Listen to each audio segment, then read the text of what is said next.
powers and principalities. There's so much fire inside me. Tragedy struck when part of the largest hillside at the kosher rubbish dump collapsed. It's going to be fun to see how he goes about approaching this game.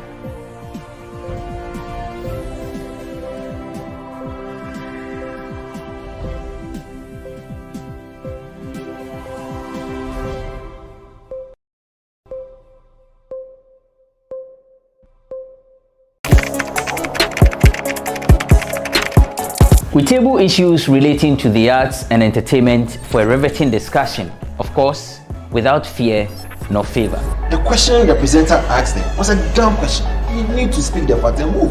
Varied views. We agree to disagree. So I would disagree with everything you said. I think that he's a smart guy. I think what he did. No, but I also said he's a smart guy. Yeah. I guess that I'm waiting for the what next. Yeah, I don't think that we have to wait for what next. It sometimes gets confrontational, but that's the beauty of the game. Today you are denying funny face. It's not my brother. Today you are denying funny face. I don't know him. You don't know funny face. It's not my brother. You don't know funny face. It's a package. We meet, we sit, we dialogue, we learn, we progress. My name is Benefo Huabin Abrantepa, a proud blogger, and this is my forum.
Shatta, the way he even sat down, his demeanor when he sat down to deliver the speech never made me take the thing he said serious. I'm even shy for Shatta to even accept this rubbish, to come and sit on a big platform like his, to say that Ghana doesn't have an identity, and he couldn't even dispute that in front of that person. If Ghana media is going to put pen and start to mark Shatta by the things he said in the State of the Industry address, I'm sure he'll get 3 over 10.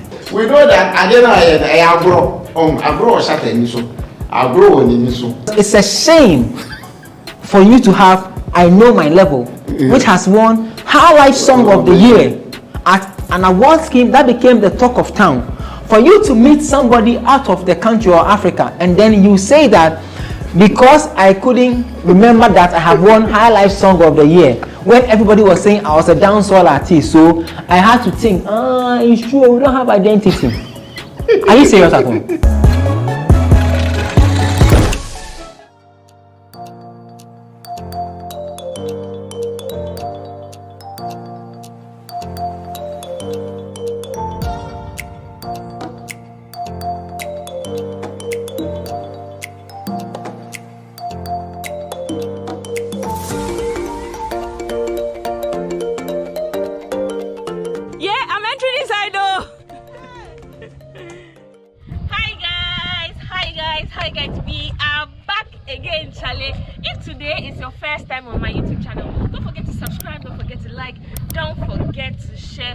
with your friends. Guys, we are going kayaking. The we you will see soon.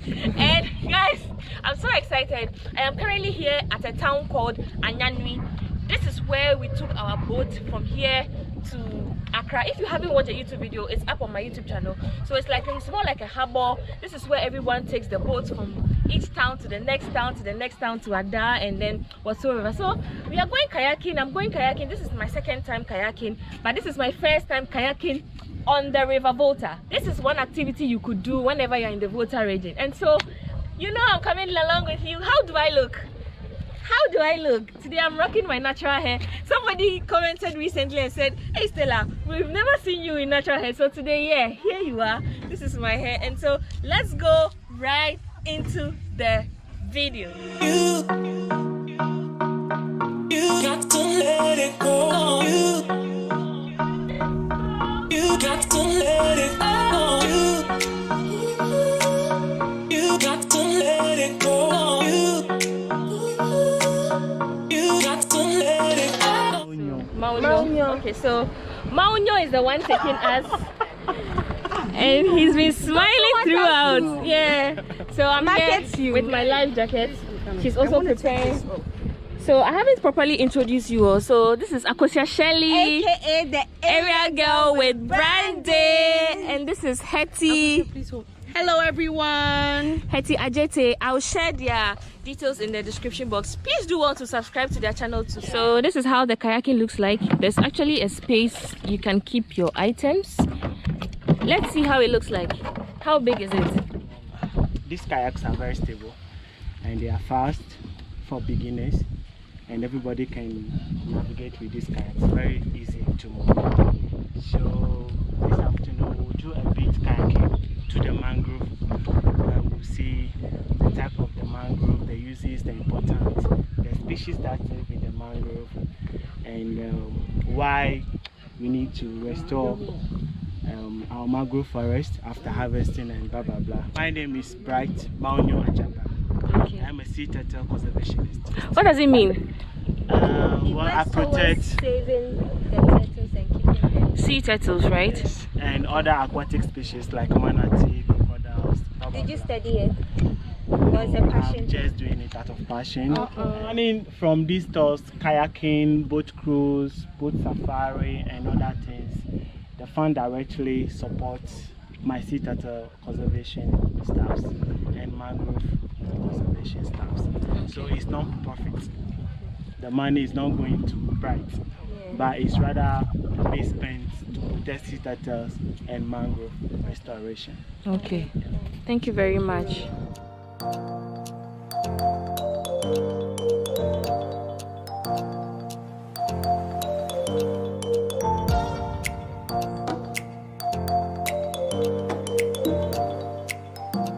I am ready. Whoa. Your viewers will enjoy. Don't worry. She's also ready.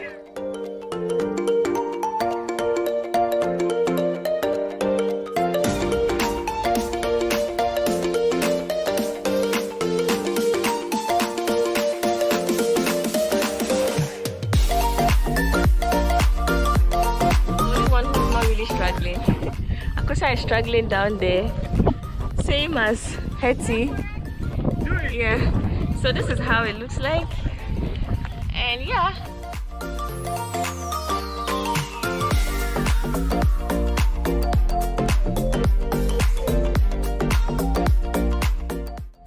I'm coming to you, okay? I'm going to save her ass.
The plant. Mangroves are aquatic plants, and they are very important because they serve as home for species like mudskipper, crabs, birds, Oyster, and others. And the mangroves are important because they store carbon, and they are the fastest carbon storage way. So they store a lot of carbons. And because of the carbon in the mangrove and the fishmonger uses to smoke their fish, it preserves the fish for long. So they prefer using the mangrove wood to smoke their fish than other wood. Oh, okay. You see a lot of them in the markets there. Yeah, these mangroves are very important.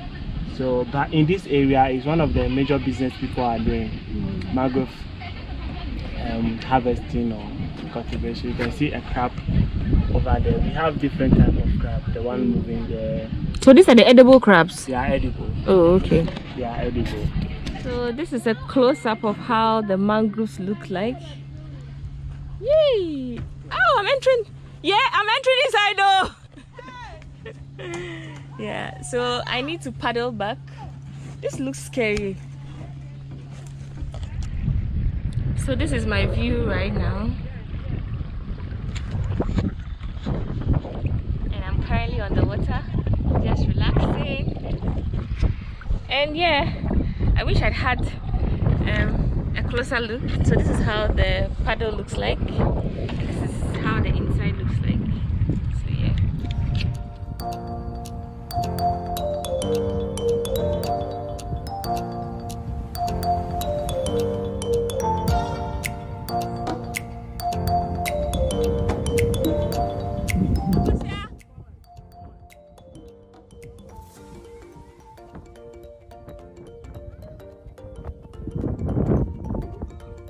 Us to the end of the kayaking section. It took us 30 minutes, and yeah, I have realized there it's some sea. Catch you guys, you know I always love you. You are my favorite person. 4 million. Hey, 400 cedis. Hey, wow, I didn't know firewood business was this big. She says the whole entire wood is 400 cedis, and I think that's a lot of money. Like, even if I decide to fill my gas. Wow, interesting.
From the dawn of time, people have engaged in several businesses. With the onset of technology and innovation, life has relatively been made easier. By using debit or credit cards, mobile banking. Thank you. And your favorite, mobile money? Tech has indeed married business. On BizTech, we spend time with faces behind known and upcoming businesses in the country. Learn more about the new technologies and innovation, as well as find out about the trending issues in the world of business. Join us as we serve you with a variety of compelling interviews, projects, and others right here on GhanaWeb TV.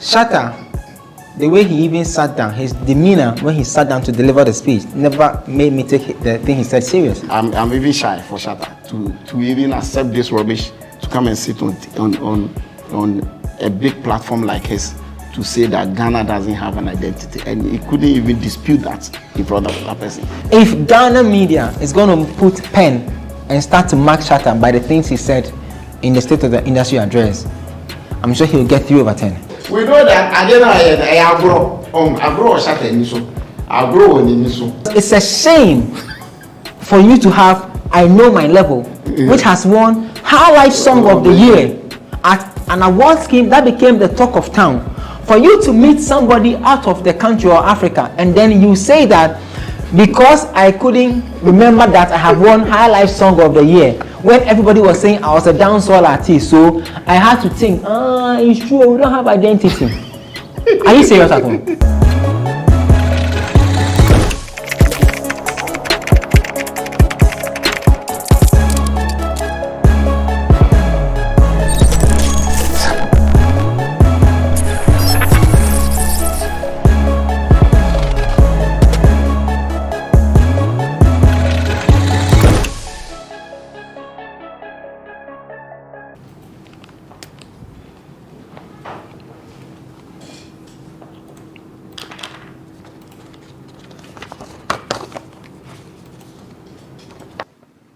Good evening, Ghana.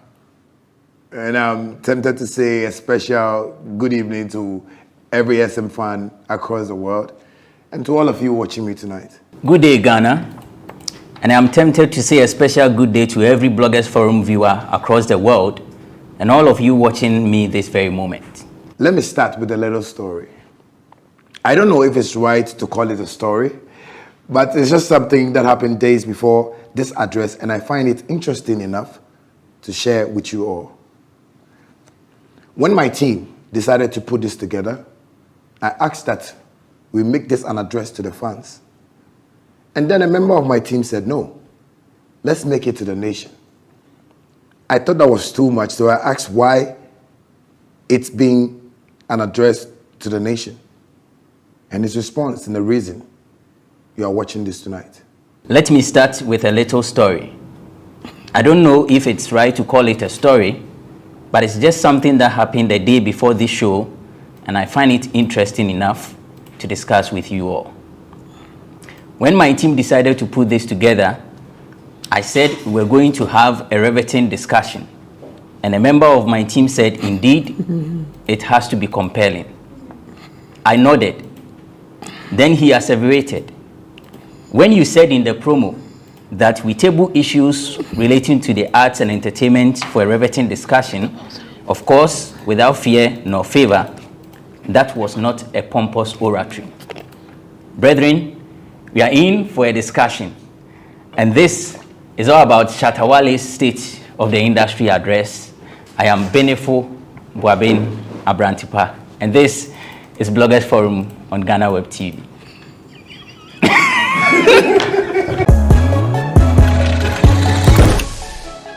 Thanks for joining us. It's Bloggers Forum on GhanaWeb TV, and today on the show, David Mauli, lost and found. He writes for pulse.com.gh, and he's the president of the Cutlass Nation. Shatta Wale gave his address. He's the president of the Shatta Movement for Life.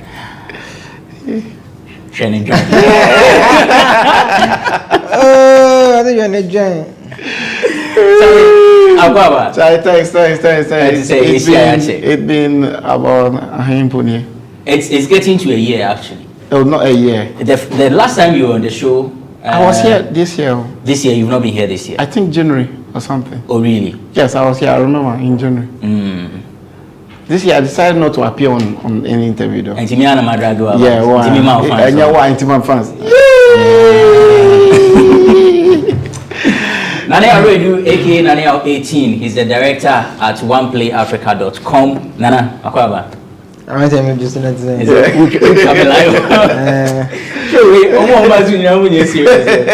with the Instagram live and our Facebook live? See, Snap or Snap. Okay, Timika say, he's snapping me.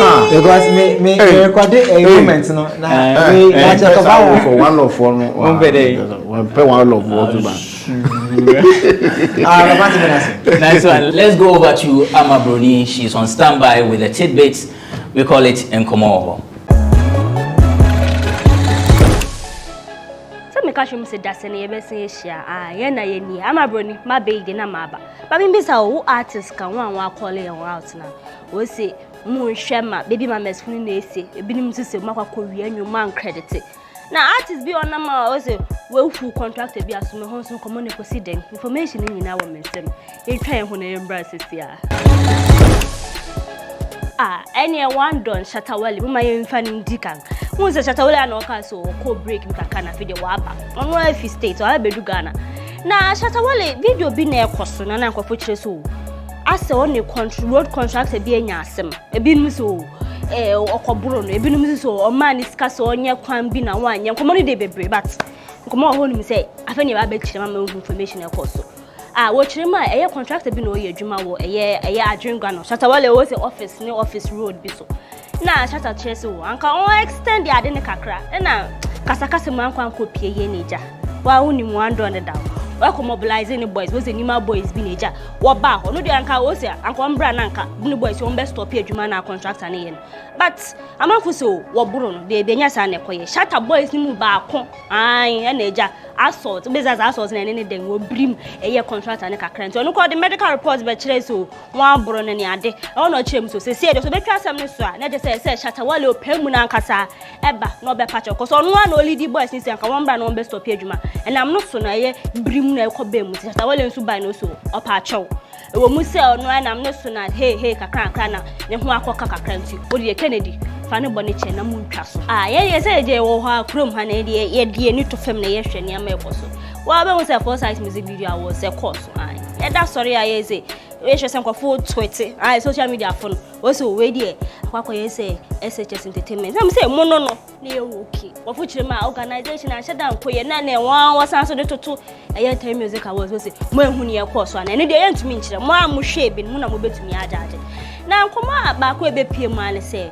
A medical was it or driving performance be or walking out of stage. One video be a bit to that only a year quick smoke, Kelvin Boy, AMG Amani, any a Kwame Eugene. No perform me. I said technical problems. A woman and your nature tracing and a video na ye hu na twegu as medical the mic no come so on a kwatenase and a medical be chim say dey bi one walk out people say medical and the video ni ye hu na be so ye damage control na ka esem ko dey be ka play no don fan che be ka so walk out e bia nyama nko ya man medical say yes anete onu ade ne nhihye na e organizers ni ye ne say perform wi since the stage no wo say sha ti no kwatenase njo no do wi na kwatenase enye say or walk out, so walk out and can be few auditorium. Who's a real no cotton as a walk. Medical say any musa or walk out and now all your damage control. You know my own trust and simple from a music producer, quick action. Most study they won't share them quick action then heydays, then times with producers. No what so. All of them say be a bit to my producers. I am signing and I say more manage artists, most signing one. I am more modern, namunya spiritual and physical background. Most I am on signing artists be out that won't name the doubt. Also, wait to my brand Naba film. Almost some time ago, imagine some of artists say, Opa say, only near you man now, or no, we are no George. To me, say our brand, and it's bombarding us. I will sign your beer. Checking him, we and someone will say, are you okay? I'll bet me now, you man. Anywhere and echo, Mrs. Ochamia Casa, or Chama Kwame, no, didn't send your betuja. One moon himself from Hadia, like a relationship goals, couple eyes, what shook, I can flirt first. I don't watch Chama Kwame. day. Who one social media platform and now one ma nene who say or cham to Taran and the interview you be your children and or donate refa. Why are the empenum? One book here or the abbey today? And some maybe a watch the film send a bear. Ubema warrior and as a relationship with him. No up more they are no what a bookie back, no I can. And I'm Mrs. Chamichima. What beside so. I was posting in a Sanya Mana warrior for social media. I know they don't live a fake life. Send a moon, send a water terror woman. In reality, Sanet, until one day, one done and yet fiber to social media and a dending. Or Chemani Kuno Chamicon, or your family man, or don't know dear, unim diancasa. Poski, aha, I saw a ding and say, aha. So, what was social media? Now, what you say?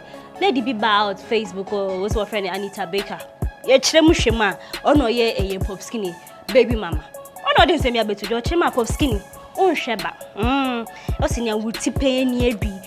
Oh, ye near me be or cassette. Jenny, what blocking? I will say, AC wow. Oh, sending any neighbor. Oh, by your hoofy of him.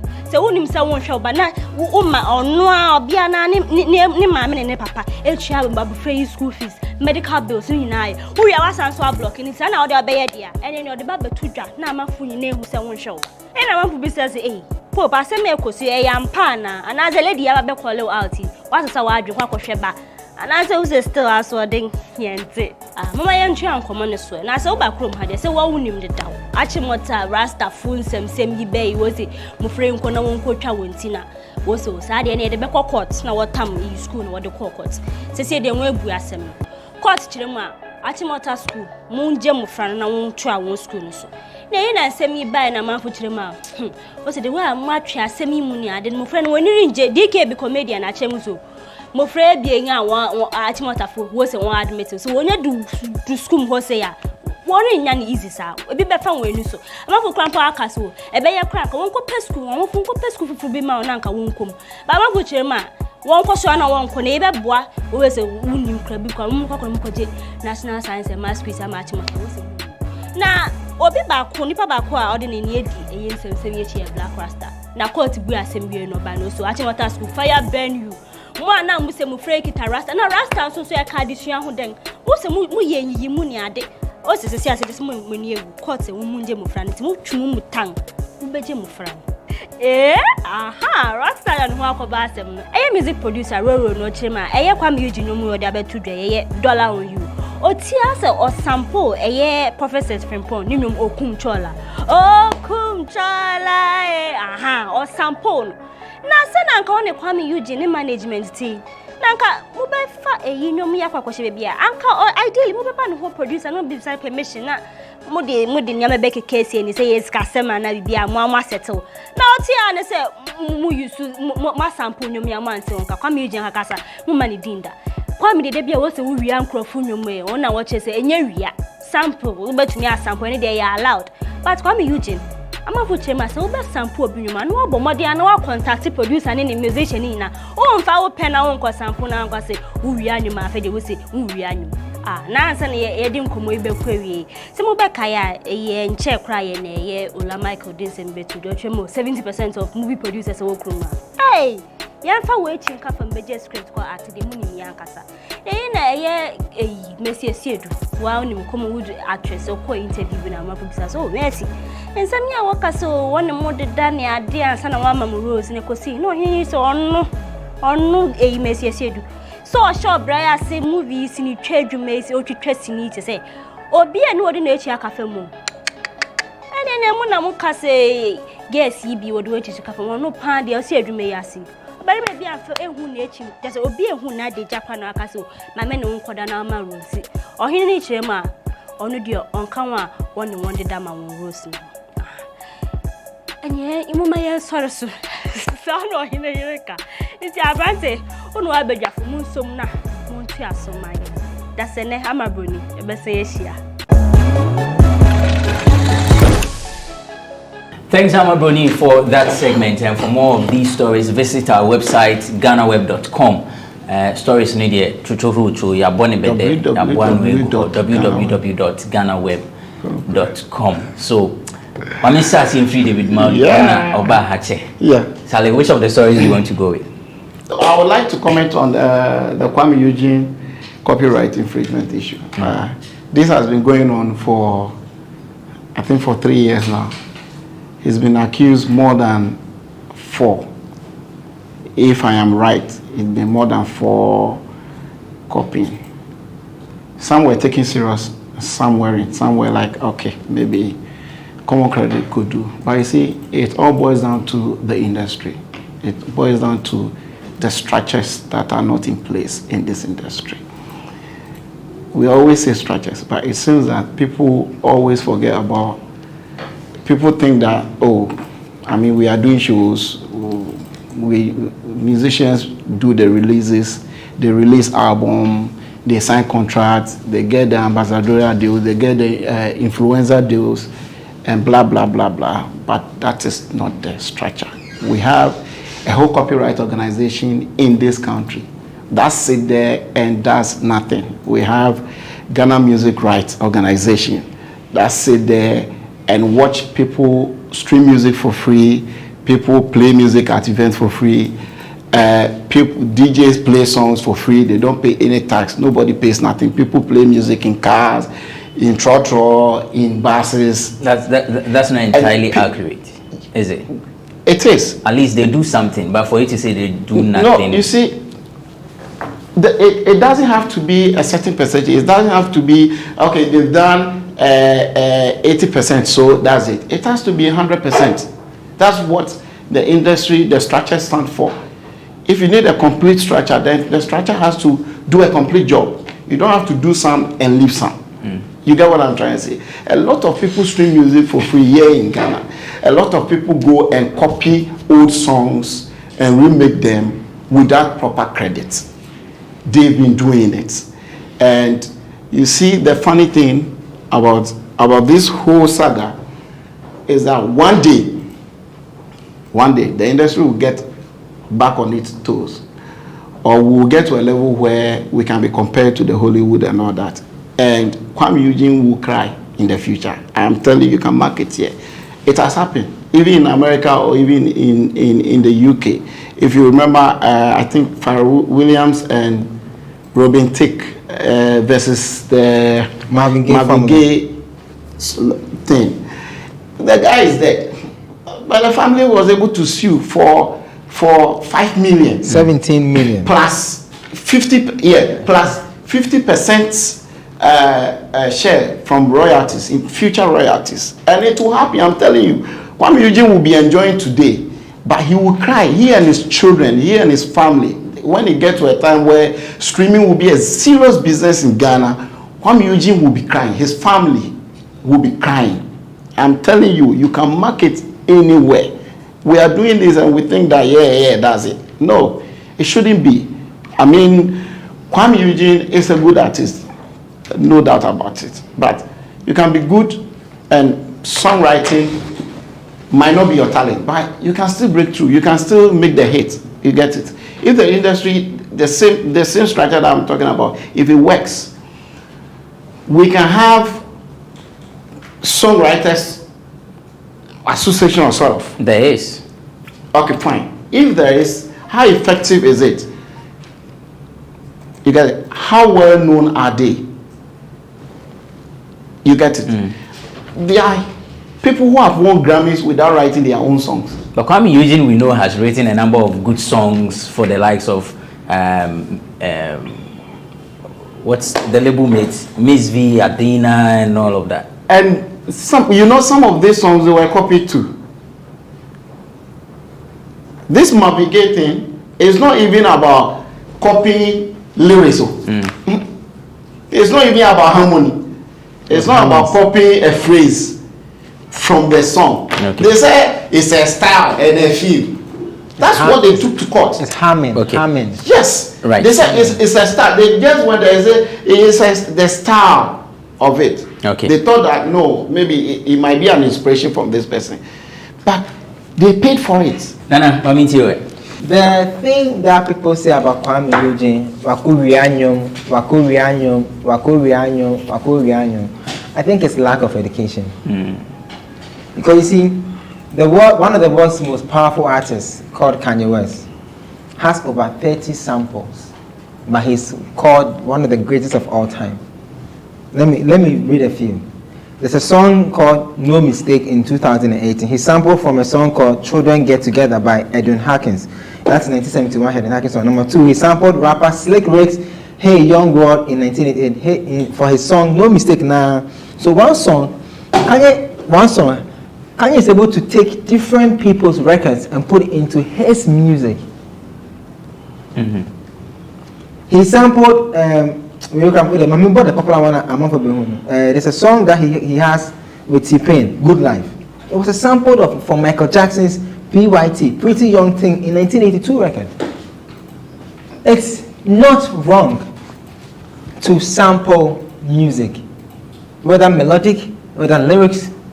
It's not wrong, or even production. It's not wrong. That I've been looking to say Senia. When you sample music, it's not stealing because you're going to pay for it. I have played a song, David Attenyomo, after the boy and inspiration to do a version of mine. Even DJ Khaled sampled a Diddy song on his last album. This new album, he had so many samples on there as well. Sampling is not wrong in music. What do you need to do to sample right? What you need to do is to do the spreadsheeting. So you have a spreadsheet that pays everybody what is due them when you sample. And then when you sample in America, because I've worked on international songs before, you send the song for clearance. That means that you will clear it from David. I used your so and so sample. Can I use it? Yeah. But how much am I going to pay? All those things. It's not stealing. But so if I do a song, I put my dollar on you, and then when I go to the bridge, I feel that as I can sample from a popular apostolic song. It's not for one person. It's a popular apostolic thing, and it's true, bro. Yeah, that's true. It is. It's a popular apostolic song. Yes, Assemblies of God Church. Yeah. That's my children. I write songs sometimes. I'm a poet as well. So if I'm writing a poem and I get to a bridge where I feel that Walassi's poem lines you said will fit mine, and I can sample it and then clear it with Walassi, how do you call me a thief? But this is the case where the producer, Ruru, came out to say he was not contacted in any way. It doesn't mean I stole the song. If I don't contact you, it's not stealing. But he has a record out there which we all know. It doesn't. It's attributed. It doesn't matter. Roro saying I wasn't. Can I talk? No, you can't. Yes, I started you. No.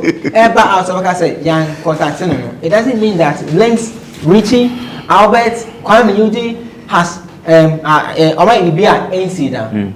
What Roro must do is quickly contact his publishers and say that a certain song called Jola on You has a sample of my melodic, right? My melody, and it has to be maybe my chord progression at this particular bridge. Kindly check for me. Publishers will reach out to Linked Entertainment publishers, and then they have a conversation, and then whatever is due you will be paid. Publishing goes back a year. So if the song has been in a system for let's say 2 years, you can collect royalties a year before the time you saw that they've tampered with your work. It is not stealing. When I see people say that, I get frustrated. I'm like, why are we chanting that? We that we're supposed to be the guys who have a little education to share with people. We are the ones saying Waku Rianyo. Until who share average Ghanaian I just mentioned, I said Kanye West, one of the world's most powerful artists. He gave credit, right? He gave credit, right? Credit. Okay, so let's talk about crediting system in music. Crediting system in music. And then it has to be done before the song is released. Oh, David. If not, David. lawsuit Beckham. If crediting system comes in, it's done at the back end of every music. Now, he didn't do it. If he had done it, they won't come out. Marvin Gaye's family going after Robin Thicke, T.I. and Pharrell Williams, right? Even for them at their level, they even forgot to clear because you know why? Yes. Oh, boss, you do know why? Listen, music is not just the song that we hear; it's also business. If I pick inspiration, which I can mention so many songs in Ghana, if I pick inspiration, somebody plays pam pam pam pam pam pam pam pam pam pam, and I was in the car and I heard that vibe, pam pam pam pam, and I go to the studio, I can play pam pam pam pam pam pam pam pam pam pam pam pam pam. It's an inspiration, right? When you hear it, because I play pam pam pam pam pam pam pam pam, and you don't take care, you feel like my boy will from, but I have sampled your work. So it happens in music that Okum Chola, which is a popular apostolic term, would not have, which might have been copyrighted. Charlie. That's why he's talking. If he hasn't copyrighted the song, he Robert wouldn't talk. Came out to say he wouldn't that. talk. And if you talk of apostolic thing, fine, it's a public domain thing. But if someone has already registered, if I'm talking, if it's been registered, it's been copyrighted, it doesn't matter say apostolic here. Okay, so the cause is another will say in new ways has been copyrighted with us. Organa copyright, visual people say we've copyrighted this thing, this record. There's no way you can say it's public domain song, it's apostolic song, so I can use it. No. Okay, Martin. Nana, wrap it up in a minute, quickly. I don't wrap up in a minute. He has taken most of my time. I don't wrap up in a minute. So yes, you made your point. Mauli, if Roro had said that, I would have been disappointed. But we see Roro, he said the right thing. He said, I was not contacted. Now, Roro and the late Seth Frimpong, right, knows that they own the rights to the popular apostolic song. Okay. Now, what I'm trying to debunk is not the fact that Kwame Eugene must not pay for the song or his right in using the song without paying. That's what I want people to get it clear. I'm saying that putting that tag on him as it is wrong, because when you do that, you are putting in people's mind. Before we down, now what the fact? Now one can't tell me. Say, oh, maybe I'm using phone now. Now, be fan. Later, me share na me who was say ma Eden. About Eden. Oh, heaven. Oh, heaven.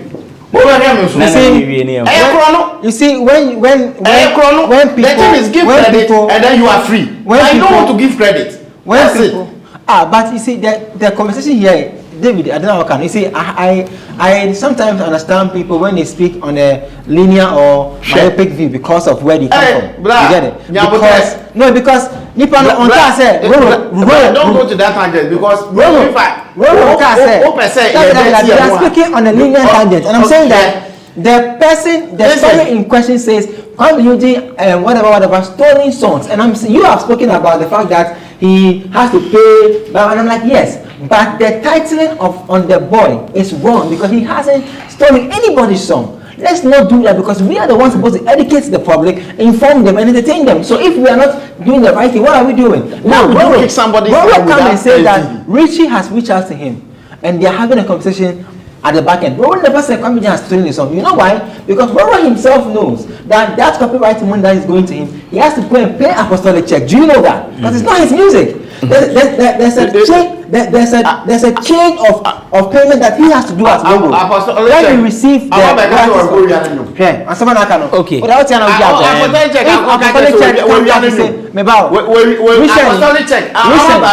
Have they come out to say so? So the same way if the matter, if the case will go to court, the first person when they go, Kwame Eugene can say that I didn't sample. What are you saying? I sampled apostolic. Okay. What are you saying? Right. Let's see what happens at the end of the day. But you're still watching Bloggers Forum on GhanaWeb TV. My guest David Mauli is with pulseghana.com.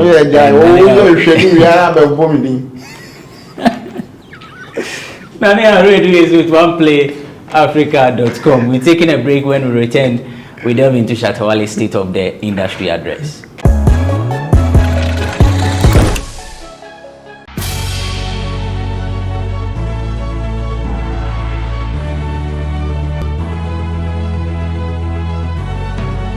From the dawn of time, people have engaged in several businesses. With the onset of technology and innovation, life has relatively been made easier. By using debit or credit cards, mobile banking. Thank you. And your favorite, mobile money? Tech has indeed married business.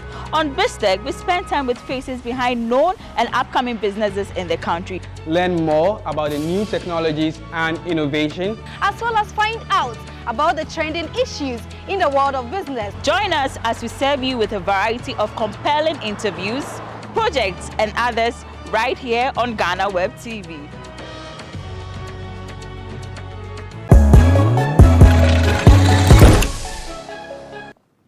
Firstly, one of the things I find to be a major setback in the Ghana music industry is a unique genre that can be solely attributed to us as a people. While I was in the States, I was in business meetings with different foreign stakeholders and investors, and one question they all seemed to ask was, what kind of music do Ghanaians do? And the question was one that kept me thinking. Indeed, I was speaking with them as a dancehall artist, but they still needed to know the kind of music we do here in Ghana. Basically, they wanted to know what genre we are known for as a nation, and that I found interesting. I want to propose that we as music makers and stakeholders come together to identify one genre that can be attributed to all music works coming from our parts of the world. Let's do this for our industry to give it the global attention we have long desired. Secondly, I want to plead with musicians in Ghana to pay some more attention to the business side of the craft. One thing that I have long campaigned for is for the artists to take and see their talent as a career and as a business entity. Let's learn to make money with our talents. Let's invest in educating ourselves about how we can add value to ourselves and our craft and make a living out of it. We should be able to still make money from music even when we are no more in the studio. This, I believe, is a sure way to keep the industry alive and allowed. Thirdly, I want to propose the institution and enforcement of a national agenda to prioritize Ghanaian music on our airwaves.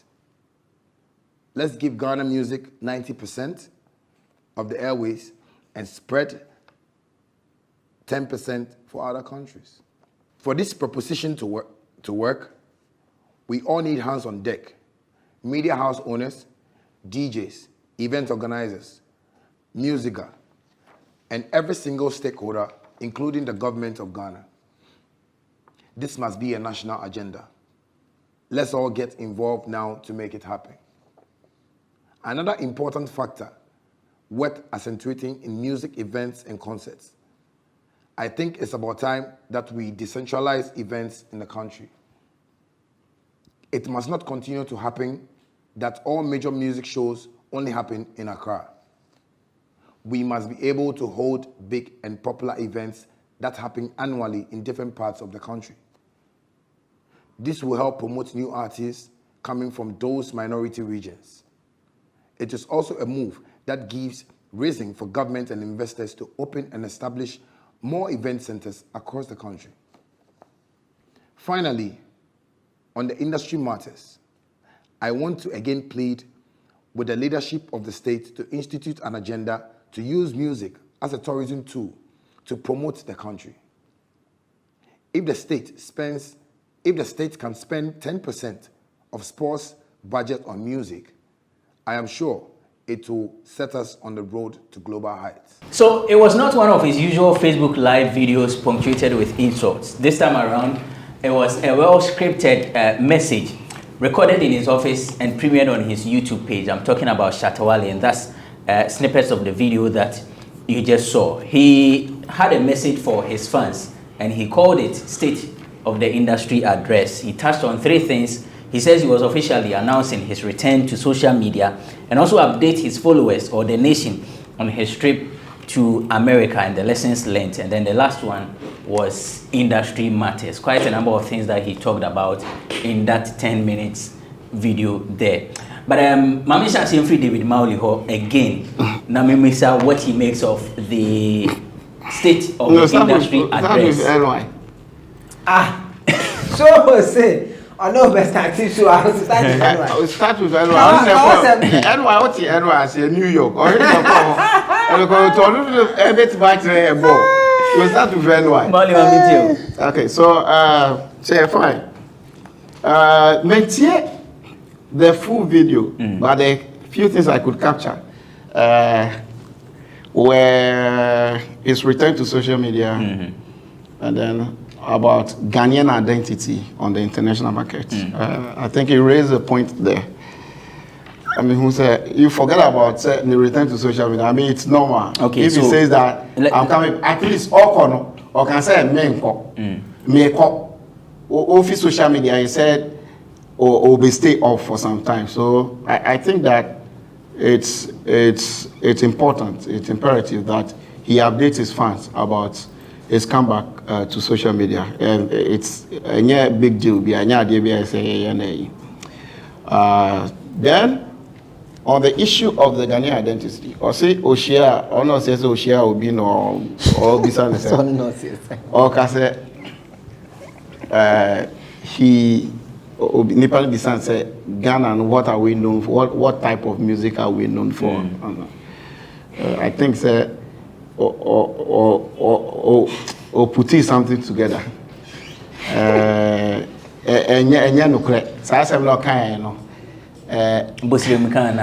Yes, I think or fabricating some particular experience. You know. Why am I saying this? Ghana, we have an identity on the international market as far as I'm concerned. Ghana, if you go anywhere, Ghana, we have an identity.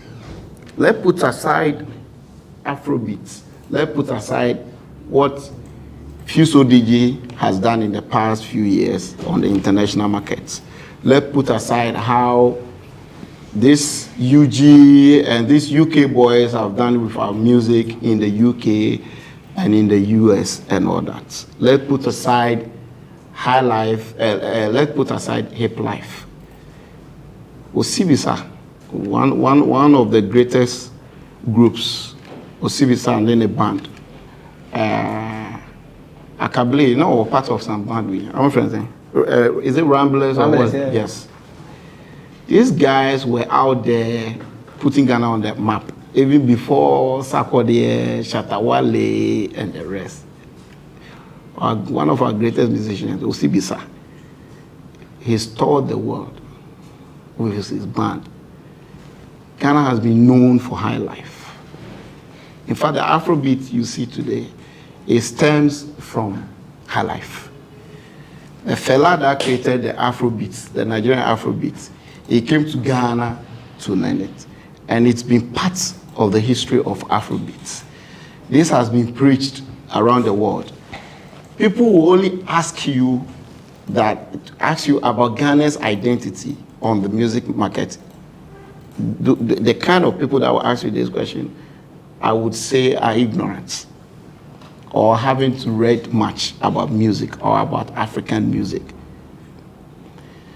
You can only be ignorant to ask that Ghana, what is our identity? Even the Nigerians, the same Nigerians, they give us a lot of credits. This, the video and the rest, they give us a lot of credit. And the history is there. You don't need to even ask. Just Google. And that is it.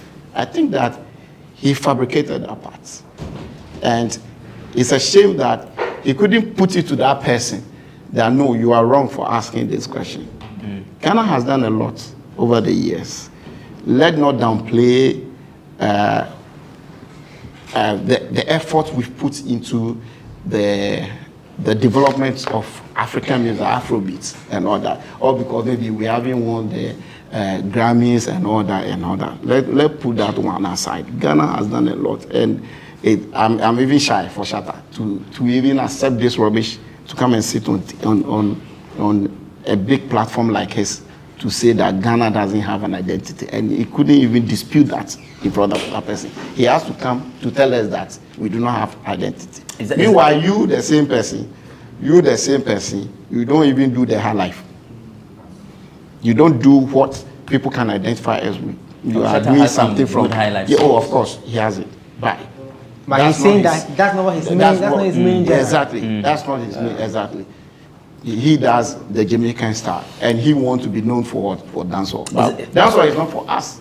Is that your only? That's for your only takeaway from what he said? Yeah, I think that's the only thing. He mentioned something else. Yeah, so he acknowledged the media and its contribution. He says he's ready for business. He shot 3 videos in America. He has done a collaboration with an American artist. He and the media has nothing to do. Oh, I'm coming. He said, then he says we should pay attention to the business aspect of the craft. We should learn. He also proposed 90% Ghanaian music on the airwaves. Yes. Decentralization of events in the country, and also using music as a tool to promote tourism. And that if the state should spend even 10% of the budget they allocate to sports on music, you can do well. No. I think the media thing, Shatta Wale will always have issues with the media. He is not open to any media thing. But he is just acknowledging the media for what they've done. Recently, even just 3 days ago, he insulted the media. The same person went on and it does this show, he cut the line.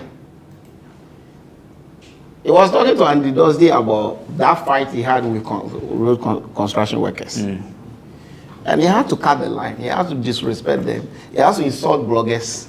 And then later, he came back to apologize to bloggers. He didn't even apologize. He apologized to the guy he allegedly assaulted. And then he told the bloggers, now you have to do the right thing. What do we have to do? You did something. It was put out there. It's not like they lied. And then you have to insult. You get it? I don't think Shatta Wale's relationship with the media will not work, honestly. It will not work as he wants. I'll come back to you and ask you another question, but let me get Nanea's thought on the state of the industry address. Nana. Okay, Abranti. So, for me, before the state of the industry address, I had said a couple of times on different platforms that it's not something that I was expecting Shatta to come and say something out of the box. You get it? Because in all honesty, before the state of the nation industry address, he had issues with his travel to Miami, the kidney issue, and then he started posting high life on his Instagram. So obviously, to me it was like a formality between him and his fans. But to make it look more dangerous or more serious, he added the artwork to it, and added, instead of doing it fans, he did it industry. Let's analyze the thing. Shatta, the way he even sat down, his demeanor when he sat down to deliver the speech never made me take the thing he said serious. From the 0.00 minutes to the 10-point-something minutes, he was laughing throughout. His demeanor. Have you ever seen somebody who is taking something at heart, coming to deliver something that is important to him, deliver it like that before? As against him doing a live video when he is pissed. Compare the 2 videos. So play Shatta Wale, who hasn't done an artwork to say that I'm coming to do State of the Nation in the industry address, against when Shatta Wale has gone live on Facebook.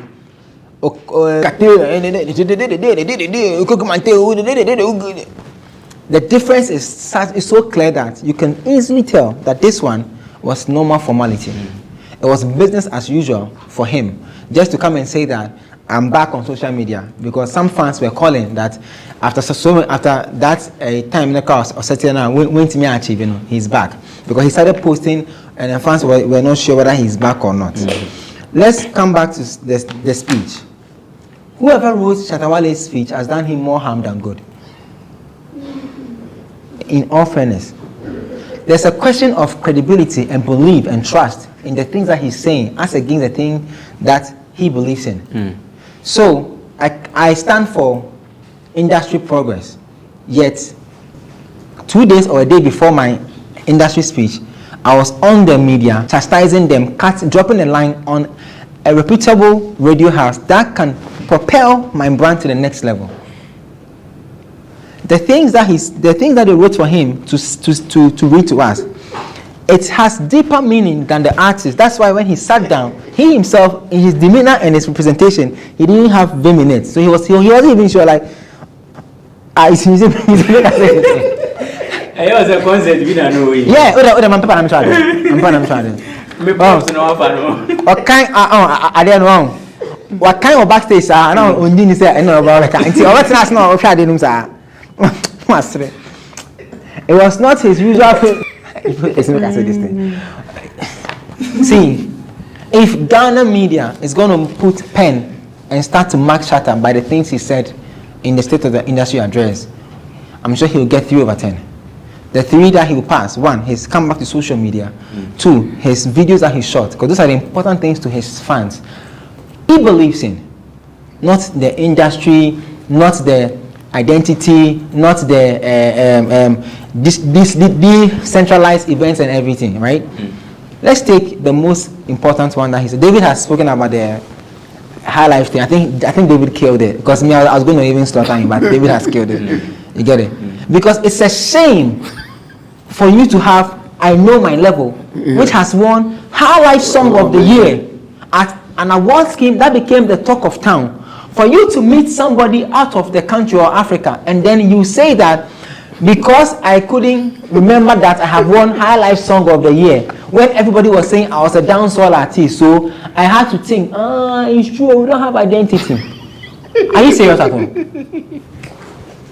No, are you serious in this country? When artists have come out to champion the fact that the base of Ghana music, whether Afrobeat, dance or whatever, should be high life, because that is our original identity. Do you know that the number of times that people in Nigeria, let me mention, Flavor is a high life artist. So if Ghana doesn't have an identity, how come Flavor from Nigeria is saying that I do high life? The high life people what? It's who you know. The likes of the greats of performers who are Africa and stole the golden voice of high life music. You are saying that Ghana doesn't have an identity because Shatta has to say something to the people, and they write for him, say for Sayam. So obviously, if for Sayam without even knowing that the thing you talk, I say, be serious on my time to talk about it. Why are you laughing? I'm not serious. I don't even laugh. No, Shatta is there. You know what I'm trying to say? See, the only thing from the speech that I think that for me passes is the decentralization of the event. But even that one is a big question mark, because he, as Shatta Wale, when I Nanaya, an event promoter from One Play Africa, called Shatta and Shatta, I'm putting together an event in, let's say, Bebieni, right? My budget be so. Will he come and play? If you ever try to book any big artist in Ghana outside Accra, the headache that you face as an event promoter, the trouble of even reservations, the number of people that they're supposed to bring, how to even follow simple protocol, so that you can also make money by not spending too much in the other region. Because you see, when we are doing events outside Ghana, outside Accra, sound is traveling. All the things that we use, everything is traveling. Everything is traveling. It's cost. But the argument he made for the events, the decentralization of the events, was that it will help other artists to also perform. Bro, but what dream? It's been happening since 2013. Kaki had a tour, Kaki Tap.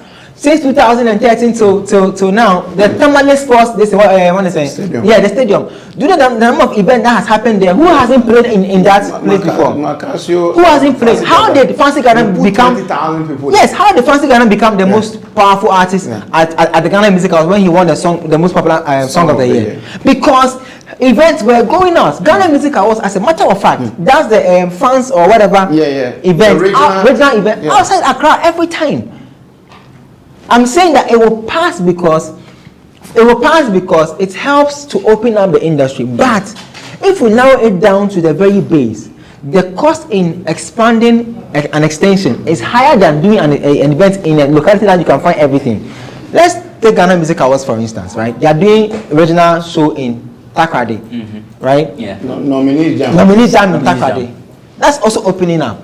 Kofi Kenyatta does Made in Tadi. It's opening up. Sack does, this is Tema. It's opening up. Stone does assignment to the world. It's opening up.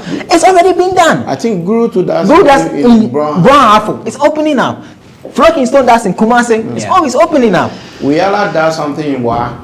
It's opening every year. It's opening up. The thing is that it's happening. But the budgeting to uplift it. Maybe if a big event like Ghana Music Awards, the festival, is held in, let's say, Tamale, the budget in Accra maybe, let's say, is 2 billion. Over there it will be 4 billion. Because talents will not understand that this event is going out of Accra. It's supposed to help also grow the industry in Tamale. They will charge a normal fee. They will give you the headache of book hotel for me, my manager, my this, my that, my side girl. All those things that come into play makes the cost of production heavy for any event organizer who wants to do something outside Accra.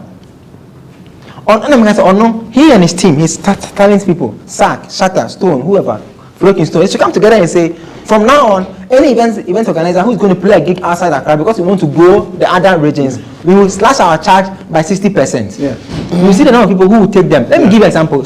Young promoters, Papalogy, is always taking artists outside Accra. The time I was managing Guru, right? We were working with Guru. We bought so more outside Accra, more than you bought Accra.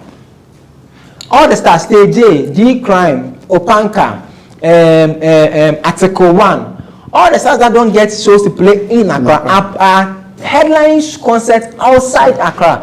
As I speak to you now, this weekend, Busumpi Young is going to Winnipeg. It's happening. The backlash might be worse than any backlash he's ever received in his career.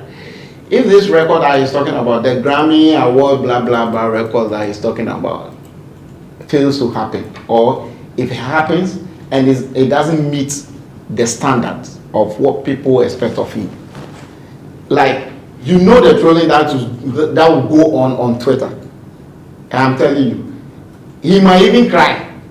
So I don't know. I think that the whole thing, he knew, like he said, he knew the announcement of his comeback. He knew it. You know, I was watching. I was like, hey, that's a wonderful question in suit. Yeah, you get it. Yeah, well, a baby, Sabi, where I guess me where Sabi, me part of Sabi. Your baby, I say, what shall I want you suit Grana, still I watching. Yes, o shall I want you kaba, no one to do what. Still, I want you now, oh yeah, this is the same person. Why should suit a class and branding? It's not branding. Bro, we know that I don't know, I grow shut and so. I grow in Nisu, and he's been playing for long. And I said, Nipa be playing there. I grow. You can't grow. I think that when it's needless. It's needless, and I don't have much to say. All right, so hold on, guys. Let me cross over to Zoom and speak to Arnold Asamoah Bedu. He writes for entertainmentgh.com. Arnold, thanks for joining us. Thank you very much, Abrantipa. How are you doing? I'm fine. I hope you are doing the same. By the grace of God, I'm fine. I'm fine as well. What was your reaction when you saw Shatta Wale's poster? His poster? Yes, poster. The flyer announcing his State of the Industry address. Well, I was not too surprised. I mean, if you've known Shatta Wale over the period, you would know that he's always up to something, anything to give him the attention, anything to generate the buzz. He's all about the hype. And I've always said that in this industry, nobody knows about hype more than Shatta Wale. He's grown in the game to the point where he knows that attention is one of the biggest tools that he has when it comes to his career. And so he would always want to capitalize on that and then go run away with it. And for me, I was not too surprised. I knew that it's the typical Shatta Wale who is trying to generate hype to something that could, I mean, it's him. It's hype.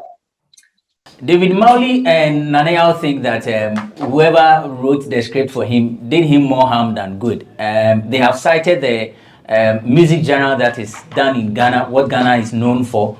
They've also cited the decentralization of the events in the country, a host of other things that he mentioned in it.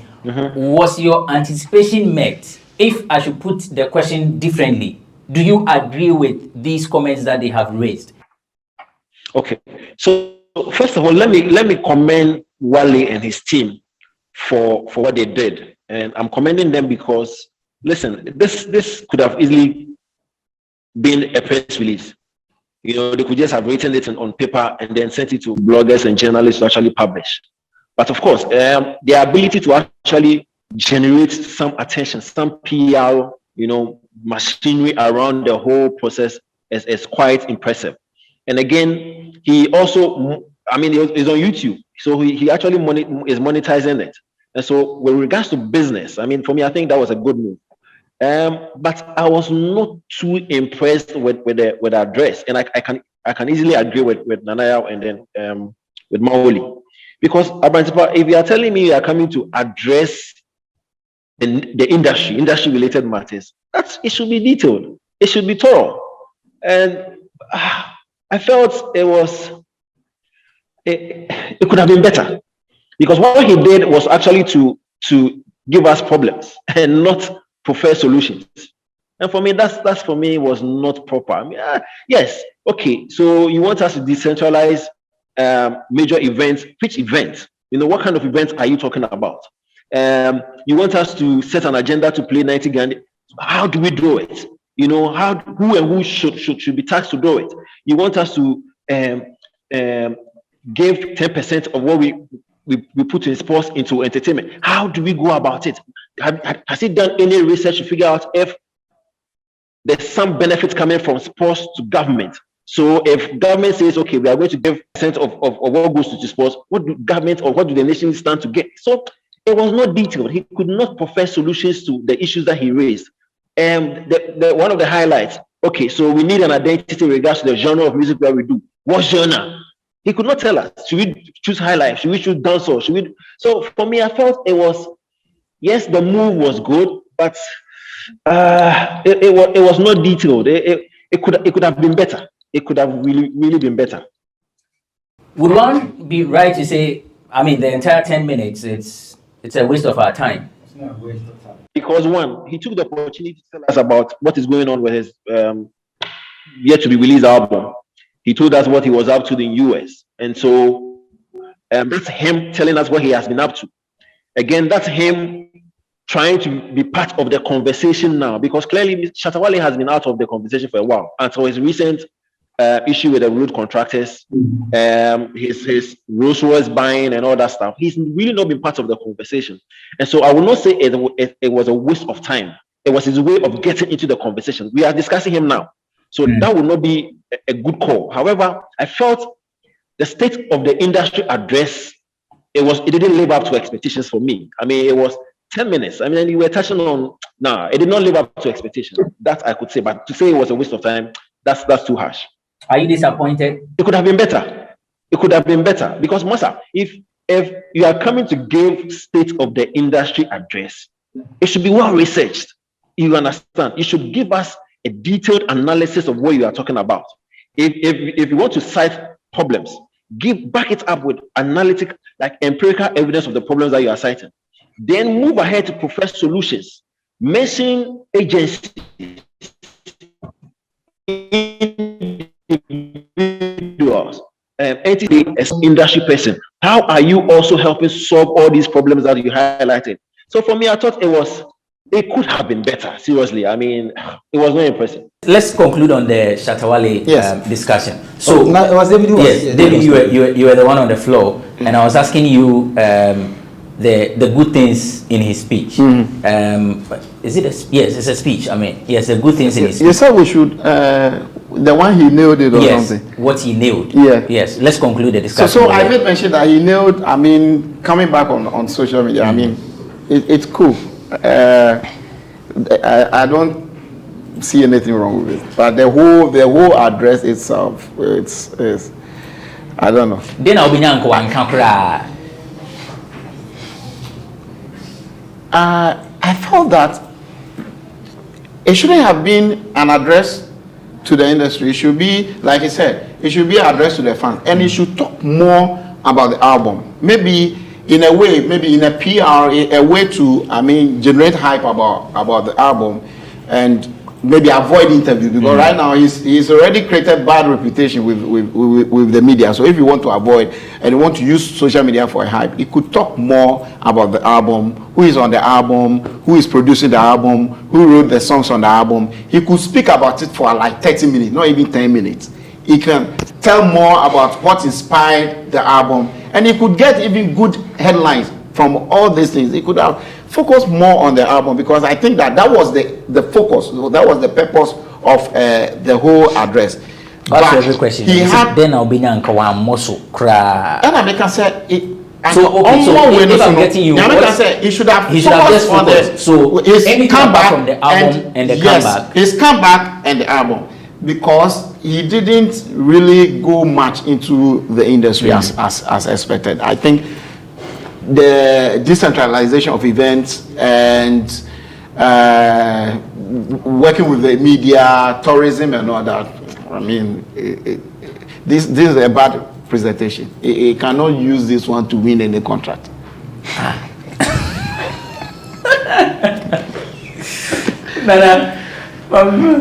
When he say every time Shatta may release the album, rain. No, after the storm and then rain. Rain. Yeah. The hype before the album and the packaging of the album has never been up to a big artist when they are releasing albums. Check all over the world. If Drake is about to release a project, you see how they package it. Yeah. The build up. No, I shouldn't even use Drake. Let me use Mr. Easy. Lagos to London. The packaging, the roadmap, the features, the videos, the photos, you know, everything that will make the album stand out to be great was packaged properly. The theme, the yellow theme, even the understanding using the bus to even tell when the bus move from Lagos, it come past Ghana small, it passed this thing. So when I heard that he's coming to address the industry, that is the kind of packaging I was anticipating. That you know, I was in Miami and I met the people from Audiomack, and we had a conversation on Audiomack, and then so Audiomack is about to give me so and so and so. I've actually recorded my live orchestra version of a song on the album that is yet to come on Audiomack. You see, you have to package the album so that all eyes on deck. So that they will say that this GOG album that is coming from Shatta Wale is well packaged. Even Manifest does it better. When Manifest is about to release the gamble, you could tell that there is something coming from an artist. Maybe a body of work is like you giving birth. It's like your baby. You understand? But Shatta treating all his hard work about album like no Martin. Tell me this address. Which part tackle the album? Unim Shatta. Now question on YouTube. I won't say album. Nothing. Zero. Nothing. You understand? It's about time he increases the value that he puts on in his music on his works outside as well. You get what I'm trying to say? Whoever wrote the thing could have avoided the industry thing. That I met some guy and all those things. Could have avoided. Let me tell you a story. Let me tell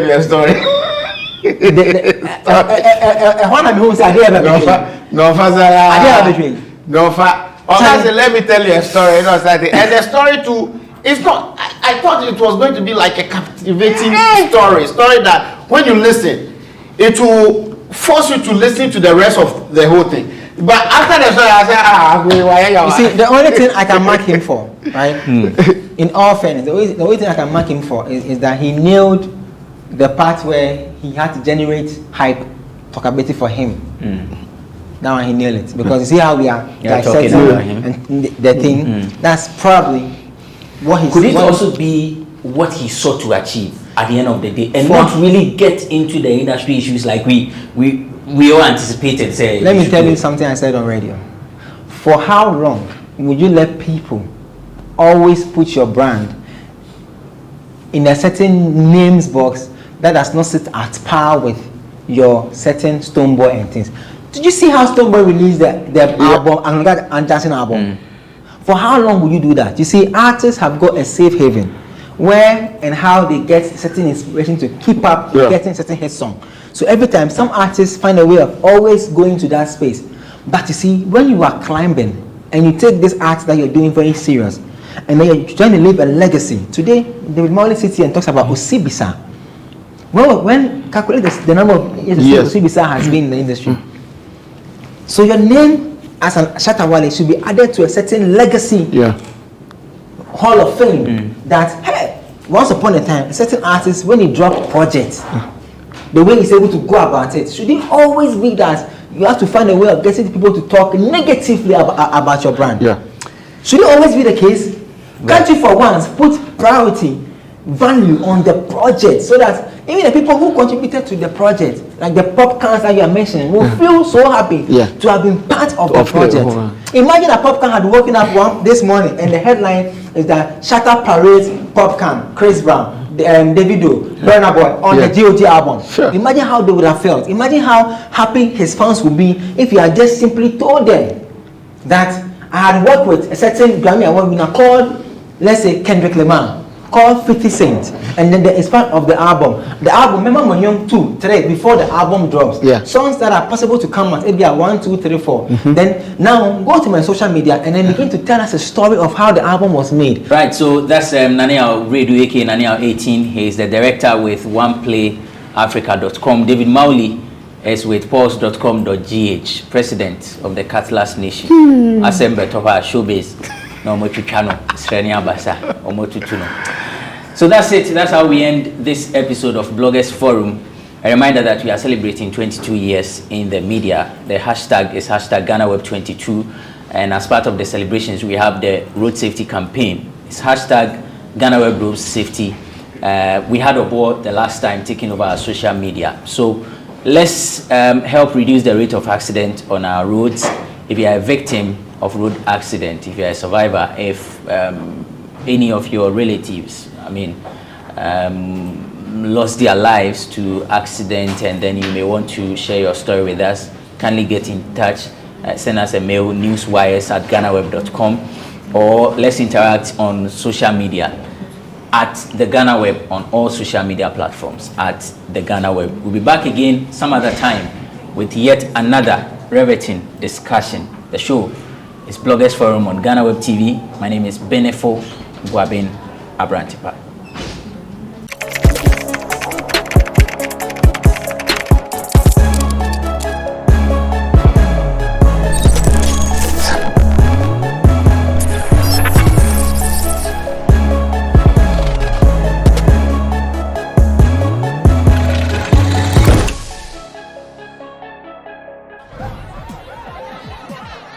Powers and principalities. There's so much fire inside me. Tragedy struck when part of the largest hillside at the kosher rubbish dump collapsed. It's going to be fun to see how he goes about approaching this game.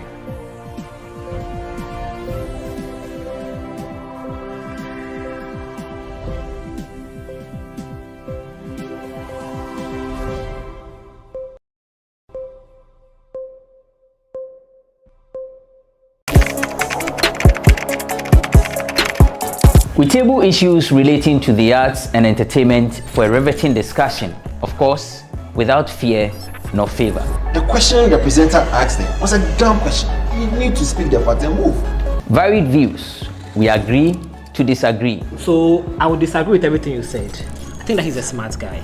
I think what he did. No, but I also said he's a smart guy. Yeah. I guess that I'm waiting for the what next. Yeah, I don't think that we have to wait for what next. It sometimes gets confrontational, but that's the beauty of the game. Today you are funny face. It's not my brother. I don't know him. You don't know funny face. It's not my brother. You don't know funny face. It's a package. We meet, we sit, we dialogue, we learn, we progress. My name is Benefo Guabin Abrantipa, a proud blogger, and this is my forum.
Hi guys, good afternoon. My name is Babatunde Adeola Kende, and I was speaking to a very, very talented comedian, somebody I know very well. He's a very, very good friend.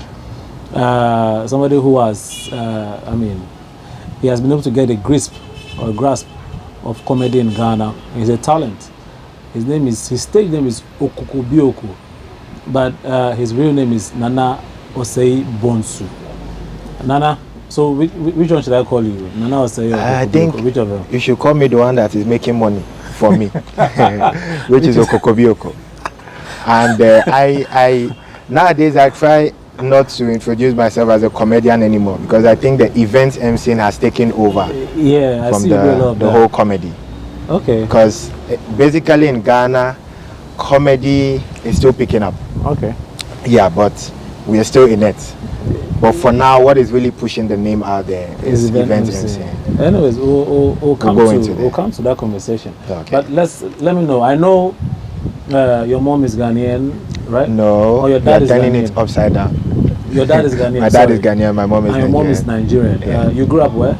Nigeria, Lagos to be precise. Where in Lagos? I grew up at 2 different places. So I was born in Agboju, precisely Iyasoko Street, opposite Casco, adjacent Moredayo. I remember that place very well. Yeah, so that was where I was born. Serious face me, I face you compound. You know, face me, I face you. I had about 30-something neighbors, and each of them get like 5 children. So like that, the compound be like community. So I had lots of friends, neighbors growing up. So how was it like? How was it like growing up in that community as a young person? I mean, the usual Nigerian hustle. How was it like? It was fun. It was crazy. It was a little bit challenging at some point, cause you know, face me, I face you now. You open your door, you see another person door. Sometimes if you put soup for fire before you come, person don't thief your soup. Sometimes there was one issue that happened some time back in the compound. There's this guy that where they always thief person kerosene from you know, say face me, I face you. Then they use one kitchen with several stoves. So whenever the guy comes, you go carry kerosene from this stove, turn for your own.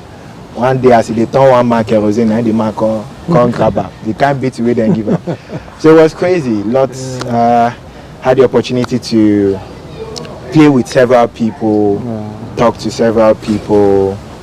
Those days we play reach like 12 midnight. And there was this thing we were doing late for a community like that. Not at all. It was quite cool. There was no like insecurity issues. Yeah, I mean, it was cool. Agboju was cool. Nigeria of those days, you know, growing up, we never really experienced those things. The insecurity issues we are seeing now. Yeah. Now it's just a total ball. Now it's crazy. It's crazy. So from Agboju, I moved to Ajegule at some point, because where I was staying in Agboju got bent. You're also an AJ boy. Yeah, AJ boy. Just say I be the calm AJ boy. So you see the combination, very wicked one. Yeah, so from Agboju we moved to AJ, and but I didn't stay in the rough Ajegule side. I was around Eziago, Alaba Suru there. Okay. Yeah, so we're seeing things. So you went to school? You went to school around? No, I didn't. I schooled at Festac Grammar School, 41 Road. Yeah. Then when I moved to Ajegule, I had to switch to satellite because of the distance.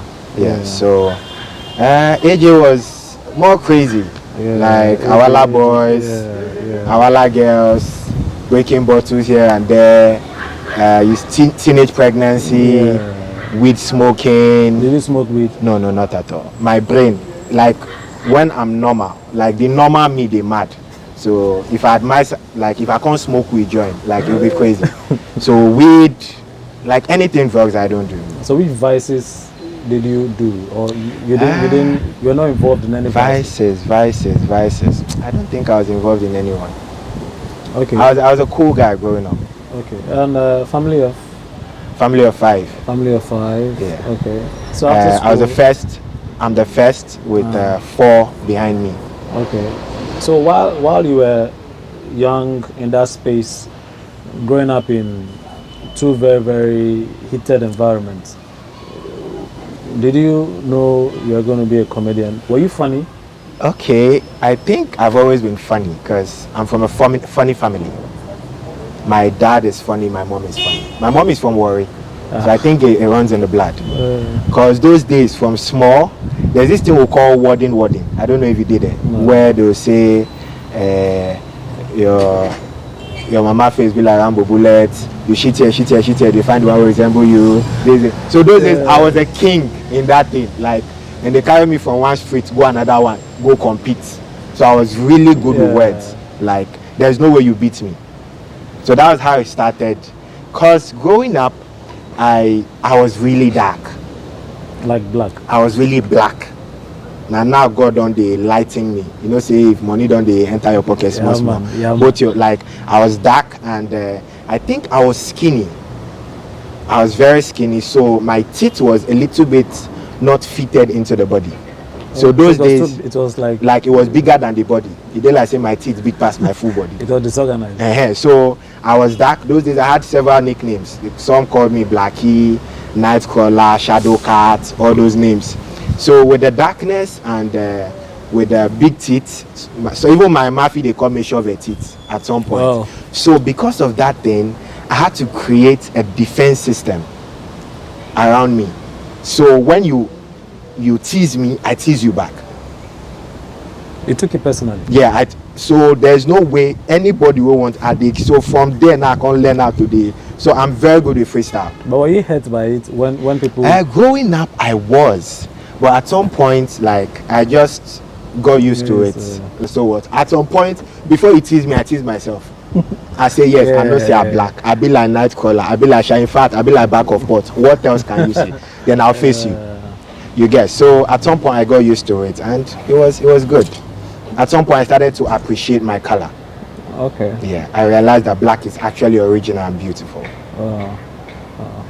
Okay. So, from Nigeria to Ghana, I mean, now you've grown some following in GH. Are you also popular in Nigeria? I think I am more popular in Nigeria than in Ghana. Really? Surprisingly, yes. Because when I check some of my videos that have gone viral, about 5 million views, 10 million views. When I go check the geography, where the people that watch more, is mostly Nigerians. Like you see 60% Nigerians, 20% Ghana, 10% South Africa, 10% USA, and all that. Anyways, so when and I think I don't know if you know Tunde Ednut. He's a very popular blogger. Tunde Ednut, Yaba Left, Gossip Mill. They've all been posting my content. So if the top Nigerian bloggers have been posting my content, then you should know that the name is flying there. Like I've had people saying, "Come back to Nigeria," and so that we'll appreciate you. But all they think and say, Nigeria population and talent, no be here. Like everybody for Nigeria are comedian. So the competition, I'm not scared of the competition though, but I still believe since I've started here, let me keep pushing here. Okay. Yeah. So for now, I'm still here. So I think I'm more popular in Nigeria. Okay. So let's track back. When did you make the move from?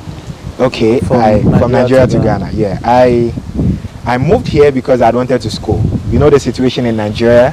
Before you enter university, you guys write WAEC, JAM, post UME. If you fail post UME, JAM.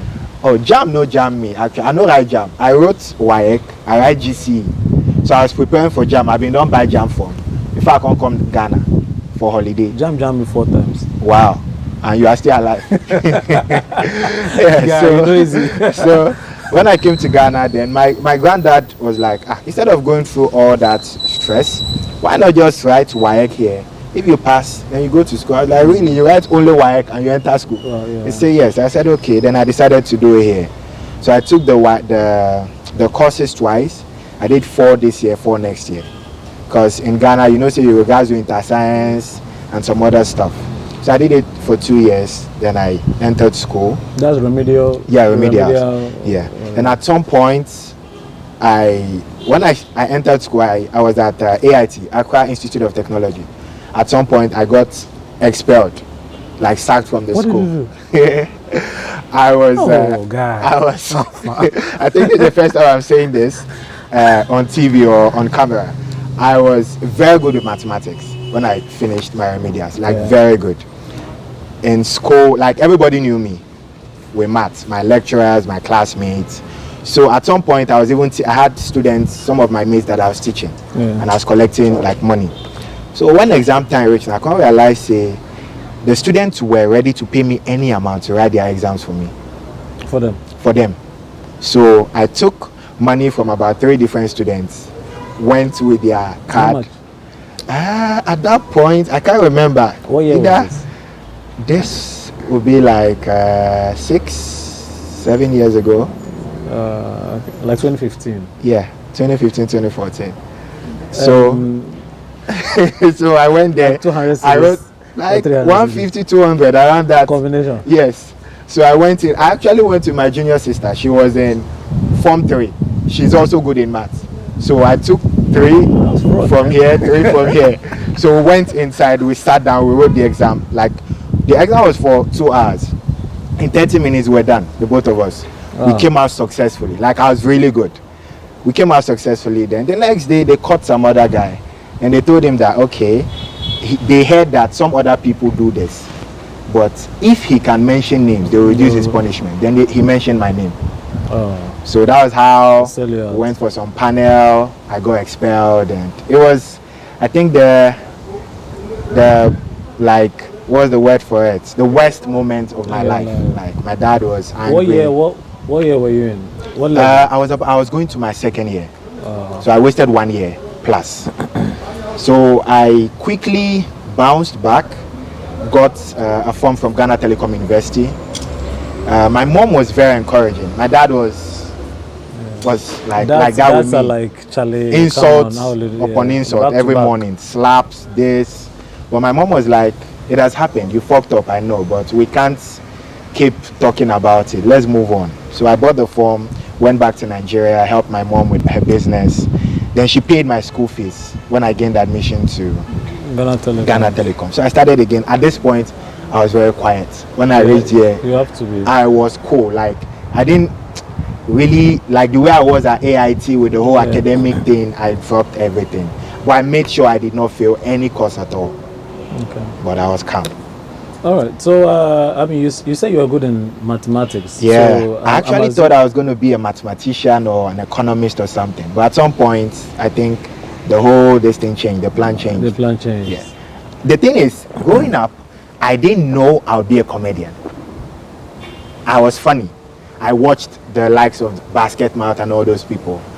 But I started off as a dancer, funny enough. You dance? Do you have videos? Of dancing? No.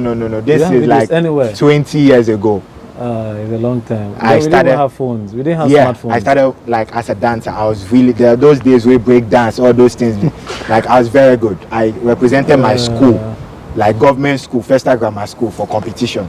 I think we carried 3rd or something.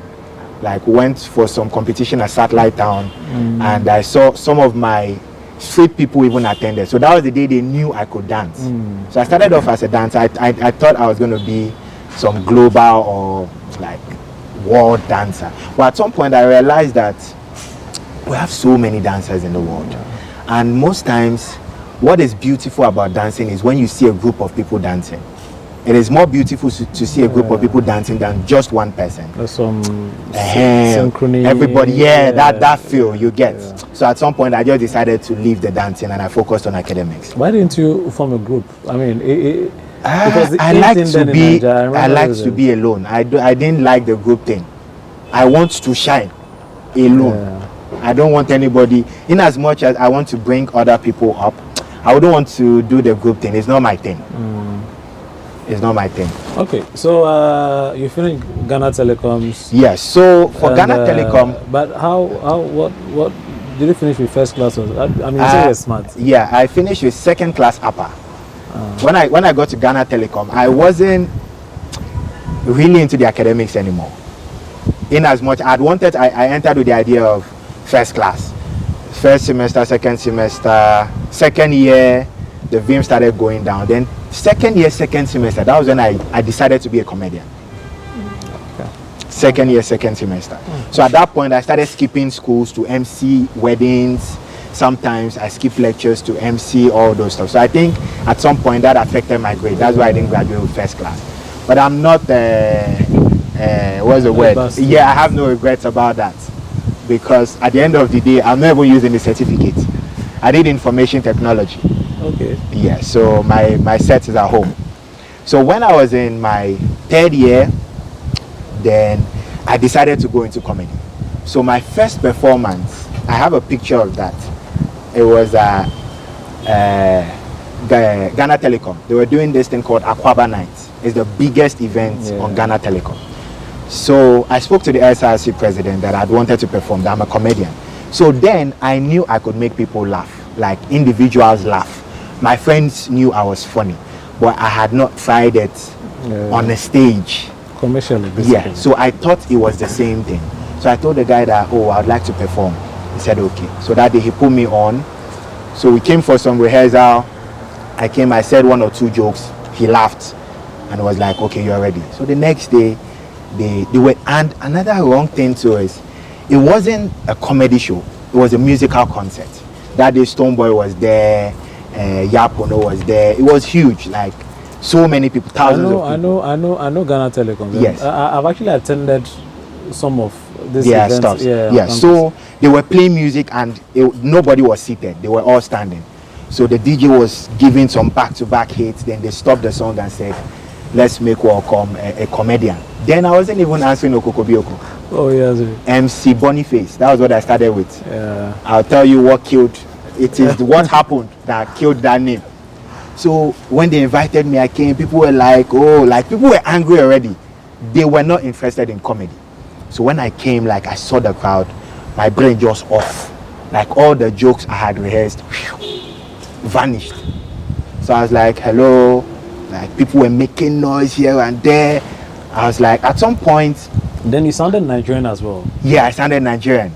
At some point, I wanted to. That could probably be a major turn-off. I don't think so. I think it was my lack of experience. Okay. It was because I have sounded Nigerian. I've gone back to Ghana Telecom 3 times and I killed it. Okay. So it was lack of experience. So when I came out, I started the joke. I was like, you get one man. There's this association of Nigerian students gathered at one place. When I say the joke, they reply me. I say, get one man. They say, which man? Where the man they go? At some point, I was just confused. I was like, make I go? Should I go? They say, yes, go. I was like, okay. I dropped the mic and I left. Really? It was that bad. And I went to sit somewhere behind the school. And I was thinking about my life. I said, am I really sure this comedy is for me on a missed call? When I was there, the one guy came to meet me. Was like, guy, you did well. You did. I was looking at him. Guy, I know I did not do well. Don't come and be giving me what's allowed. So when that thing happened, I decided to leave the comedy. Then we vacated. Like the next morning, I came for lectures. There was this girl. Her name is AC. She was our class captain then. She saw me and she started telling her friend that this boy, he said he's a comedian. He came to crack joke. Nobody laughed. She started laughing like, oh, I was like, God. This girl was laughing at. She was mocking me. So when we vacated, I went back to Nigeria and I was like, I really want to understand this comedy. So that was when I knew that making one person laugh and being a comedian is 2 different things. So I decided to gain knowledge about comedy. And I started reading books. You know there are books on comedy? I never knew. Comedy Writing Secrets, how to write jokes. Comedy Bible, understanding how comedy works. Are you kidding me? I'm telling you, you need to know how to enter, what to start with. The kind of audience, it's not everywhere you perform comedy. It's like a blueprint. Yes, you need to, so that was when I started understanding what comedy is really about. And I was watching Basketball, Bovi, Akparo, back to back. I watched the videos over and over and over again. Then I was like, okay, I think I'm beginning to understand this thing. Then I started writing my own jokes myself. Then I was like, okay, I think I need a new name.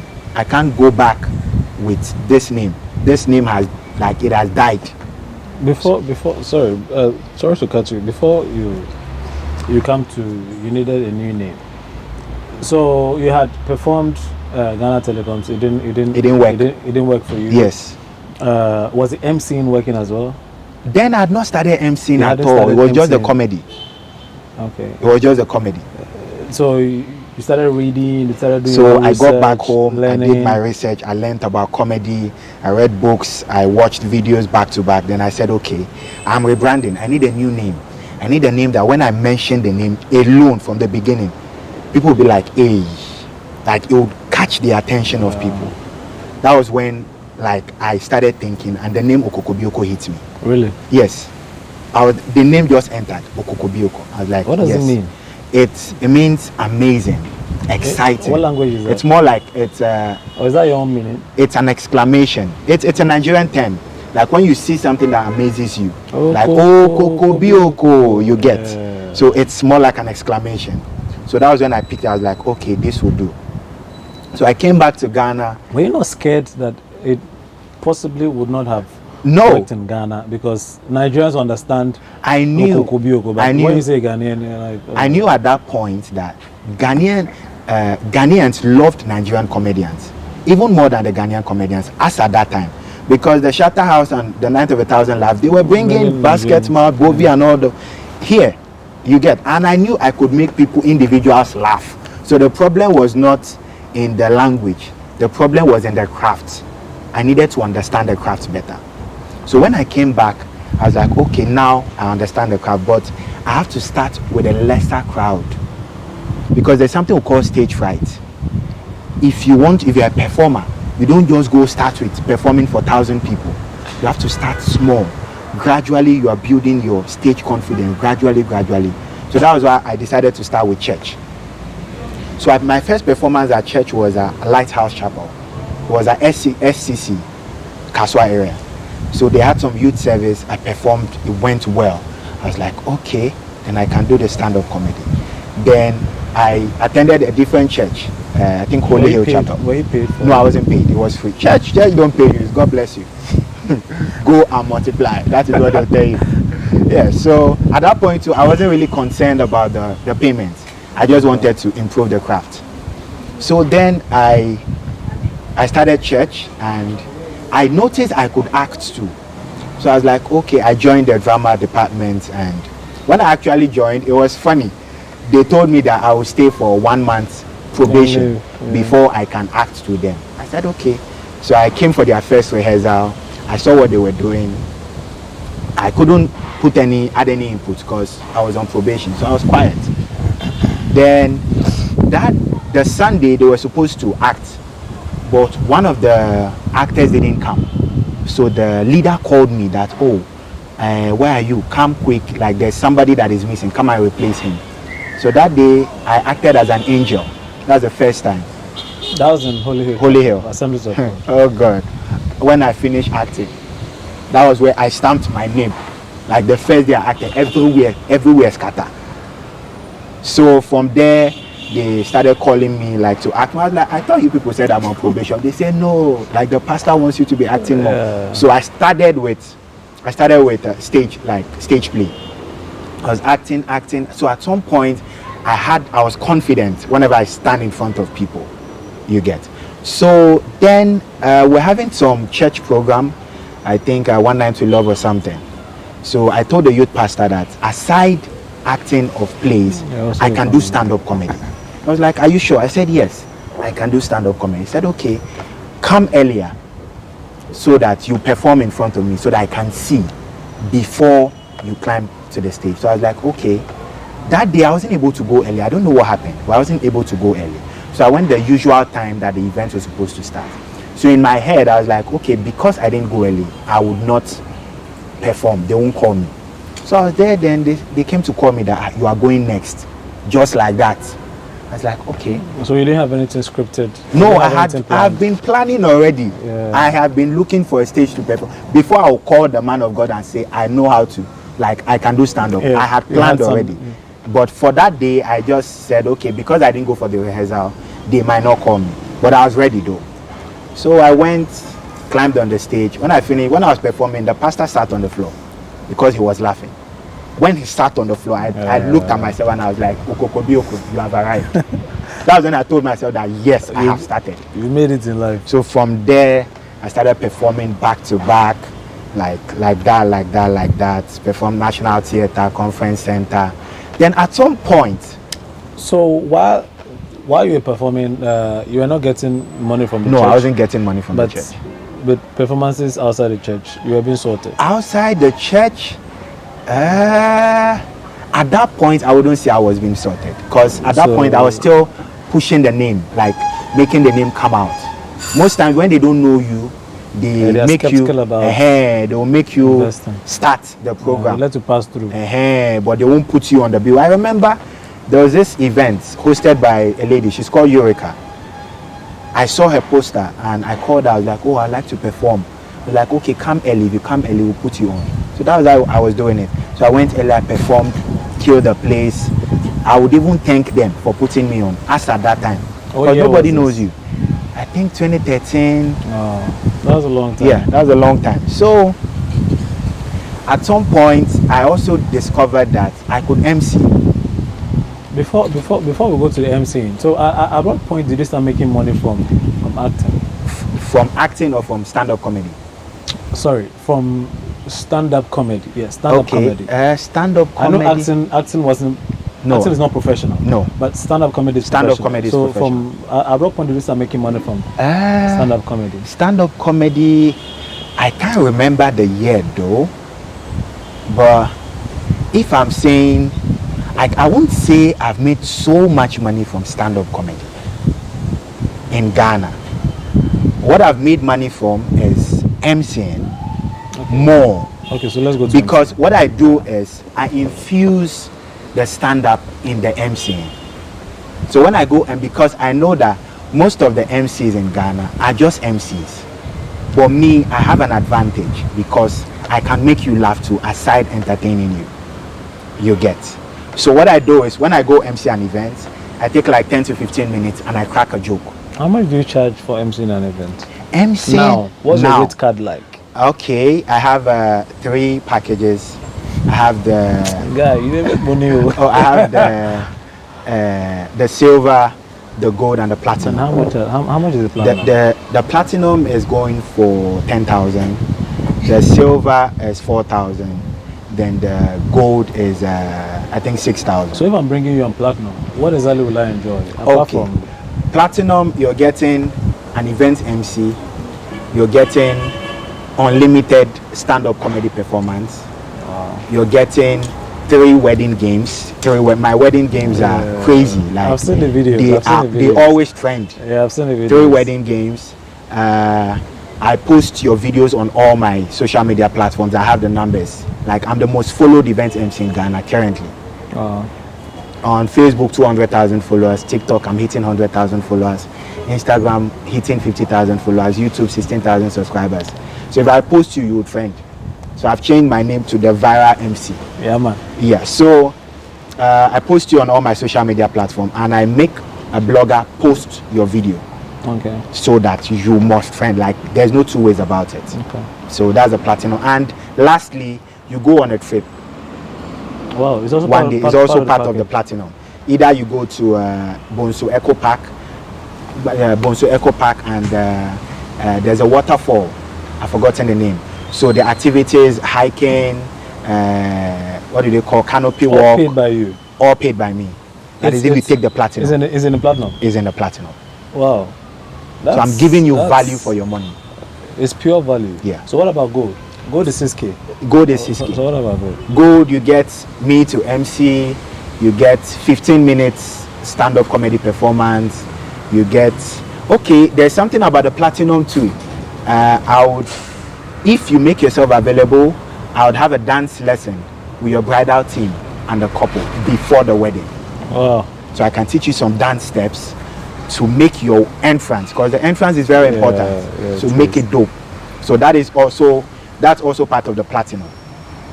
For the silver, is it the gold? For the gold, you have the MCN, stand-up comedy 15 minutes. You have the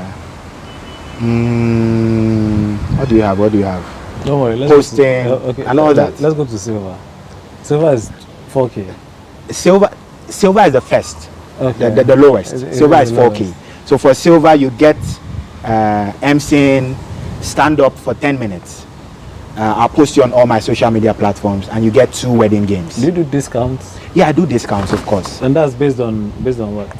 based on the venue, because when you call, first of all, I need to know where you're doing the event.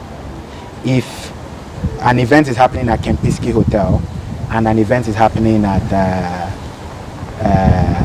let's say Alisa Hotel, you know, say two of them will be age mates, you get, so would know how to go about the discount. And it also depends on the number of people attending. If it's just 100 people or 300 people, the price will change. So it depends on how I communicate with the clients. And sometimes you hear a lady's voice. Her voice is quite like very beautiful, very sweet and soothing, and she knows how to communicate properly. Because of that, you can give her 10-20% discount. Because she sounds good. Oh, sometimes. So when the husband calls? When the husband calls, we increase it. So they have to make the ladies call. Yeah. Okay, then I think I need to make my own spouse ladies, call. you know, ladies know how to go about things. And it's better for a lady to relate to a man than a man to relate to a man. So you've been in Ghana. I think you've been dominant with regard to comedy in GH, believe you me. And not because I know you, but I've seen what you've done. Another thing we forgot to talk about, what really is pushing my name out for the comedy is my comedy skits. No, we'll get it. We've not gotten there. We are still on stand-up comedy. Oh God, I'm blessed. Jesus. So I mean, not because I know you personally. I could say I knew when you basically started comedy, and I've seen how fast you've grown.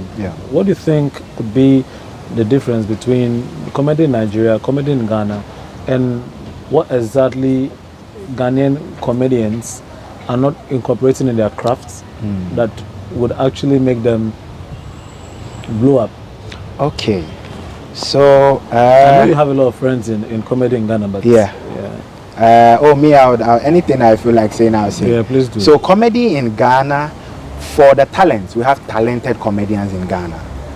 So from the beginning, from the onset, like so many years ago, Ghanaian comedians lacked branding. They had very poor branding. Their social media numbers were very low. They were not even posting content on YouTube because they thought they were saving their jokes. They feel when they post it on YouTube, somebody will pick it up. But Charlie, you have to be creative. If someone, like, I don't allow my jokes to last for so long before I create new ones. You get? So first of all, now I think they've worked, some of them have worked on that, like the likes of Obi and Ponsa, Lexi. They are doing quite well with branding for now. How long does it take you to create a joke? Sometimes. And how long does it take you to dispose of a joke? Sometimes 10 minutes, sometimes 2 days, sometimes 1 week. It depends on how you get the joke. We can be having a conversation. I say something, it makes you laugh. I write it down. I go home and I work on it, and it becomes a joke. So, have you made a joke of our conversation? Not yet. Not yet. Yeah, but there are most times like I pick jokes from conversation, basically. Sometimes from situations, sometimes from your environment. You get. So it depends. It depends on how the joke comes. Yeah. So you trend on social media seriously, and I remember 2 days ago I sent you even today. I'm trending. Tunde had not just posted another video today. Are you billing him? I'm not billing him. I'm just blessed. He has posted like 5 of my videos. Okay, so how has skits helped you? 2 days ago I saw a skit on Twitter. I was like, it's not Okoko. I was like, hey, this guy. Then I sent it to you, remember? Yeah, and you did. How exactly have they added to skits was what I needed to push my name out there, because I was doing well with my comedy, stand-up comedy, but because I am assumed to be a Nigerian, Ghanaians would rather push their own than another, like, because of course we have so many Nigerians doing well. So why do they have to push another Nigerian that sounds Nigerian? So I was doing so well with the stand-up comedy, but my name wasn't really known. But when COVID came, no events, no comedy shows, nothing. Because before COVID, I was hosting a show at Osu, Lyrics and Laugh, every Friday. I was the host. It was going so well. Like, I was having all the Ghanaian comedians come perform almost every Friday. So when COVID came, it stopped everything. So I was like, now that there's no show, would I just sit down at home? So I decided, okay, let me start shooting skits. Because I have always known that I can shoot skits. Because I've been writing scripts for a long time, but for church purposes, like gospel content. So I was like, okay, let me try it. Then I did my first skit with Waris and Etta and one girl, Violet. That skit blew my mind. I think in 1 month, it had about 5 million views. What happened is when I released, not on YouTube, on Facebook. On Facebook, okay. When I released the skit, cause then I didn't have like so much numbers. So a certain guy posted it in Samuel Chrome. That's his name. He's a blogger. So he posted it, and in about 2 months, this guy had about 8 million views. And he called me and he was thanking me that I don't know what I've done to his page. That he has gotten over 200,000 new followers because of my video. And I was like, wow, so if this guy can get over 200,000 followers, why don't I post the video on my own page? And I posted it. I was thinking if I posted, it won't fly. It won't fly. They started flying. Now I have about 9 million views for that video on my page. And I had now, like, it gave me lots of followers. Because after that, I did another skit, marriage proposal. I did it with Kobiche, he's a Ghanaian blogger. Yeah, That was mad. Okay, before that, I did one that trended on TikTok. I think Jackie Appiah used the voice, where I said something about a friend in school, TK, like those days during examination, when somebody wants to copy you, be covering your book. Now, can you cover your poverty? Because I saw him that he is now poor. Like, it was everywhere on TikTok. Nigeria, South Africa, everywhere. The voice was just flying like that. So I was like, wow. The third one to marriage proposal with Kobiche. When I finished shooting that skit, Kobiche called me, was like, he is ready to avail himself to shoot more skits. I was like, oh, Charlie, I beg, calm down, give me I beg. Because it's not about shooting the skits, it's about having the money to push it. Because I was paying for virtually everything. Shooting, editing, logistics, feeding, T&T for the people that will come and act. At the end of the day, we would all shine and glow. You get. So from there, it's been one friend after the other. Are you making money off it? Yeah, I'm making money. How are you making money? From YouTube, basically. But for now, I want to, my Facebook account, I'm trying to monetize my Facebook. Because I heard Facebook pays more than YouTube now. Yeah, so I'm working on monetizing my Facebook. So how much do you earn per skit that trends? Basically, I won't say I've made so much money from skits. Like $100? Nah. It's not more than big. I'm not making so. What I made money from was stand-up comedy. My stand-up comedy made money. I know this man. My stand-up money made money. Comedy. What am I saying? My stand-up comedy. You don't confuse. Relax. My stand-up comedy made me more money than my comedy skit. I think I cashed out about 10,000 Ghana cedis. What was that? From YouTube. Like last year. Okay. Last year. That was what I used to get my iPhone 11 Pro Max. Yeah. So most using it to disturb us. Oh, I think I needed it because of my MCing. One thing I noticed is when I started MCing, I'll go MC a show, MC it so well. Then I'll be waiting for the camera guys that they pay to send me the video. At the end of the day, they won't send it. So other MCs, those guys can flop you, man. So other MCs had a phone and someone that was videoing. So they'll be posting. So what are they doing? People were seeing. So it's not about I am good. It's about what you're showing the people. So I had to get the phone. So I mean, sorry to cut you. We run out of time. Okay. But we'll bring you on again. Okay. Briefly, I think I haven't forgotten what I was going to ask.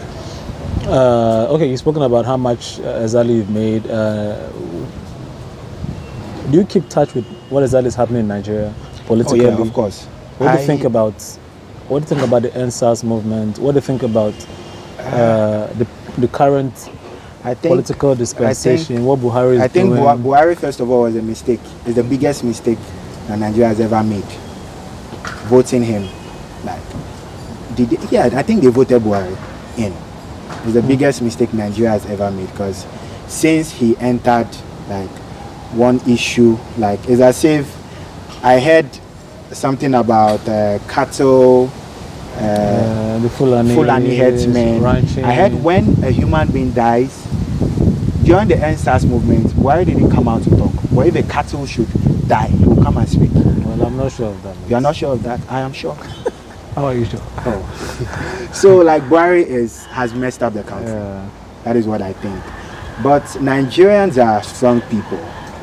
Nigerians are talented. Nigerians are, like, no matter the situation, they will come out successfully, or successful rather. Yeah. So I just feel it's a phase. But as youth, we have to be part of the decision making when it comes to politics. But it will be very difficult because the older ones have the money, they have the power, and we have more poor people, more poor populace. So if they can go and share one bag of salt for about 5 million poor people and tell them to vote, they will vote. So it's not just about saying we need somebody that is youthful to be president. He won't win. There's no way he would win. Because at the end of the day, how many of the youths have a voter's ID card? How many of them vote? Did you watch? I watched some election video that happened in the north. In the north, they don't even know. They'll just be telling them, put your hand, put your hand. You see, illiteracy small child will be voting there. So it is crazy. The major problem is the illiteracy rate is high, poverty is high.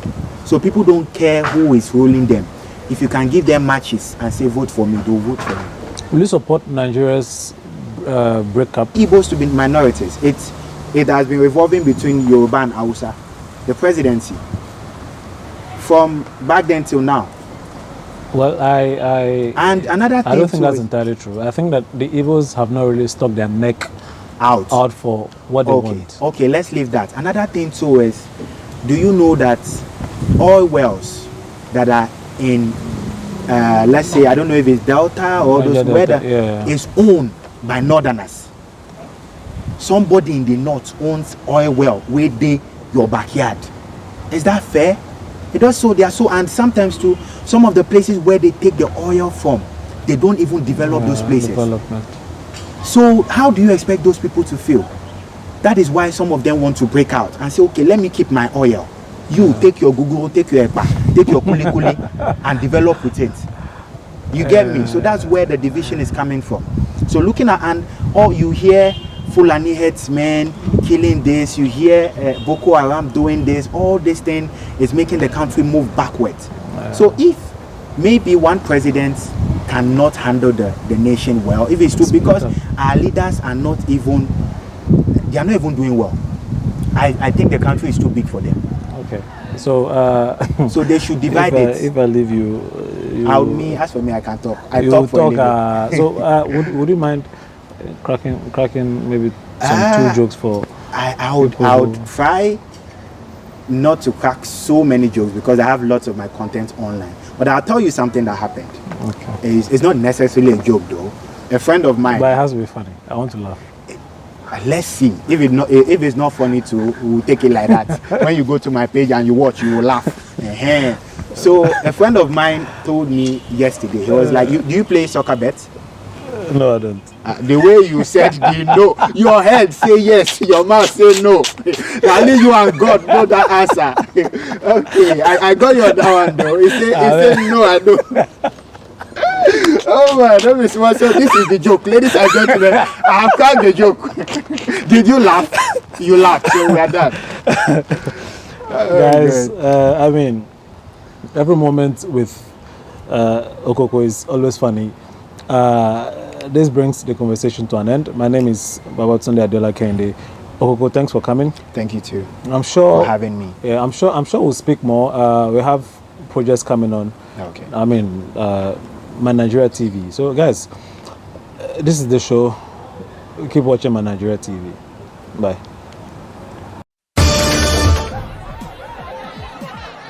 Powers and principalities. There's so much fire inside me. Tragedy struck when part of the largest hillside at the kosher rubbish dump collapsed. It's going to be fun to see how he goes about approaching this game.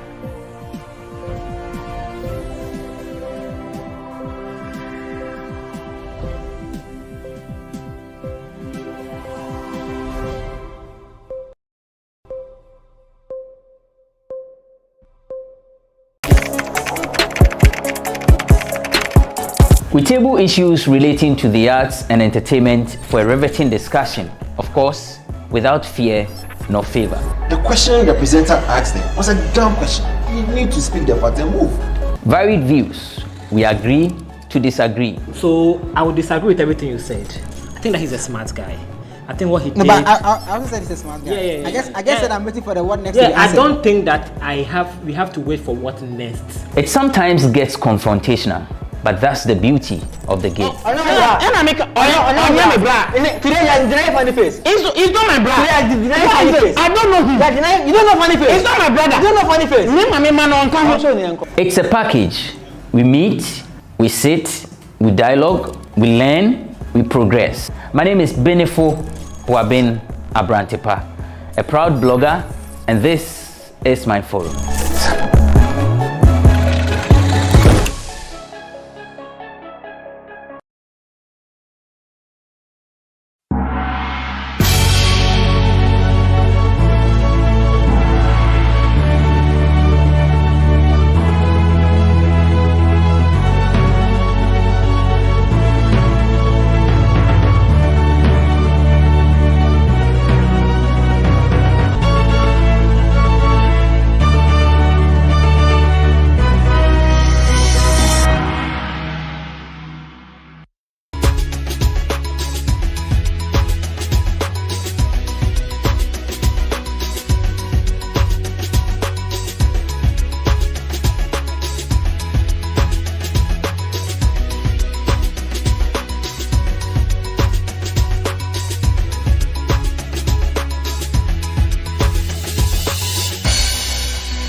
That and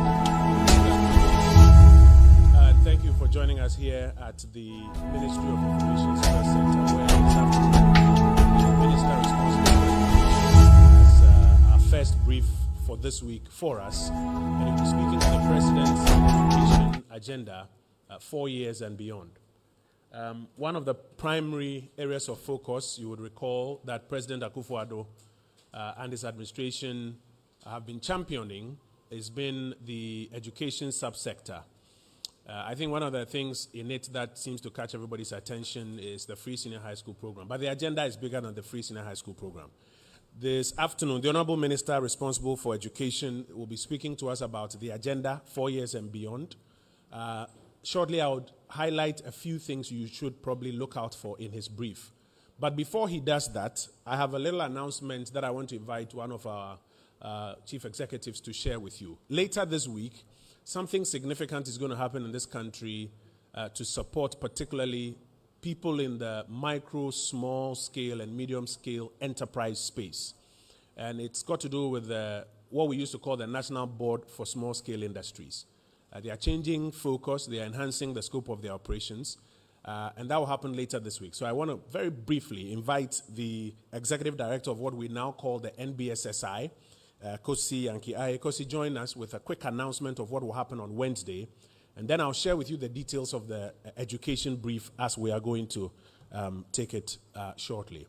For our colleagues who are carrying us live, we thank you very much.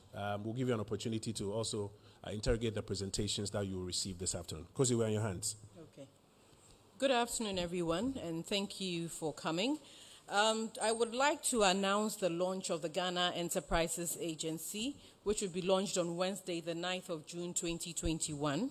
This new agency would be the apex body to promote, grow, to regulate the micro, small, and medium enterprises sector. The importance of this and the promotion and development of the MSME sector cannot be undermined because of what it does for an economy in terms of strengthening and growing it, in terms of job creation, in terms of wealth creation, and even improving the quality of life of Ghanaians. So it has been very important, and over the past few years, we've been working on an act to support this sector, and this would be launched. So the Ghana Enterprises Agency will be launched on Wednesday, 9th June, 2021. Along with it would be the launch of the National MSME Policy, the first of its kind in this nation. Over the years, there have been various papers and policies on industrialization, but nothing really on the micro, small, and medium enterprises, giving it direction and giving it a plan for growth and a better implementation plan for strategically positioning MSMEs in this nation. Along with that is realizing and understanding the importance of BDS provision, as well as support financially to some MSMEs. So along with that would be the SME grant support as well, in excess over 100 million, which would be shared, which would be worked on and discussed as well and launched on that day under the Ghana Economic Transformation Program. Thank you very much. Thank you. So that's a quick brief. Kosi, please stay with me. A quick brief on, can I say the transmogrification or the transformation of NBSSI into the Ghana Enterprises Agency. Yes. And a number of things under that and what you can look forward to. If there are quick questions for her on that, I'd like to take them and get them out of the way before I move to the education brief. One of the questions that came to my mind when I initially saw the text is this just a rebranding of NBSSI to something else? Just a change in name? No, it's not. Yes, so it's not just the changing of a name of an institution, but it's a real major transformation of an institution from what it was to something that is stronger and has the ability to bring about a lot more change in the sector. And also when you look at the new act that governs it, in the past, the NBSSI Act was actually outmoded in terms of what it could do and its relevance. It was also outmoded in the form that it just focused on the micro and small at a time when we had an economy that looked at micro and small. But with this new act and this new agency, the focus is also looking at micro, small, and medium enterprises, because we can't move the economy forward if we're not looking at the small and medium enterprises. And that is what this new agency seeks to do. And so, yes, it is a major transformation, one on levels we've never seen before in a country, especially when you look at where we've come from in the past 4 years, where when in 2016, 2017, the budget of the institution was less than very little, in excess of 20,000 from what has to do besides government salaries, but then has been able to move to in excess of 500 million Ghana cedis.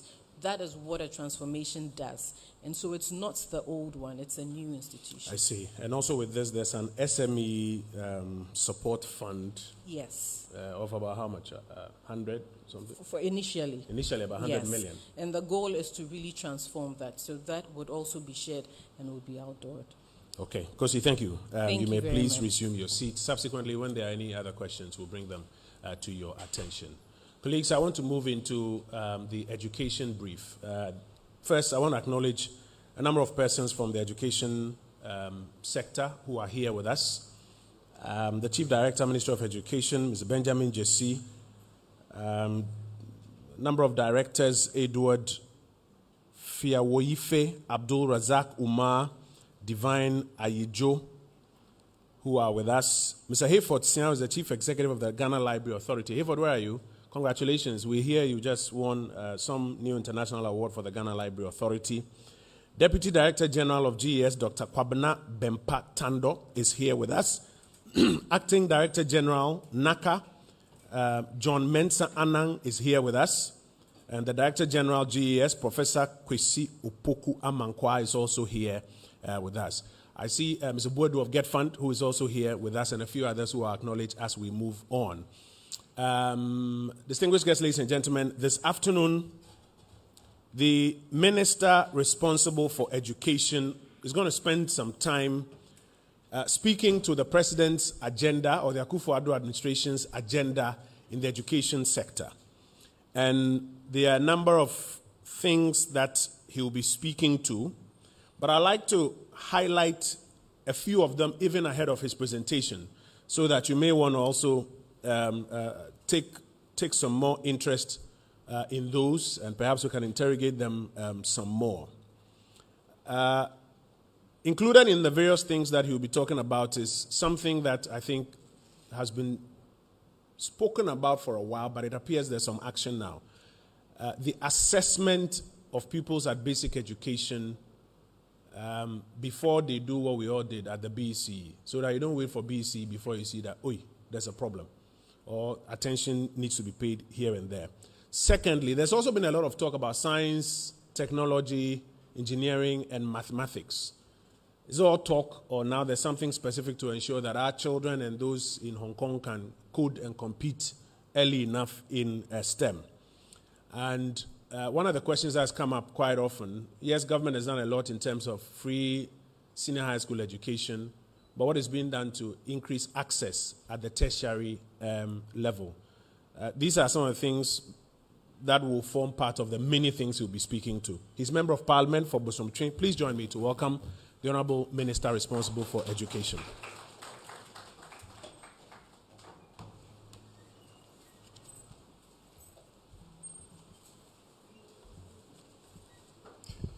Thank you, Honorable Minister for Information.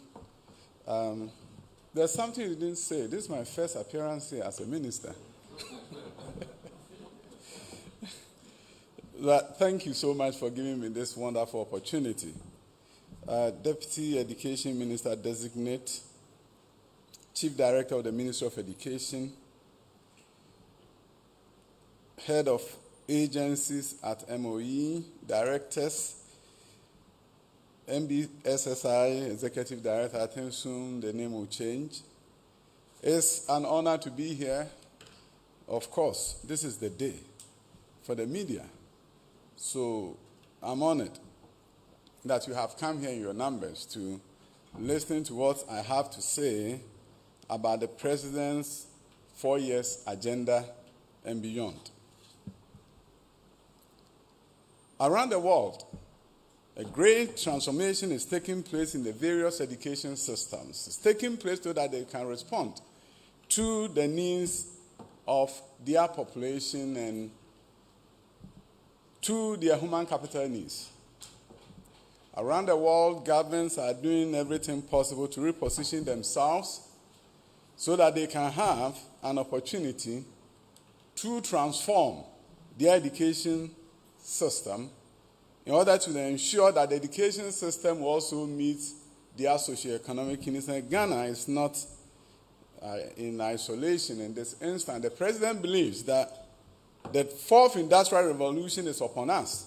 In order to make sure that we have a population that is truly empowered and skilled enough to lead the nation at this critical juncture, in order to ensure that we understand that students should be able to do computing, understand artificial intelligence, robotics, and not forget the Internet of Things, 3D printing, genetic engineering, a number of things in the STEM area, not forgetting the creative arts field as well.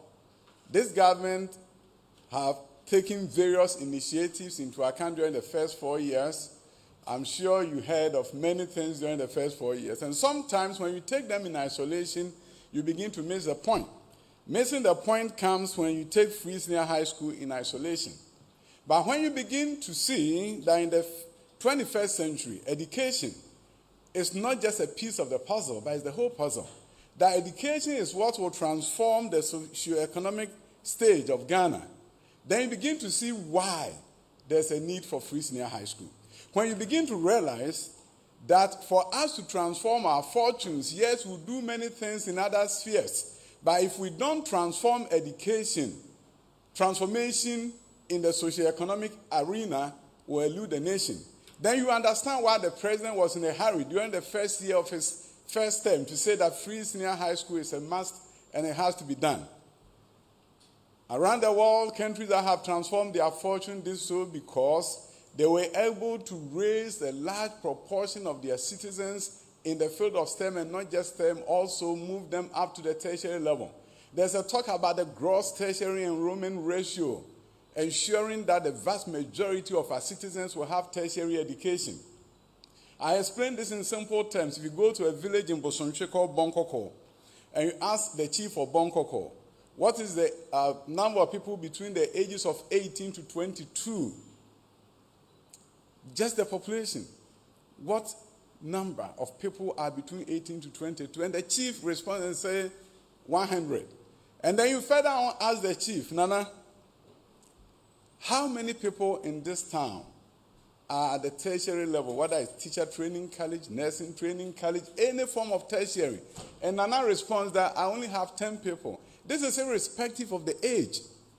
Then Bonkoko has a 10% gross tertiary enrollment ratio. If you go to another town, you ask, and then you have 20%. That town that has 20% will develop faster than the town that only has 10%. Around the world, countries that have transformed their fortune do so because they move that numbers up. If you look at Mauritius, 40%. Mauritius is now moving, it's seeing transformation. Of course, South Korea, 93.6. The nation is transformed. Recently, the President of the Republic, Nana Addo Akufo-Addo, said something about gross tertiary enrollment ratio when he said, by 2030, the gross tertiary enrollment ratio of Ghana should be 40%. It escaped a lot of people. He was not saying that the growth in enrollment should be 40%. He said the gross tertiary enrollment ratio should be 40%. What is the current ratio now? 18.8%. And that will not bring about socio-economic transformation of this country. But how can you get these tertiary numbers up when 50% of your youth don't have opportunity for secondary education? It's not going to happen. So free senior high school within this test is about transformation of the fortunes of Ghana. So when you increase your numbers, you are transforming the numbers that will go to the tertiary. But you are not just increasing any numbers. You're also concerned about who actually moves up. What kind of the skills are they bringing from secondary to tertiary?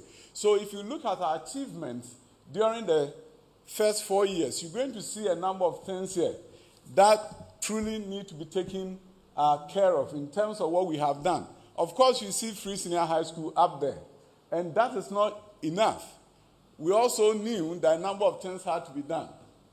But look at the numbers. Free senior high school, secondary education enrollment, growing from 800,000 plus to 1.5 million. Now, great accomplishment of this government. Improved performance on WASI. We'll have the opportunity to say a few words about that.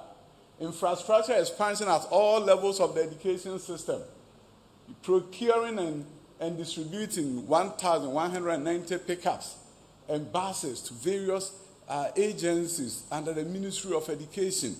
Recently, I had a wonderful opportunity of meeting former ministers, and one minister made a profound statement. He indicated that when she was at the ministry, she began the effort, and yes, she did, in terms of taking our 778 and begin to build the National Teaching Council, the National Inspectorate Board at the time, and making sure that all those agencies will have the requisite resources in order to do their work. She began, and we continue.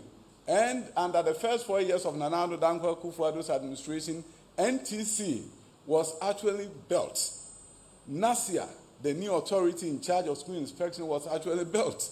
Resources was provided. NTC, resources was provided. So that goes to tell you that the MPP government under the leadership of Nana Addo Akufo-Addo believes that when one government starts something, another government continues and do it for the benefit of the Ghanaian people. And that is what we did during the first term.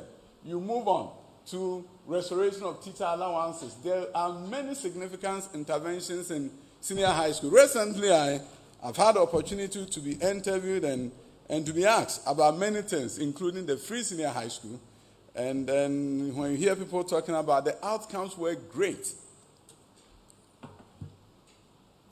But somehow, our students didn't do it. I always believe that we are one country.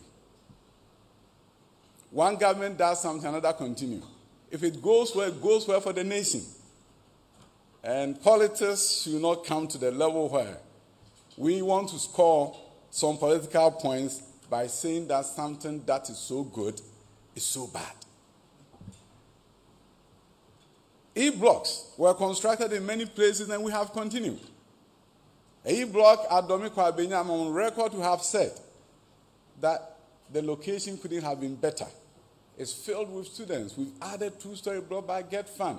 It's filled up. The GMPC came, built a 6-classroom block. It's filled up. Good location, excellent location is benefiting Ghanaian people. But if I go to Nsawura and there's one there, that by virtue of its location cannot be operationalized and I had to add dormitories, I will say that. But I'm not going to say because E-blocks were constructed by the NDCs, somehow everything about it is wrong. So yes, Free Senior High School was started by Nana Addo Dankwa Akufo-Addo. Various interventions have been implemented, and that is why we see the results that we are seeing. Free Senior High School was not just we have started and let it go, leave it. No, you have core textbooks that were provided through the Ghana Education Service. Intervention grants were disbursed to schools by the Ghana Education Service. Provision of bursaries to girls, and this was part of the Secondary Education Improvement Program project that was started by the NDC, and we continue. Those that ensured that we could disburse money to girls as bursaries to take care of themselves in secondary schools across the country. Remedial packages delivered to schools, leadership training, and the SIP. You talk about absorption of school fees and the Free Senior High School. Free meals for even day students. So when you do all these inputs, quality inputs, the outcome should not surprise anyone. And this is an investment by the people of Ghana. And when the outcome is good, we've got to say it. And today I congratulate the young men and women who did well in the past years, and I want to thank the teachers for their sacrifices and thank Ghana Education Service under the able leadership of Dr. Opoku Amankwa for the excellent job done. Library. I'm so excited. Probably the youngest of all the head of agencies at the Ministry of Education, Mr. Sian. I almost said Dr. Sian because I think he deserves an award of an honorary degree. Honorary doctorate degree. I think universities that are listening, you probably want to give him one. Why am I saying that? Took over the library at a time when things had fallen apart in the words of Kofi Kenyatta. Things were not going well. And then you begin to see vans refurbished so that they can do mobile library services. You go to a library at the headquarters in Accra, buildings were repainted. Go to the various regional levels, library were revamped. The number of people visiting library has gone up. Literacy has become a major focus of the library, distributing books to schools in order to ensure that our children can read and they can write. This is a major intervention by the president through the leader of the library service and his able board chair. Now, when you take a look at all this in the library, I think you see it there. Great things are happening at the Library Authority. And I couldn't have been more proud of this young man for the work that he has led his agency to do. I think you see a number of vehicles there, and this speaks to what they have done and the award that they recently received in London for the work that they've done. It has really gotten global recognition and significance. Now, WASI, I think I've alluded to the great accomplishment of the teachers, the men and women who go to classrooms every day and do their best to ensure that our children are taught. Headmasters of schools who does their very best. Parents who, in spite of the COVID-19 pandemic, allow their children to go to school so that they can take this exam.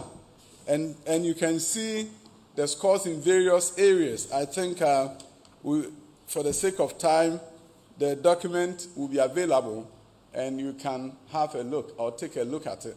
So you can move on to other places, please. Legal reforms were not undertaken in vacuum.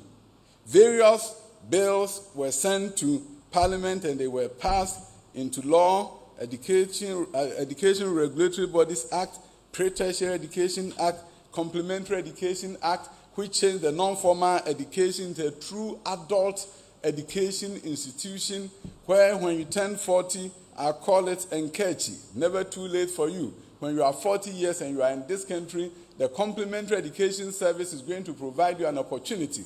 If you want to learn tiling, carpeting, being an electrician, that will be the place to go.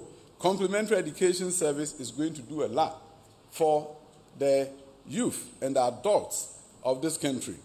We also understand that there are some things that needed to be done. Huge infrastructural expansion, like has never happened before, has taken place during the last 4 years. And we have the list of various buildings, length and breadth of this nation. You have various kindergarten blocks that have been completed, various primary school blocks, and you can see the images for yourselves. You have basic schools that were falling apart, that has now been rehabilitated, or new blocks has been done, and there are pictures everywhere for you to take a look at it, and the location has been indicated so that there will be no doubt that it was actually done. No doubt about that. Senior high school classroom blocks done so that we will have the opportunity to take out the double track. The president made a promise and he delivered. So if you see schools where construction have progressed steadily, and by the way, not all schools are double track. Those that are double track receive a major dose of infrastructure expansion, and in some schools, double track is no longer there. You go to some schools, first year may not be double track any longer. I'll tell you about Kumasi High School, my sixth form school. First year is single track, second year is single track, and of course, third year is single track. Prempeh College, first year is no longer double track. There are a number of schools where double track is being eliminated because they have enough facilities. And we are going to live within the president's promise of 5 to 7 years to eliminate double track. Now it's come down to about 2 to 3 years, and most schools will be off the double track calendar. I think you see some building here. This improved infrastructure in various universities, and we want to commend the leadership of those institutions for embarking on infrastructure expansion. But let me go to an area that is dear to the hearts of many Ghanaians. That is TVET.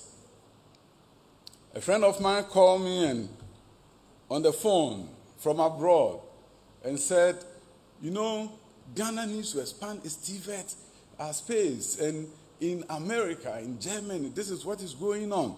Talk about the various equipment that are available.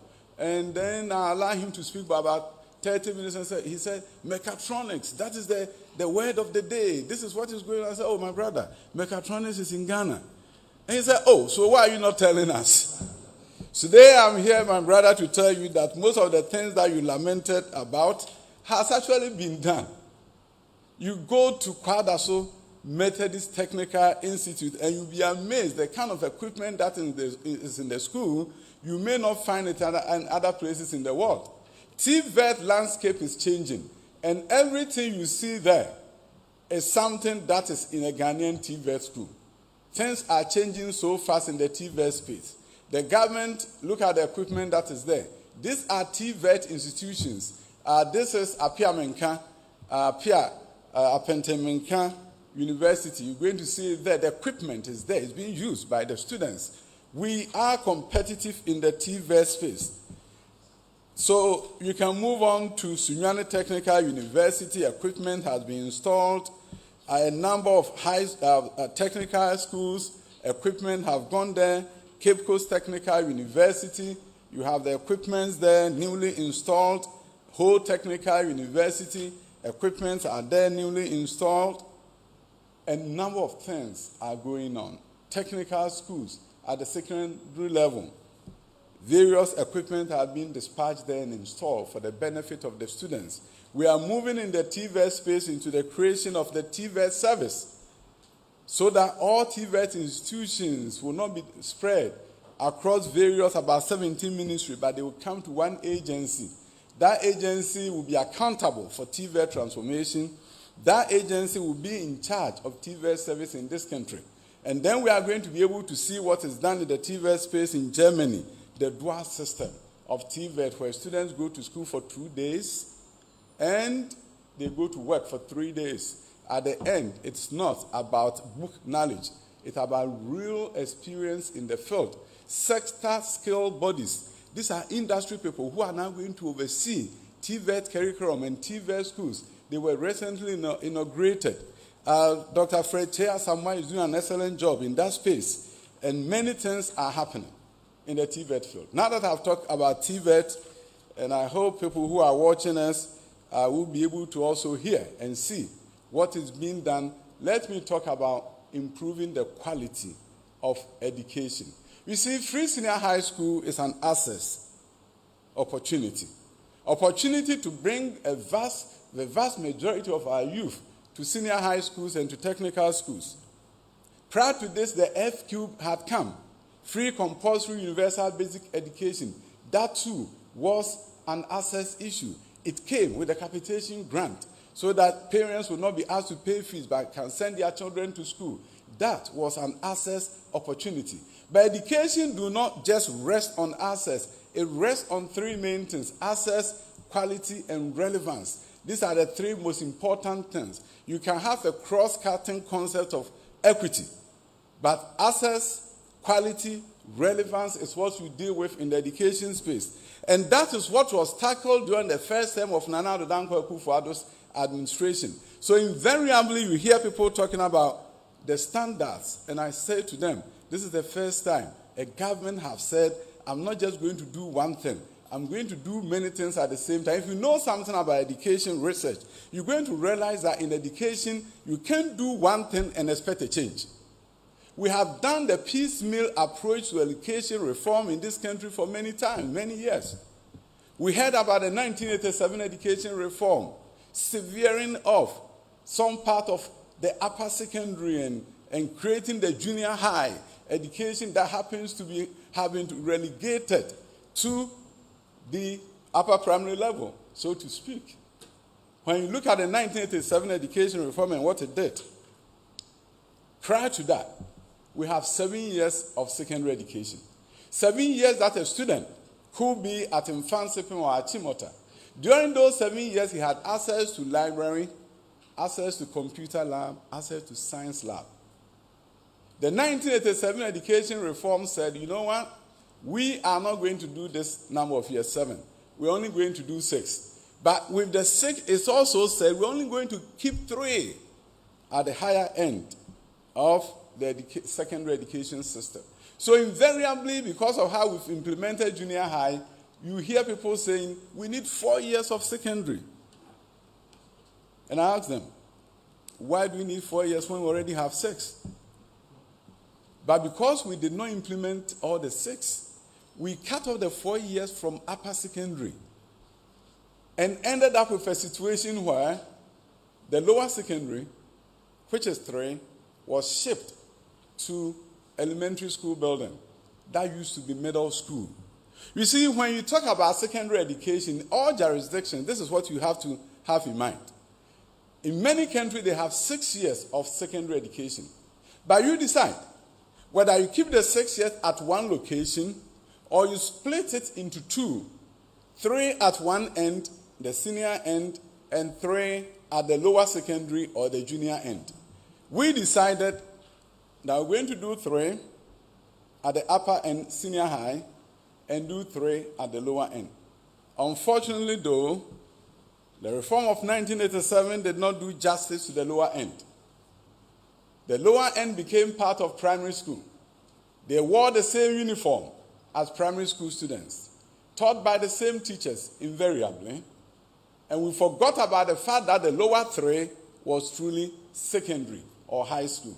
So if you meet anybody on the street and you ask them how many years of high school do we have in Ghana, you'll be told that's 3, and we wish it was 4, but it is actually 6 years.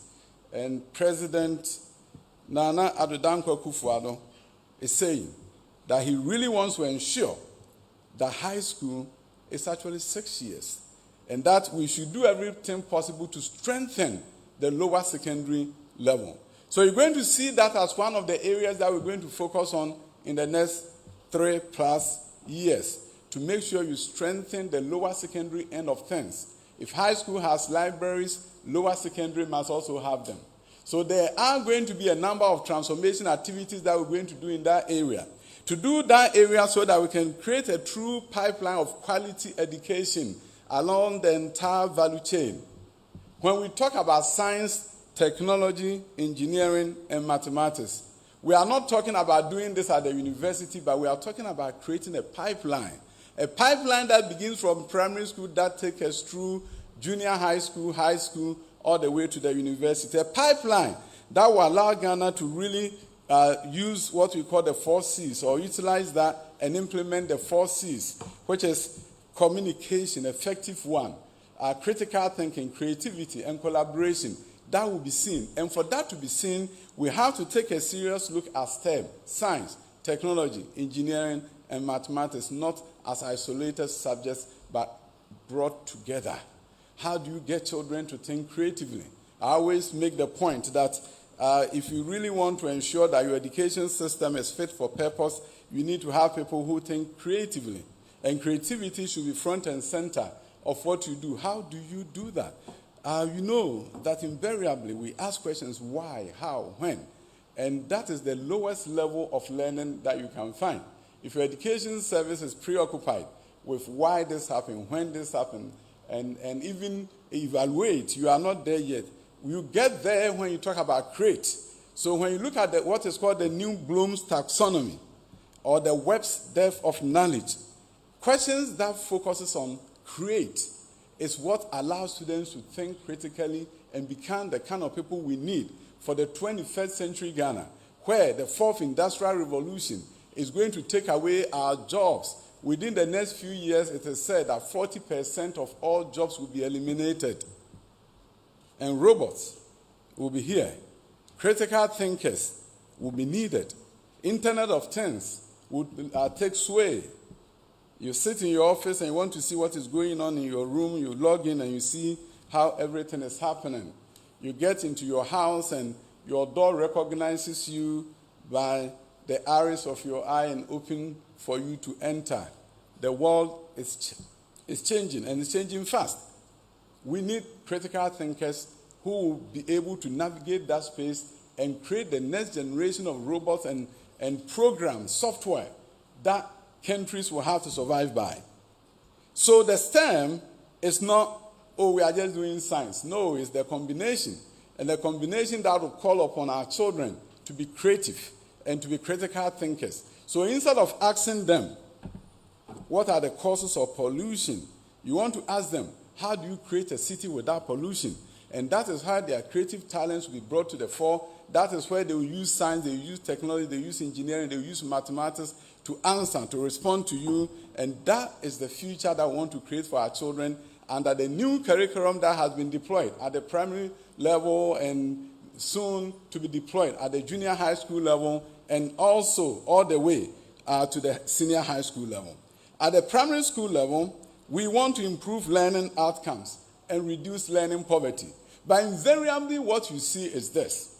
Our children go to school for 11 years for us to know whether they did well or didn't do well. If I want to evaluate how Kokrobite primary school is doing, I'll have to send the circuit supervisors. Now they have a new name, CISOs, right? I have to send them there and say, give me a report. When the CISO is there, they will do everything so well. When CISO disappears, learning disappears. And there's a phenomenon that is called presenteeism.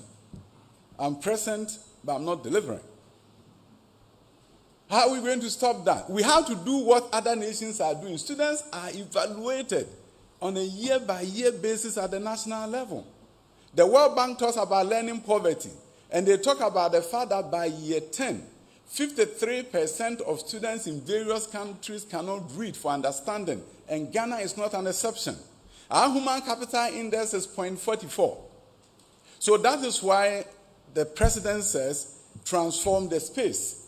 So transformation of the space means that all fourth graders this year are going to be tested across the length and breadth of this country. Every one of them. So that we'll see the challenges that is confronting us as a nation. And then we'll give them 1 year during the 5th grade of primary 5 to do intervention. We'll test them again in primary 6. The following year, we're even going to begin from primary 2, primary 4, primary 6, and beyond. This year, every student will be tested at 4th grade level. National standardized test, which has been done in Singapore and other places, is going to be a reality under the watch and leadership of Nana Addo Dankwa Akufo-Addo. So parents, our goal is simple. We want to know whether your child can read or not. And the report will be generated and given to every single parent in this country in mathematics and literacy for them to really know whether their students are doing well or not. And then we'll have an opportunity to track them longitudinally. We want to take advantage of technology to digitize education in Ghana. We have a dashboard that is coming that will allow the Minister for Education to log in and see the attendance of every district, to see how every district is doing. And when the test is deployed and administered, the results will be on a dashboard. There will be a public component where anybody in this country can log in and see how their district or school is doing across the length and breadth of this nation. Things are going to change. And they are going to change because we find in this country youth that are ready to learn, determined to learn. And we need to create a platform for them to do just that. And they will make Ghana proud when the foundation is laid for them. We should be able to find out students from Sabzugu who started primary 1, where did they end up? How many of them were able to make it to the university? The longitudinal tracking system that we are developing is going to allow us to do that. And I want to thank the National Identification Authority for the opportunity that they're going to present to us in giving national identification cards to our students so that we can use that as a unique identifier for every student in this country. We are going to continue with Gallup, Ghana Accountability for Learning Outcomes Project, to make sure that the 10,000 schools that are not doing well will receive additional resources in the form of learning grants to actually improve learning and teaching at the schools. We are grateful to the World Bank for the partnership and for the leadership of GES in this effort. There are many other agencies who are also involved. Junior high schools will be participating in Program for International Student Assessment, or PISA. Countries like Vietnam have gone to PISA, they are taking the test and they are beating the West. Vietnam is a developing country like ours, but because of their reform in education, like what we are doing, they produce 100,000 engineers every year. Yes, they are 3 times our population, but we do 6,000 plus a year. So if we were Vietnam with 3 times our population, we may be doing at most 19,000 a year. 19,000 engineers will not give us the opportunity to attract industries from around the world as Vietnam is doing. 100,000 is what they are doing. And we can do better than that. We can do better than 6,500. We can move forward. And that is why when you hear of science, technology, engineering, mathematics, the universities may be willing to admit people. But if we don't produce those young men and women from primary school, if we don't bring basic STEM, if we don't do STEM high schools across the country, how can they get the people to train at the university? It's not possible. So preparing for PISA also means that the Program for International Student Assessment, it also means we have to begin to bridge the gap between junior high school and high school, begin to ensure that we are transforming our junior high school, they can truly participate. High school rankings are going to be done, it will be coming out soon. We are not just interested in ranking Jache Pramso against Achimota. I know Achimota will be ahead. But I'm interested in looking at Jache Pramso to see that how does it compare? How does Jache Pramso compare to schools that are accepting the same BECE students? So the similar schools ranking is what we're excited about. that it's not just about the national ranking. It's not just about comparing Frafraha Community Senior High School to Wesley Girls. We know Wesley Girls will be ahead. But I want to be able to look at how does Frafraha compare with Tuanse, compared to schools that are at the same level, compared to schools that accept the same students from the BEC. And that is what we're excited about. So when the comparison comes out, you're going to see ranking of schools at 2 levels. National ranking from level 1 to 10, 10 being the highest. And then we're going to have the similar schools ranking. So the big boys and girls will be compared against each other for us to know how well they are doing. So if you happen to be a school that is ranked nationally as 10, then we're going to see when you are ranked against schools that look like you, are you 1 or 2 or 9 or 10? The best school in the country will be ranked 10-10. So among similar schools, there are 10. Nationwide, there are 10. You may have a school that is ranked 2, but when you compare that school to schools that are just like it, you're going to see that they'll be ranked 10. Then we commend that school and look at their best practices and how we can use the best practices to bring about transformation. We don't need to travel further to see the best practices. There are schools in this nation that are doing so well. So under the new policy of the Ministry of Education and Ghana Education Service, new schools will be affiliated with existing high-performing schools. Headmasters from existing high-performing schools, assistant headmasters, may be posted to new schools. We've seen examples of that. Headmasters have been posted from schools that are high-performing, and they go to one school and put that school on the map. That is going to be done proactively to ensure that a new school does not stay there for 10 years before it becomes a great institution.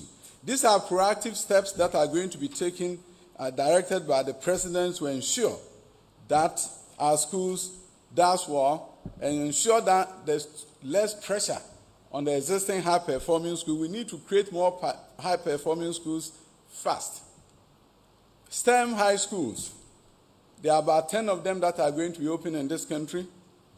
Various stages of construction at this point. Some of them have come to close to finishing, like Abomosu. V-block schools, big campus, boarding school, almost completed. It is going to be operationalized so well. I've been assured by the Ghana Education Service that headmasters will be 3 months before the school open.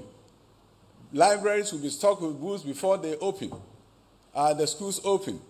There won't be any school where biology teacher will have his classroom, and that is the biology lab with an office and a storage space. In these schools, teachers will be in their classrooms and children will be visiting them. That is the best practice around the world.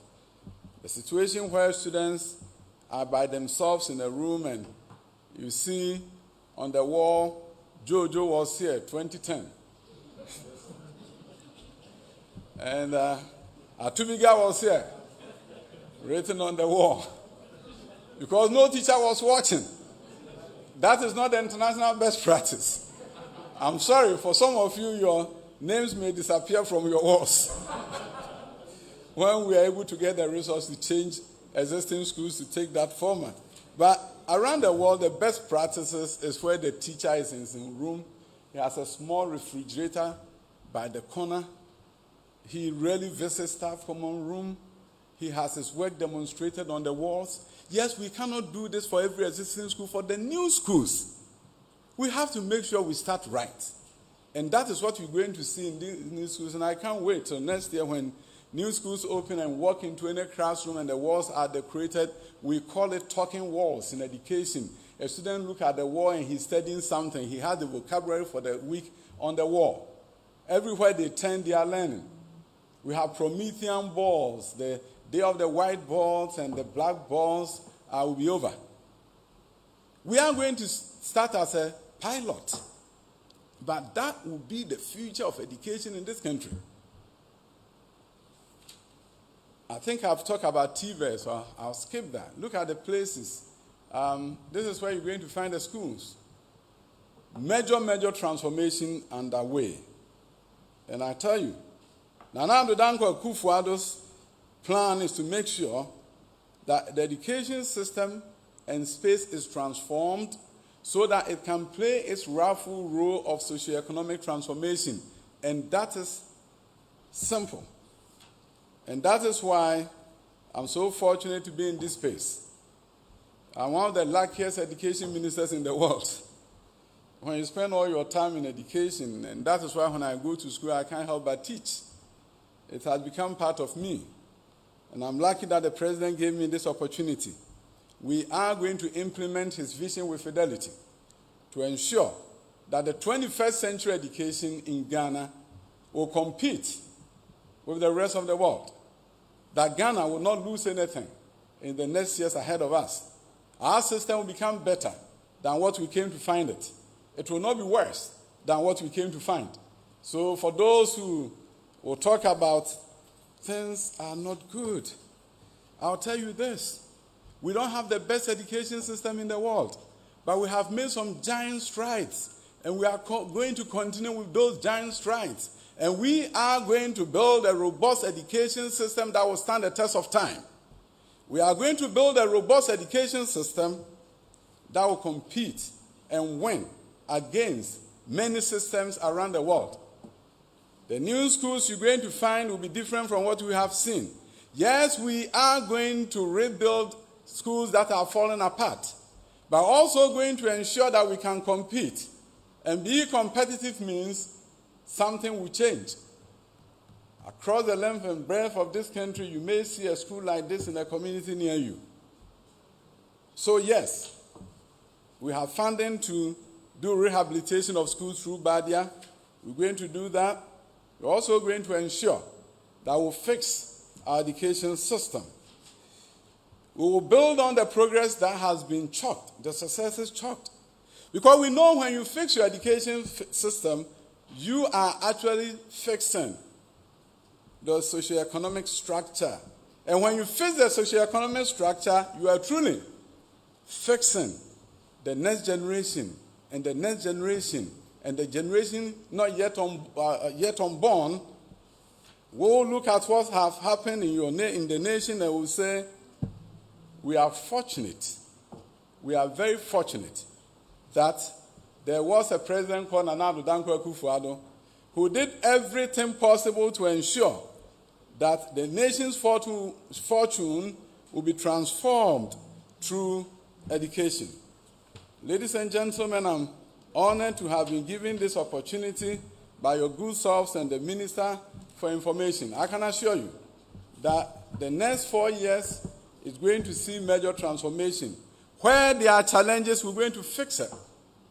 Where there are opportunities, we're going to capitalize on it and take advantage of it and do what is right for this nation.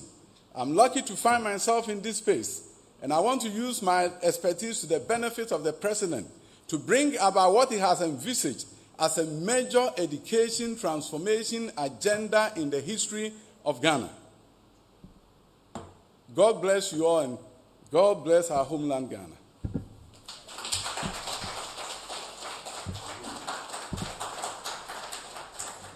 Minister, thank you. You may briefly take a seat so that we get into the second part of our conversation this afternoon, which is where our colleagues would raise their questions, and then we will do our best to get some answers to those questions. As much as possible, we'll try to stay on Minister's presentation this afternoon. So the microphone is ready. If you have a question, I'll do well to take them in batches. If you have a question, do let me know, and then I will take them. Minister, please take note of a few that I've seen online currently. I'll start with that one. Can we get the microphone down here? So let me start with these ones that I've noticed online, about 4 of them, and then I would take some more. The first is that there's a claim that under the current free senior high school structure, students learn nothing because they spend less days in a year in school. So they are learning nothing. If you have an opportunity to respond to that, we'd like to hear a response. There's also a suggestion that the recent WASSCE results are not a genuine reflection of a suspected poor quality of education that the students are receiving. That there's a suspicion that the students are getting poor quality education and that these WASSCE results are therefore not a genuine reflection of what they are getting there. There's a third, scanning through the comments thereon. Essentially, that some schools are complaining about food, furniture, and a few challenges as proof that the free senior high school program has done more harm than good. That there are some schools that say they have challenges with furniture and food and a few other things, and that is proof that the free senior high school program has done more harm than good. And then the final one is the 10 STEM schools that you talk about. Do we have a timeline for when they are opening? 2022, 2021. So, Minister, please take note of this. I will start, I saw a hand up here. Let me start here. I saw a number of others here. So let me start here. And then, okay, so 1, 2, 3. And then I'll let Minister do a response, and then I'll come to the second set of questions. Yes, sir, please introduce yourself. Thank you very much. I'm Musa Lansa with GH1 TV. My first is just a request from a headmaster in the Upper West region, Northern Star Senior High School. They're asking for a dormitory for their girls and also some urinals. So I just put in the request. You have to speak up a bit. A request for girls' dormitory from Northern Star Senior High School. High School in Wa. And also some urinals for the students. Okay. Secondly, the distribution of vehicles for schools. I just want to know what criteria was used to do the distribution, because I know of very less endowed schools in some rural communities who did not get the pickups, but those in urban areas, some very endowed schools that even their PTA buys pickups for the school to run. So what's the criteria for vehicle distribution? For vehicle I want to take as many questions as possible, so let's make it spot on. Yes, sir. GNA, quickly. Yeah, my first question is, in view of the COVID-19 pandemic and then declining in government revenue, people have suggested that government should do a dialogue, stakeholder dialogue, to find alternative means of funding free SHS.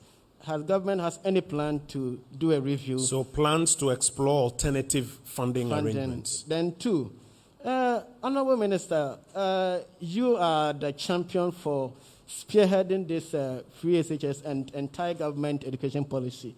But there was allegation that you have not even enrolled your child in free HS school or public secondary school, but rather private senior high school. How true is this? And if you can give further a light into this thing.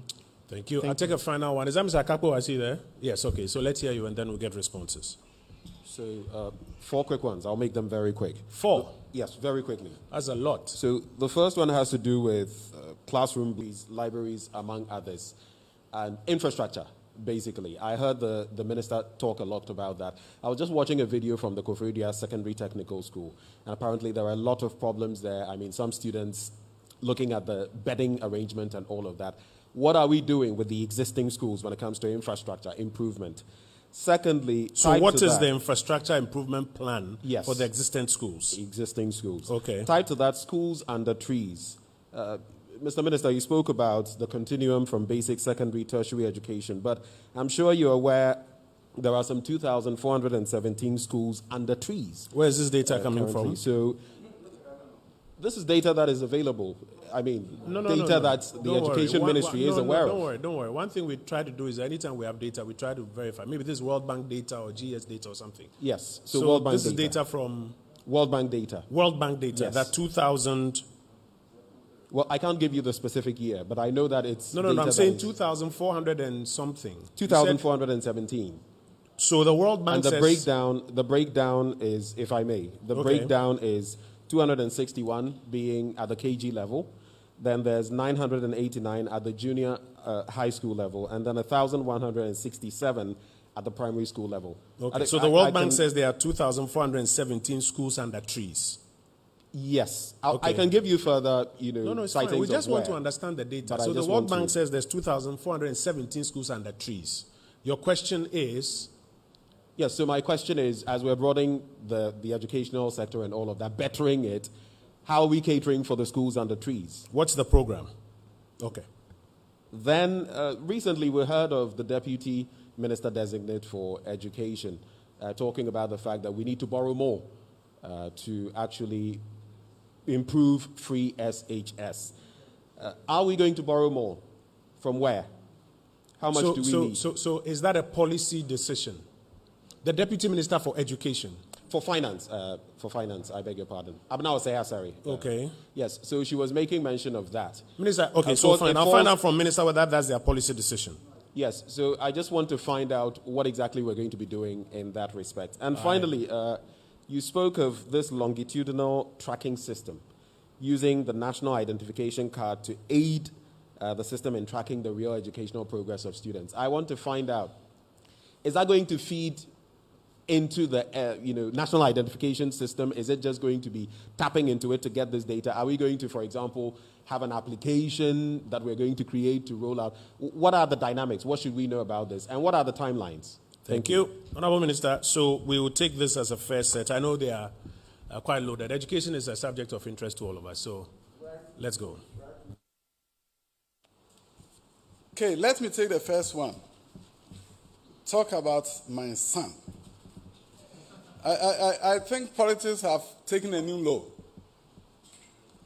My son should never be part of my political career. And secondly, I don't have a son who is old enough to be in a senior high school. So suffice it to say that I have no further comment on that. My son is not old enough to be in a senior high school. We have the best senior high schools in this country in the public sector. So if somebody says his son is not going to the best senior high schools in this country, I don't know how that is news. My son is not old enough to be in a senior high school. Now, let me move on. COVID-19 pandemic as a reason why we should somehow have a dialogue. I don't know what he wants the dialogue to be, but if the dialogue is about because of the COVID-19 and its impact, what should we do? Stop free senior high school? I'm not getting it. If it's about paying, that is the reason why we should not even be talking about it, because the pandemic has hit people so hard. And if there's a government program that is ensuring that their children are going to school, what are we saying? Those who can afford are saying, remove the foundation from the poor. I don't want to think that that is what has been suggested, so I'll leave it there. Parents are suffering. The least we can do is to support them and ensure that their children have education just like our children. Koforidua Sektek, I hope the headmaster is listening and he will take the pictures of the mattresses and the beds that are coming to his school and put it on social media for the world to see. We are fixing it. We didn't know. Came to our attention. Get Fund came to our rescue. We are fixing it. Call the headmaster and find out what he has received to date. Anything that he needs will be received. So, when challenges come, what we do is challenges. I'm going to check on the World Bank website to see if we have 2,407, but I know there are schools that are in the trees. 5? Okay. VACO Trust Fund has committed to eliminate it on behalf of the government. We are very, very grateful to them.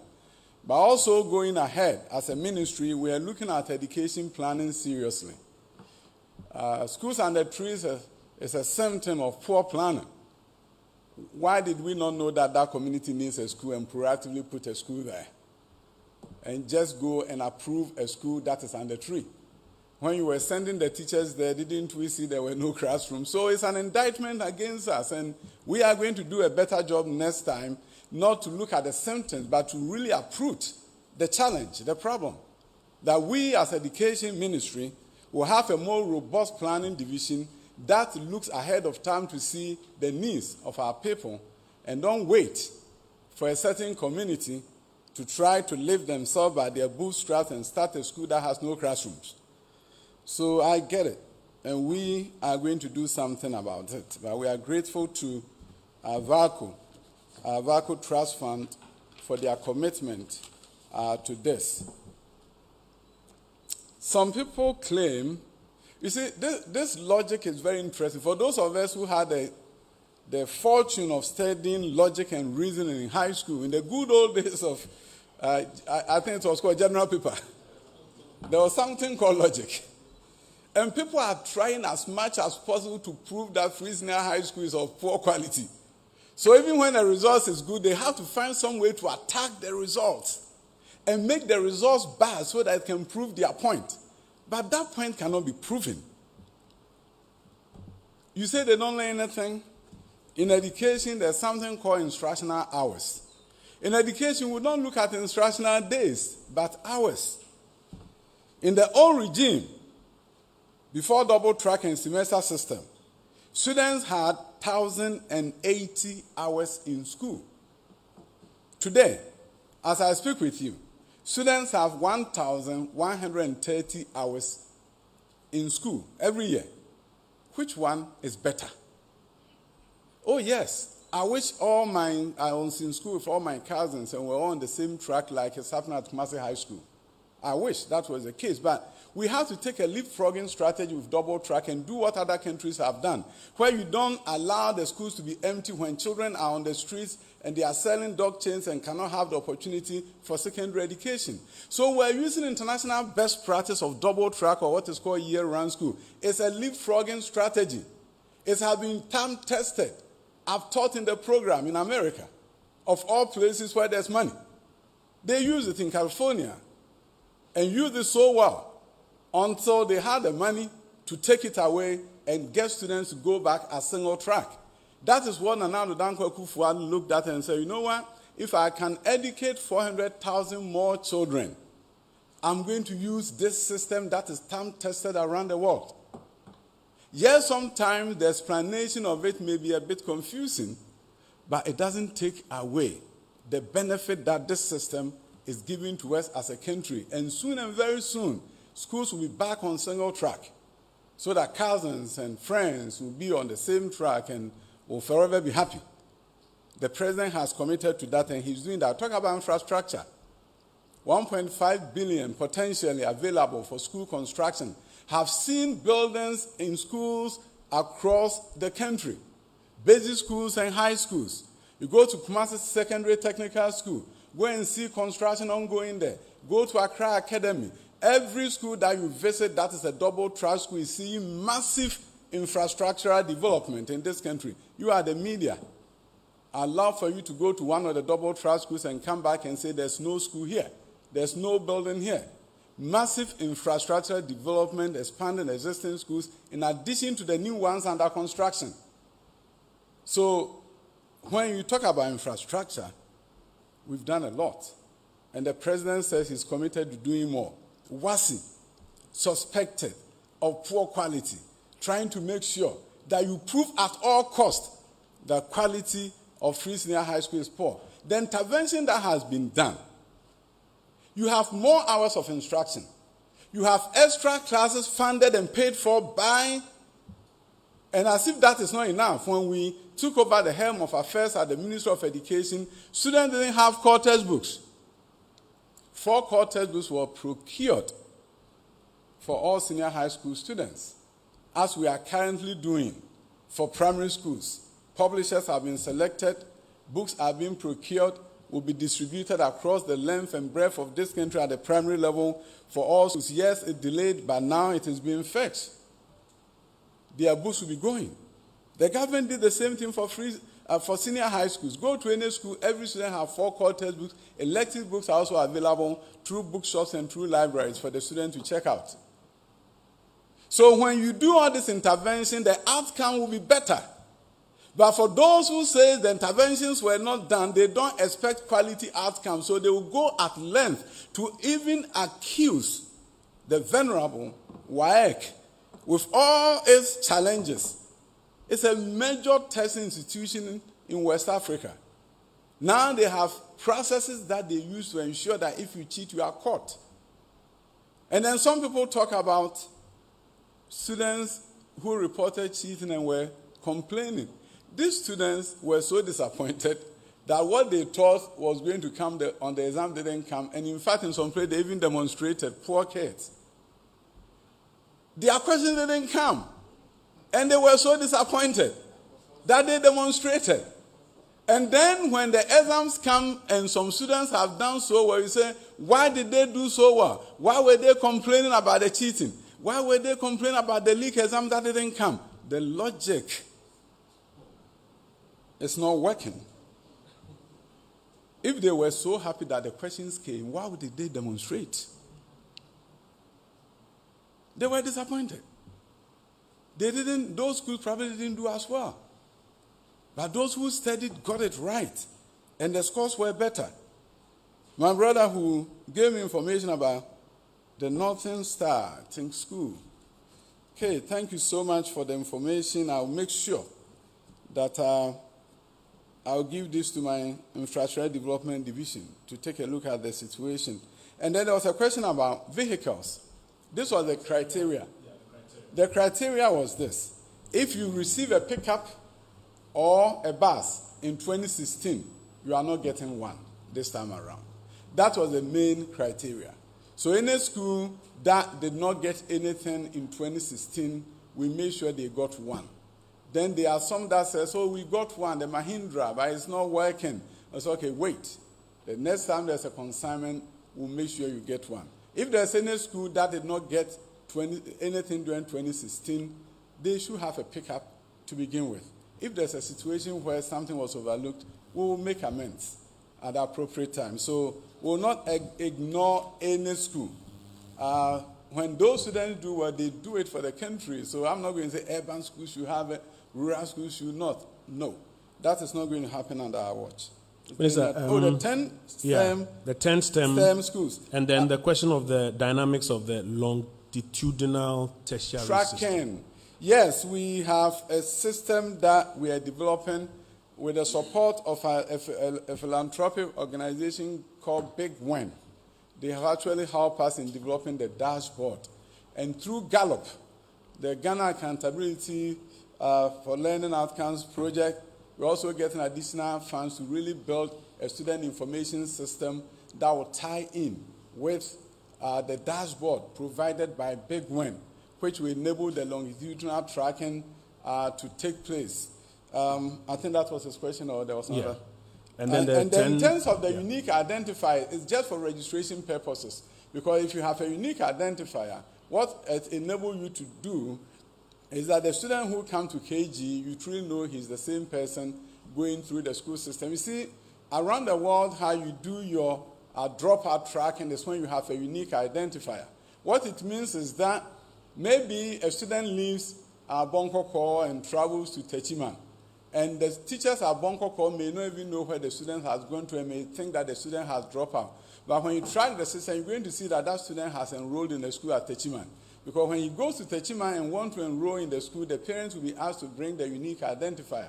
So when you go through the system, you can truly see what is dropout and what is just change of school. And that is why using the unique identifier is so important. The 10 STEM schools will be operationalized next year. All of them are on track. And the Creative Arts Senior High School, with its accompanying junior high school, is a novelty.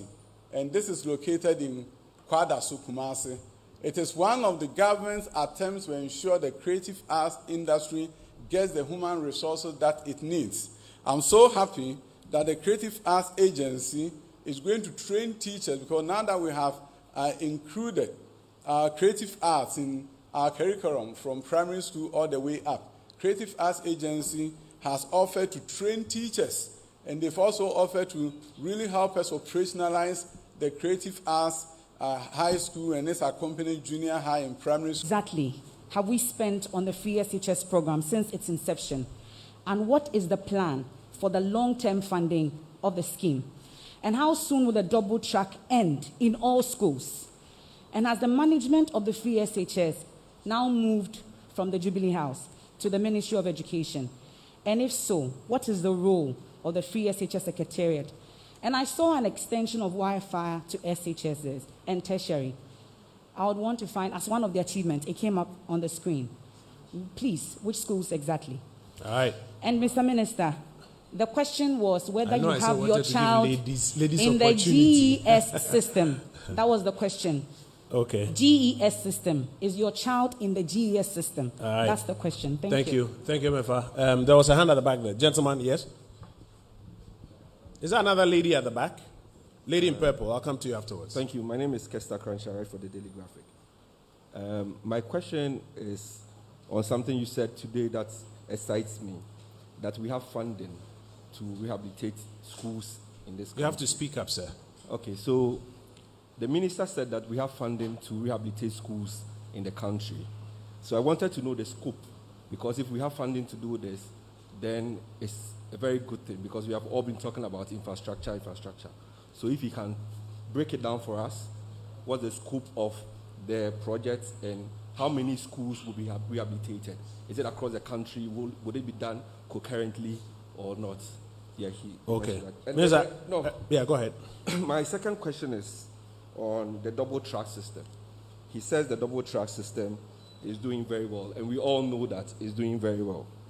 So these Rasta kids were admitted to Achimota last week. They belong to the gold system, the gold track. And the gold track has exhausted the 12 weeks of school time.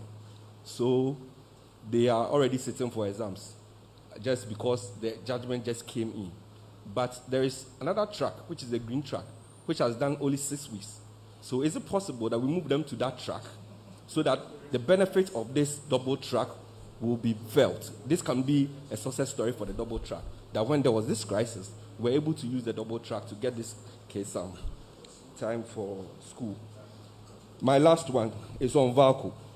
We all know the problems of VACO in this country, sir. So if we say VACO has vowed to eliminate schools under trees, I want to know VACO's commitment to that, and then how visible that will be. Thank you. Very well. Colleagues, I don't intend to silence you, if I may use that expression. But you know that if you keep your questions snappy, others can also ask some more questions. So let's try and make it as snappy as possible. Let's take the lady in purple. We are biased towards the ladies. So let's take the lady in purple. Yes, madam, let's hear you. Then we'll come to the front row here, and Minister will respond. Yes, sir. Okay, Minister, my question is with regards to the Student Loan Trust Fund, about the no guarantor policy. So we all know that the requirement of a guarantor became a barrier to loan access. And in the NPP manifesto, it was stated that all students have an option to obtain a student's loan without the requirement of a guarantor. So I wanted to ask if you could touch more on that policy, like how exactly it will be done without the guarantor. Thank you. Thank you. Thank you. And then let's come to the front. I think I mentioned ECHO before I come to the front row. So please let's hear from ECHO, and then let me come down here, and then let's wrap up on this segment. Say again. No. Take it now. Let's go. All right, Honorable, I think it's fair to congratulate you. I enjoyed your speech, which is more like a lecture, and it looked quite extemporaneous. Echo, ask your question. It's quite heartwarming. Ask your question. We don't have much time. I know, but Honorable, it's also important. It's so important. Ask your question. Okay, Honorable, there's a school of thought that we could do some targeting of especially the boarding aspect of the free SHS. That across the world, government mostly favors day senior high school. That is for free. So therefore, if you could consider that, looking at the cost per capita, government spends double what is spent on the boarding school as compared to a day student. Is there scope to do something so that boarders can pay a token, at least to help advance the cost of that? Then on the double track system, you know that out of about 700, about 57 schools are the supposed preferred. Where is this data coming from? This is the data that's coming from one of the websites, institutions that works on education. I think it's African. Please do well to share with us the sources of your data, so I that think we it's can Africa all validate. Education Watch. No, please. The point I'm making is that, colleagues, when we are doing this, do well to share with us the sources of your data, so that we can validate and respond accordingly. That's why I asked that question about the source of it. I think it's Africa Education Watch. That is that of about 700 SHS schools. Africa Education Watch. Yes. Of about 700 senior high schools, 57 are the most preferred, and those are the people that get the most numbers, hence the infrastructure. Okay, so your question is? Whilst others are operating at lower output, can't government, since granting free SHS, decide how to redistribute some of the students across board to also enhance efficiency of use? Then lastly, when I see the likes of Aboboya and Okada, I feel scandalized because of the likes of Apostle Kojo in line with the TVET you're talking about. Is there a way that we could use that system to help also advance the cause of these laudable ideas that you also spoken about? I didn't understand the question. Is there a way that we can utilize? We can use that Apostle Kojo as a base, so to say, for this TVET that we are developing. As in like the non-traditional educational systems, can they be brought in to augment the TVET structure? Thank you. Let me come to the front row here. Yeah. Is that Ghanaian Times? So the row on with Ghanaian Times is yes. Statesman. My name is Paul, Minister. Please speak up so that we can hear you. Thank you very much. I have 4 solid questions. Today we are in trouble. Mr. Minister, my first question... These are 4 solid questions. Solid. Not liquid questions. Let's go ahead. My question has to do with whether government has been too fetish on the free education policy. Over-focused on it. Yes. And the second one has to do with whether government is what government is exactly trying to do on the reforms. What reforms has government tried to exactly do? Where? Basic, senior high school, or tertiary? Basic education. Basic education reforms. Yes. What is the objective? Yes. Is that what you're asking? Yes, please. Okay. And the third one has to do with some of the teachers are refusing postings to rural communities because of lack of accommodation. Yeah. Has government taken any step to address that challenge? And also, the last but not the least has to do with teachers in the rural areas take advantages of students' conditions because of the postings to send them to farm. Has this come to the attention of government, and what measures has been put in place to avert the situation? Okay, so but that's not fair to teachers in rural areas. So it is alleged that some teachers in some rural areas take advantage of the students and put them to other tasks. Yes. Okay. And the last is just an appeal to the minister. A community in Saboba called Sanguli, they have a school which has a student population of over 450 students, and from the lower education there, they have students who lie portrait even to write their exams. So furniture issue, and also they have a dilapidated school quarters that no teacher lives there because of the condition. So I will want the minister. This is in Saboba. Sanguli. Which area in Saboba? Sanguli. Sanguli. Sanguli. SAGLI. Okay, Sanguli. Yes, in Saboba. Ghanaian Times, and then Satellite, and then I'll come for responses. These are solid questions indeed. Thank you. Just 2 more, then I'll come to you, Minister. Yes, sir. Minister, mine is simple. I would want to find out.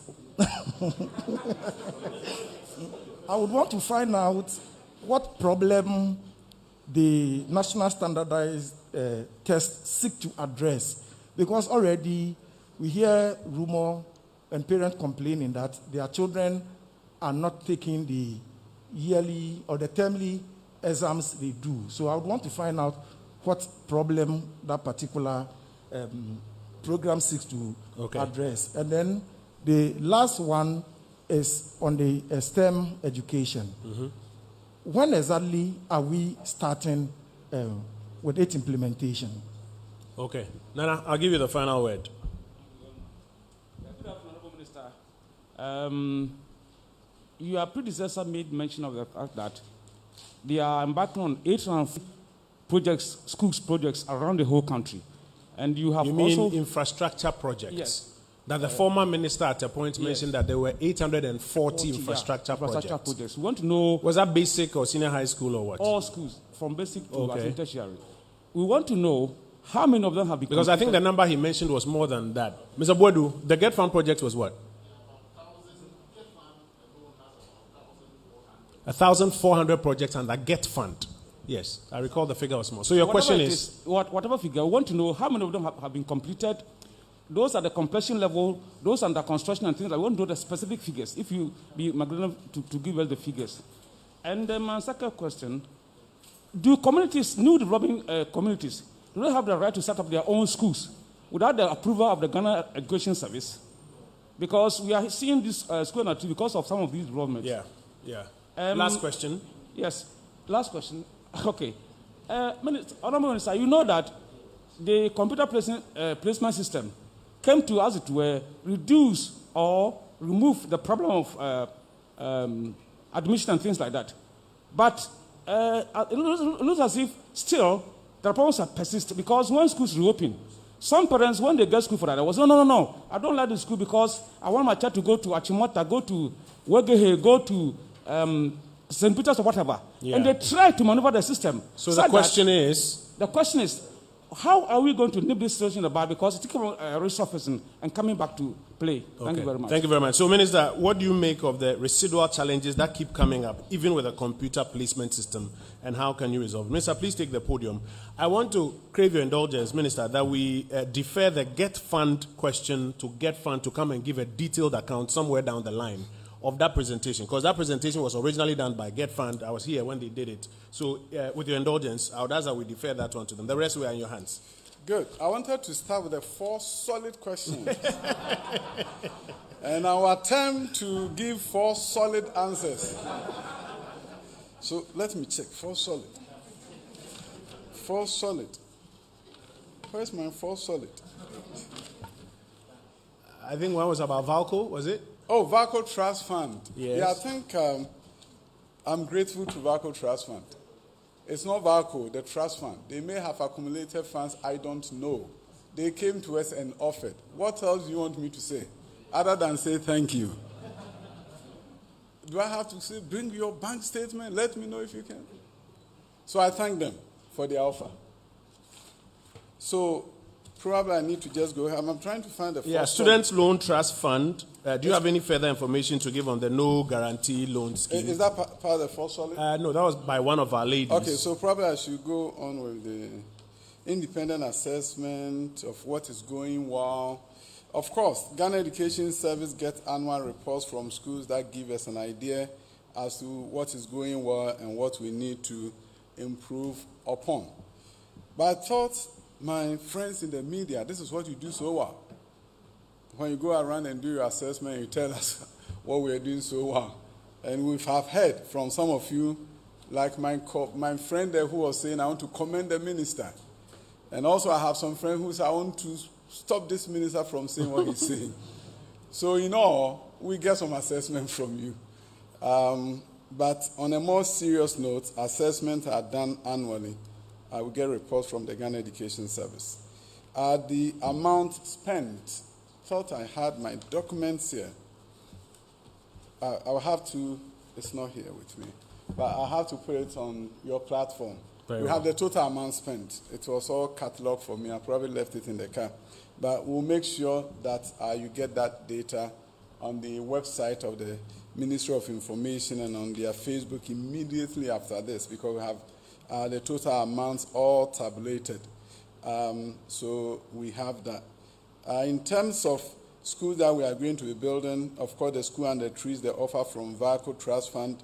Get Fund has various schools that they have also infrastructure development that they've embarked upon. And then we have the double track elimination program, emergency school construction that Get Fund started. I think there was something about my son which I said I've stopped commenting on it. Double track, something said about gold track and green track.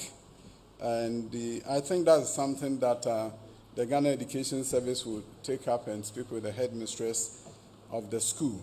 Wi-Fi will also provide a full list of schools. It was about 560 of them at the senior high school level. We have the list. We also put it on the website for everybody to see and appreciate. My brother Echo was talking about targeting.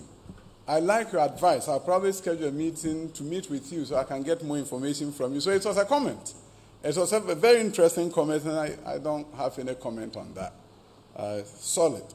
So I will find some time to pick your brain on some of those ideas. Invariably, at such media encounters, I get great ideas, and I take them to work.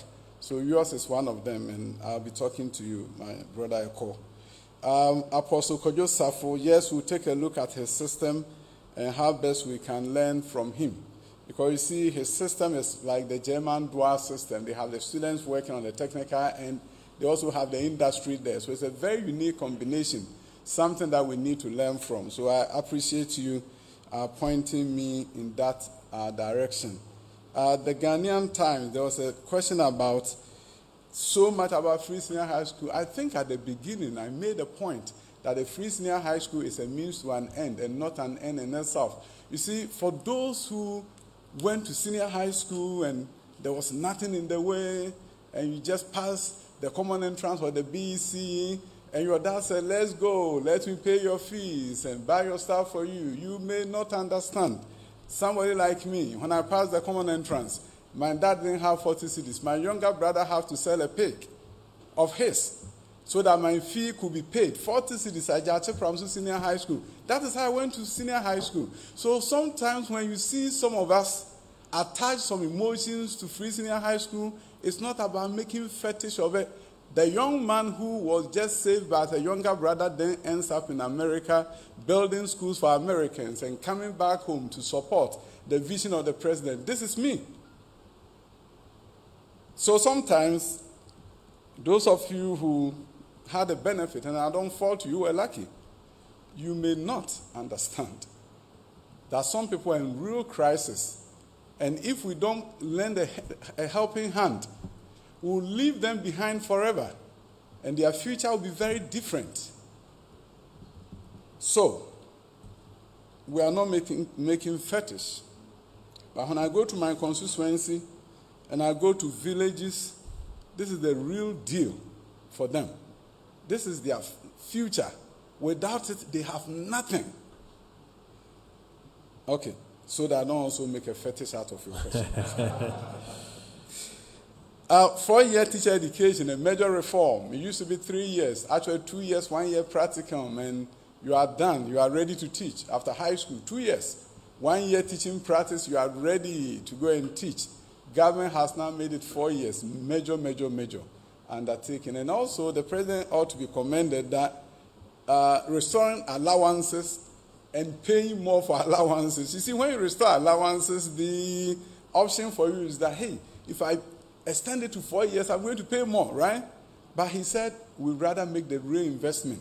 So the quality teachers coming out of 4 years is going to also help improve our schools. And many teachers, on their own volition, pay to upgrade themselves, and have to commend them for it. There was a question about in rural areas. I don't have any complaint that has come to my attention that rural teachers are taking children to the farm. So I don't want to answer. I can't speculate on that. But if it comes to the attention of Ghana Education Service, we will take action so that children will not be taken advantage of. So thank you. And then I heard something about Sambuli. Is Saboba area. Saboba, Sanguli, yes, the I've school taken that note needs of furniture. it. And the Director General of Ghana Education Services here, fortunately, he's sitting there to get fund. So they don't have to be out of here to find a solution to the Sambuli question. And I don't want to come here the next time and the same question will come. So my brothers, please take note of it and fix it for us so that we don't have to come back here to be asked the same question. Do I have another one? Hey, yes, I do. Yes, Minister. There's also a question about national standardized test. Yes. Why? What's the problem you want to solve? I think I said at the beginning, in countries around the world, you don't wait for 11 years before the nation knows how well the students are doing. In countries that education has been transformed, Every year they test students at the national level, in addition to any test that is organized at the school level. So the Primary 4 National Standardized Test is going to enable the government, the people of Ghana, districts, regions, House of Chiefs, everyone, media, to know how well our primary schools are doing and the intervention that is going to be provided to them. If we wait till 11 years, it's too late. If a child goes to a kindergarten and at the national level, we have no idea how they are doing, till 11 years at the BEC, you cannot intervene. The 11 years come, they take the test and it's done. When you test them in primary 4, as we're going to do this year, what it enables us to do is to really measure what the man calls learning poverty. By year 10, how many students can read? If we know that we have a serious problem as defined the World Bank in terms of learning poverty, we go to work, provide intervention in primary 5, they move on to primary 6, and through our longitudinal data system, we'll be able to know if the primary 6 students of Kokrobita is doing well or they are not doing well, Techiman is doing well or not, Sapsugu is doing well or not, and then we're able, those who are doing well, we go to see their best practices and then use the best practices in other schools around the country to make sure we do as a nation. So it's an attempt to make sure that we don't wait till it's too late. That is why the National Standardized Test is so important. During the COVID era, of course, schools were shut down. So sometimes you hear that, oh, my child didn't do any test last year. Last year, for the most part, the kids were not in school. I think in terms of the infrastructure, GetFund has been offered a rare opportunity to come here and account to the good people of Ghana. And I'm sure my brother will do justice to that. So I'm not saying anything about that. Communities that complete their own schools, we want to commend them for their efforts, but I'm also saying that there's a need to ensure that we can plan together so that where there needs to be a school, we take the lead and put a school there so that the communities don't struggle through all these things, especially in partnership with the district assemblies. CPSS, everybody wants to go to Achimota. Hey, why not? Everybody wants to go to Achimota or Gestons and Fansipim. I went to Yachi Pramso. Now it's a good school. Yeah, everybody wants to go there. That is why we have 10 new schools under construction to be operationalized as Achimota and Fansipim, so there will be less pressure. It's not 54 schools, actually 154 schools are in what is called the Ivy League school brackets. And we're going to add more. We want to borrow the best practices from St. James, one of the top schools, put it at Akrodie, a new school under construction, and make sure Akrodie implement the best practices of St. James in Sunyane and ensure that Akrodie, which is a new school under construction with the similar facilities as you see up there, will become like St. James. When I'm operationalized Abomosu, I don't want Abomosu to be operationalized in isolation. We'll pay it up with PRESEC. Get PRESEC to implement its best practices at Abomosu. And before you know, Abomosu has become like PRESEC. This is a new paradigm in terms of new school operationalization that we seek to implement. Minister, a couple of questions that I think are still outstanding, but I want to take the final batch and add those ones to them. I'll take media houses I haven't heard from already. So please forgive me if I don't call you since I've heard from you. There's a gentleman out there. One. Are there others? Is there a lady at the back there? Yes, madam. Is that Sarah? Yes. You know we are biased towards ladies. So once you give me a wave, we'll jump the men and come to you. Please take the microphone to the lady at the back there. Apart from Sarah, is there any other?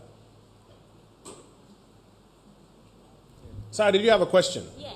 Okay. So I'll take Sarah. I'll take the cameraman at the back who wants to ask a question after I take this gentleman. So let's hear from Sarah first. Sarah, let's hear you.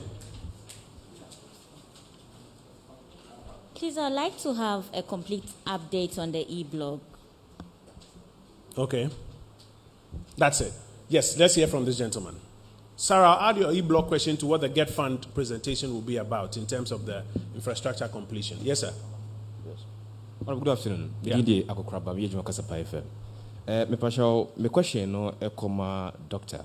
2020 manifesto NPP promises 16 model schools. I was Zongo communities. Maybe says Bosheway update about anything. Ms. Medasi, there was a cameraman at the back who gave me a wave that he wanted to ask a question. Yes, sir. Is that DNT? Okay.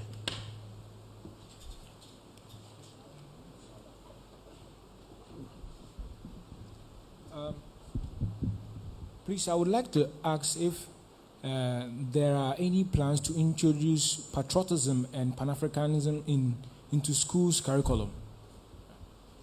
Thank you.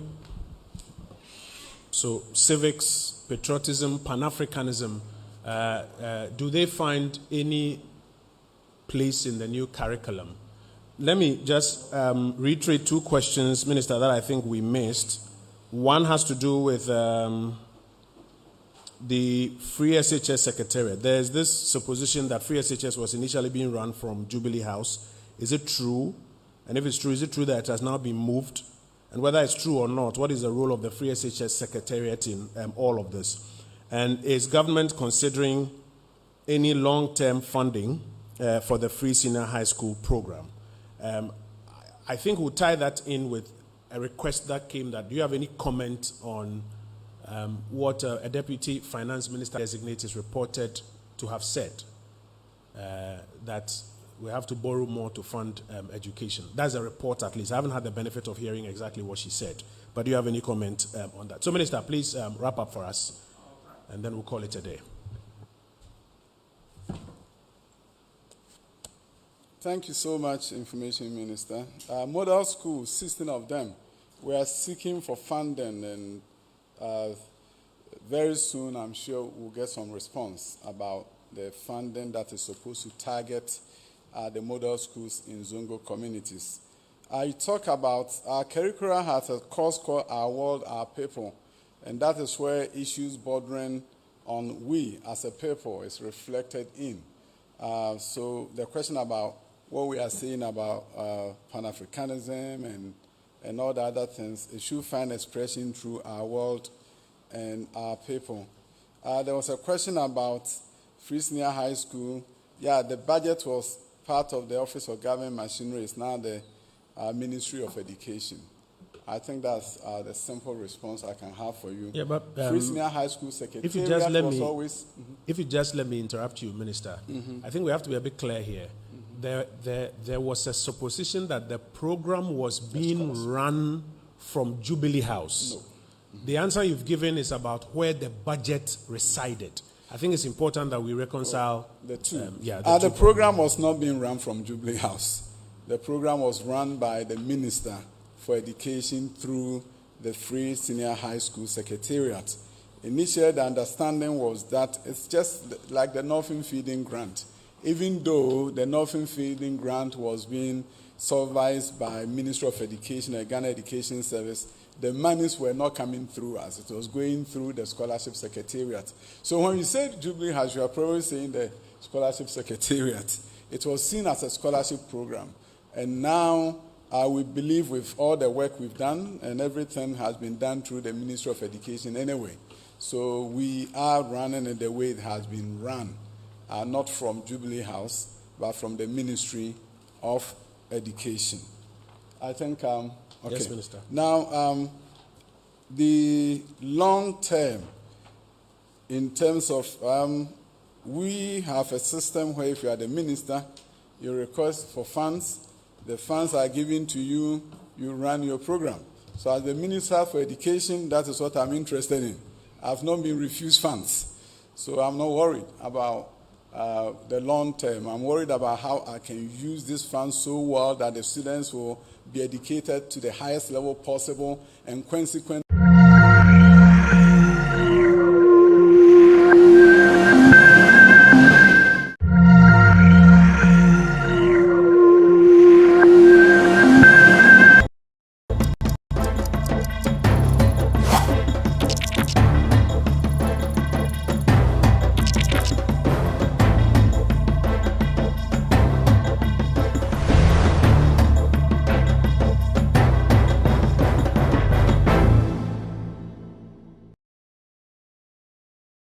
Welcome to the Lowdown. This is GhanaWeb's new talk show focusing on important current affairs, social and political issues. My name is Ismail Akwe, and today we are discussing the state of leadership in Ghana, the government's accountability, and the activism status of the country. Our guest is a man of words and action. He has been in and out of government as a deputy minister for 7 years, and he is currently an opposition member of parliament for North Tong. Honorable Samuel Okudzeto-Ablakwa will give us the lowdown after this break.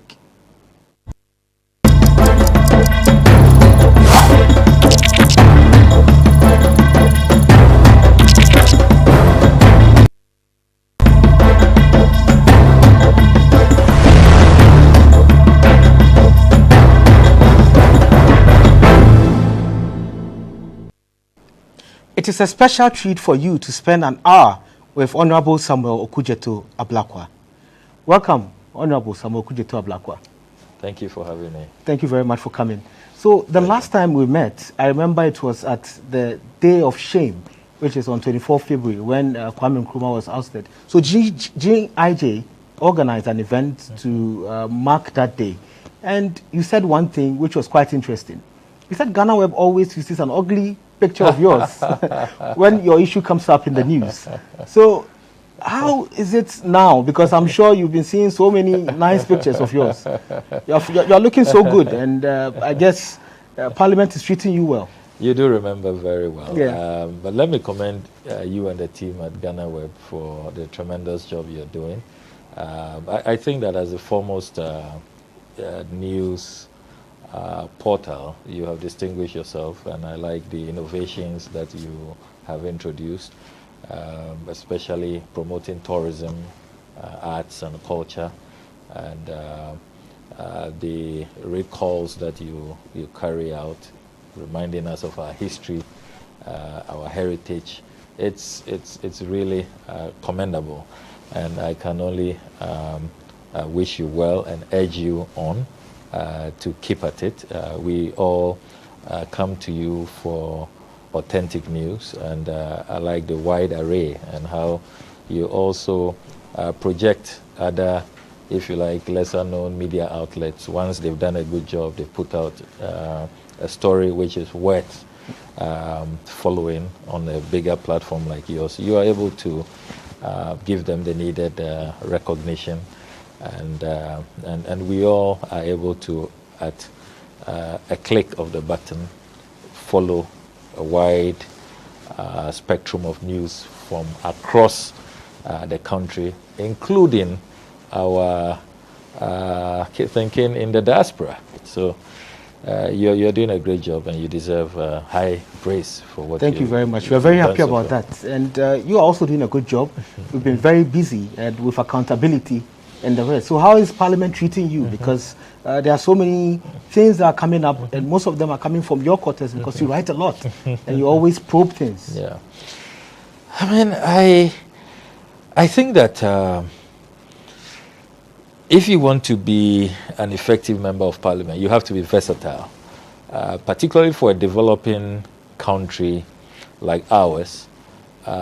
You cannot say that you will be a member of Parliament who focuses only on lawmaking.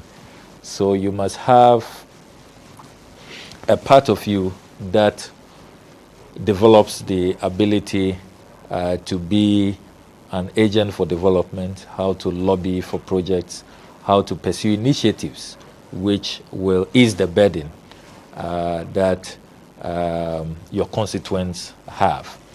And so I make sure that I roll out quite a good number of initiatives and interventions that will satisfy that yearning demand. So that's one aspect of your work.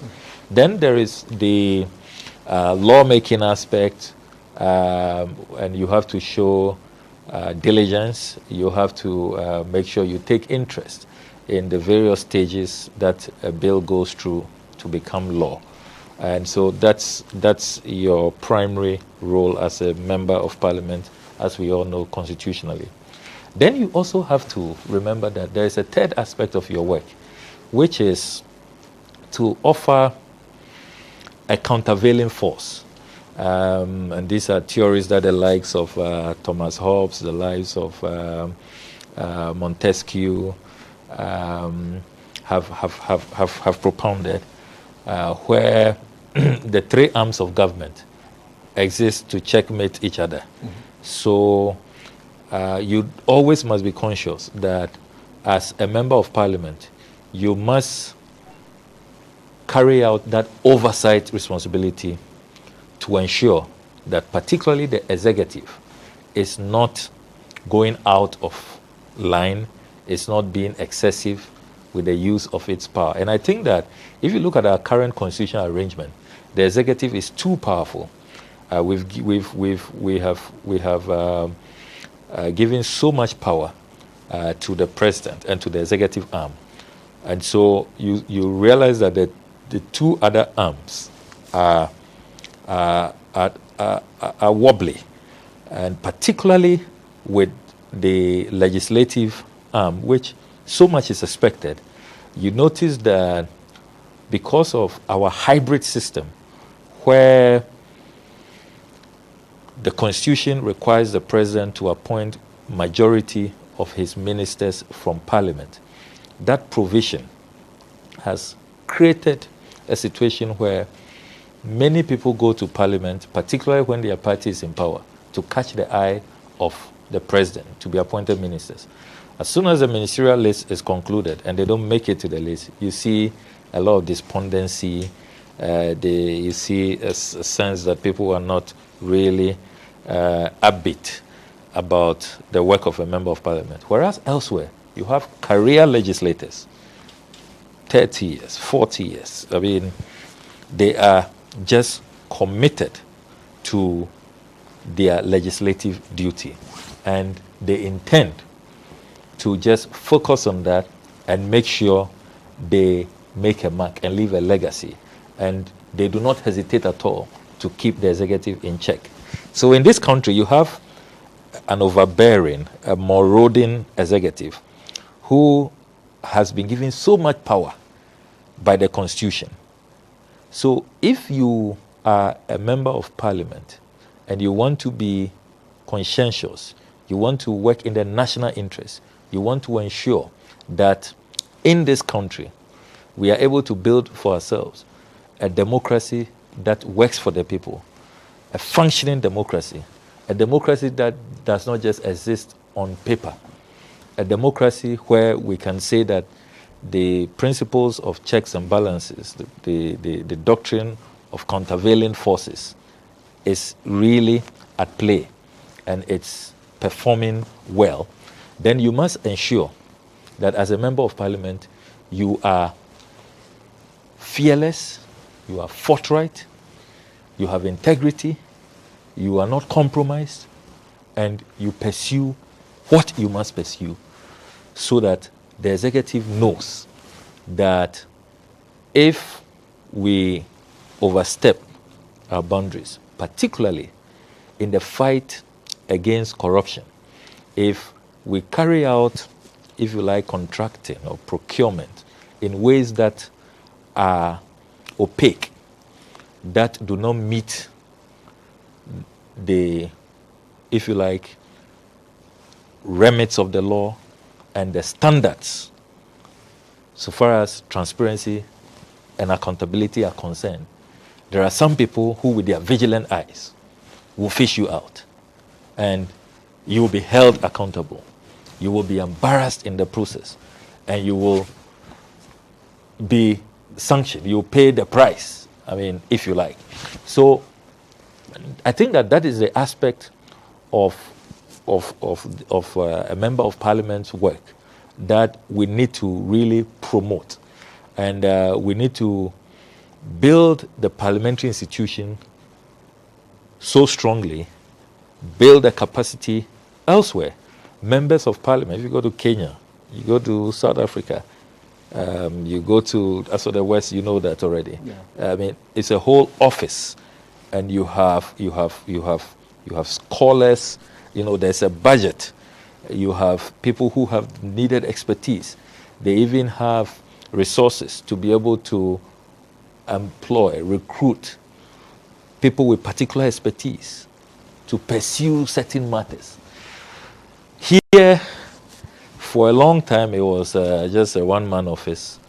Under Professor Michael Quay, we made progress by getting one research assistant, which Speaker Bagbin has continued. But that is woefully inadequate. But you must, again, be conscious of that and not say that because of that limitation, you will also limit your impact. So what some of us have done is that we still reach out. We have still on our own accord recruited more people within our staffing arrangements. Yeah.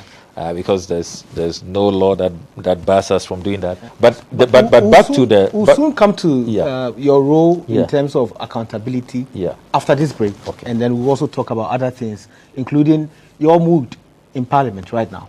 Okay. So we'll be back after this break. This is the lowdown.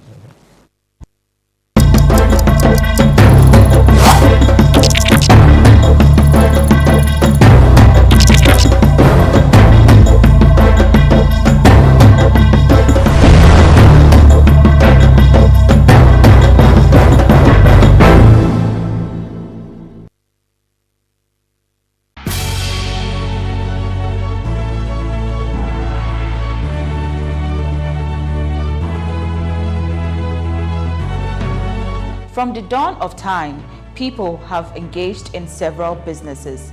With the onset of technology and innovation, life has relatively been made easier. By using debit or credit cards,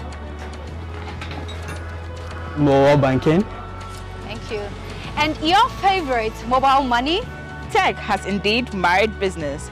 On BizTech, we spend time with faces behind known and upcoming businesses in the country. Learn more about the new technologies and innovation, as well as find out about the trending issues in the world of business. Join us as we serve you with a variety of compelling interviews, projects and others right here on GhanaWeb TV.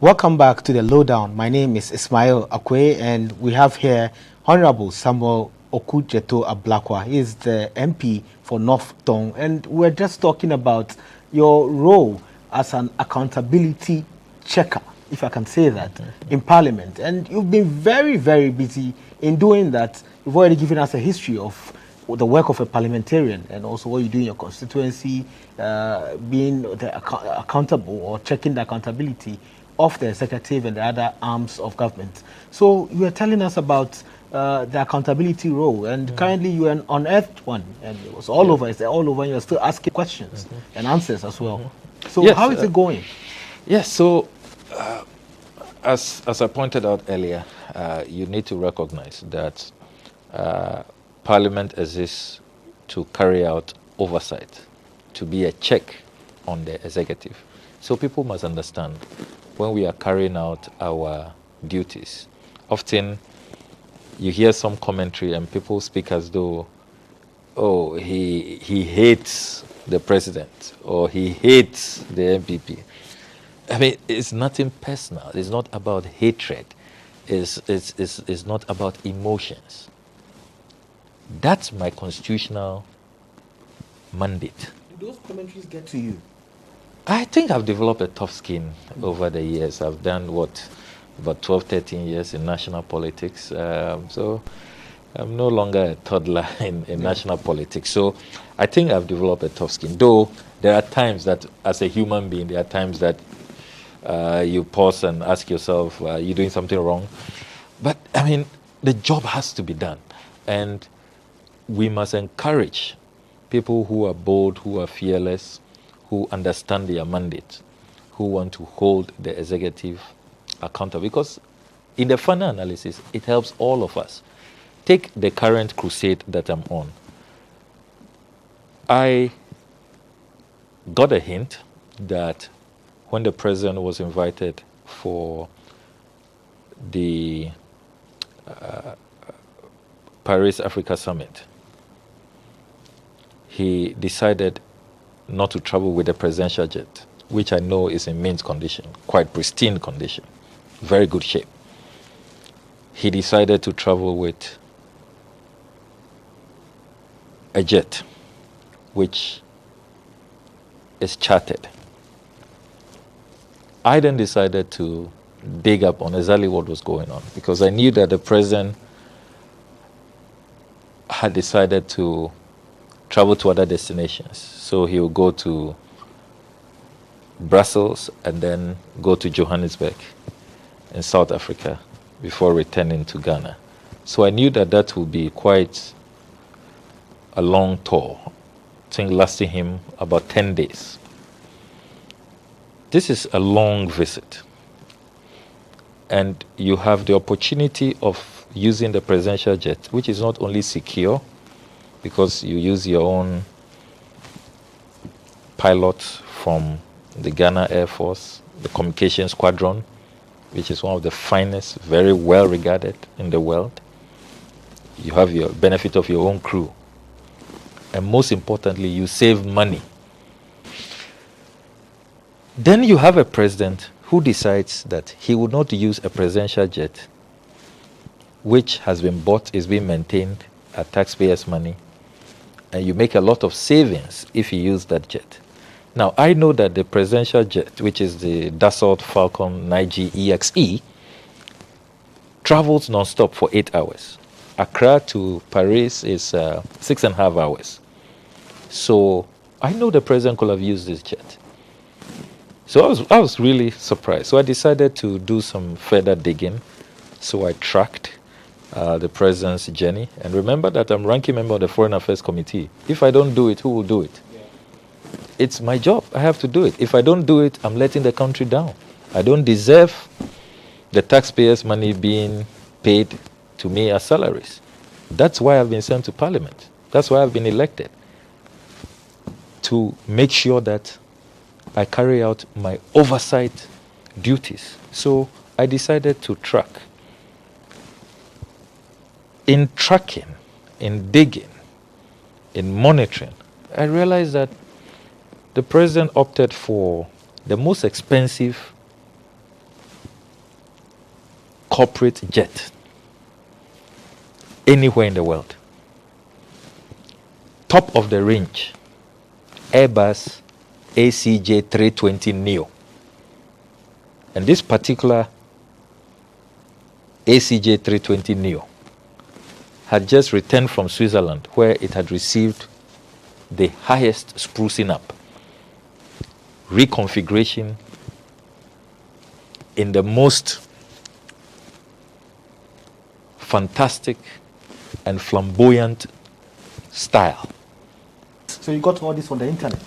Yes, and talking to sources in the aviation sector, some of these companies. Remember that the president hired a jet from a company called Acropolis Aviation. Acropolis Aviation is based in Farnborough in the UK. And I had to do some engagements. So you confirmed from them that indeed the president chartered it? Yes, I confirmed. And I got the specific registration number of that jet.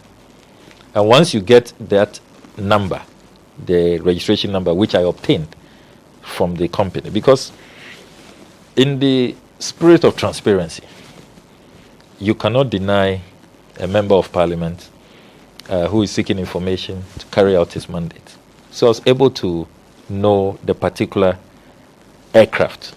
And once you know that, these days, if you have a particular app, you can even then track and follow all the miles, the route that the aircraft is doing. Now, having obtained that, I was able to also get a quote on how much it cost us. And I was told that minimum, what they don't go below, is £15,000 an hour because of that level of luxury. You are a president of a very, very, very challenging country in terms of economic development. I believe that God made us rich, but because of poor leadership, limited vision, we remain poor.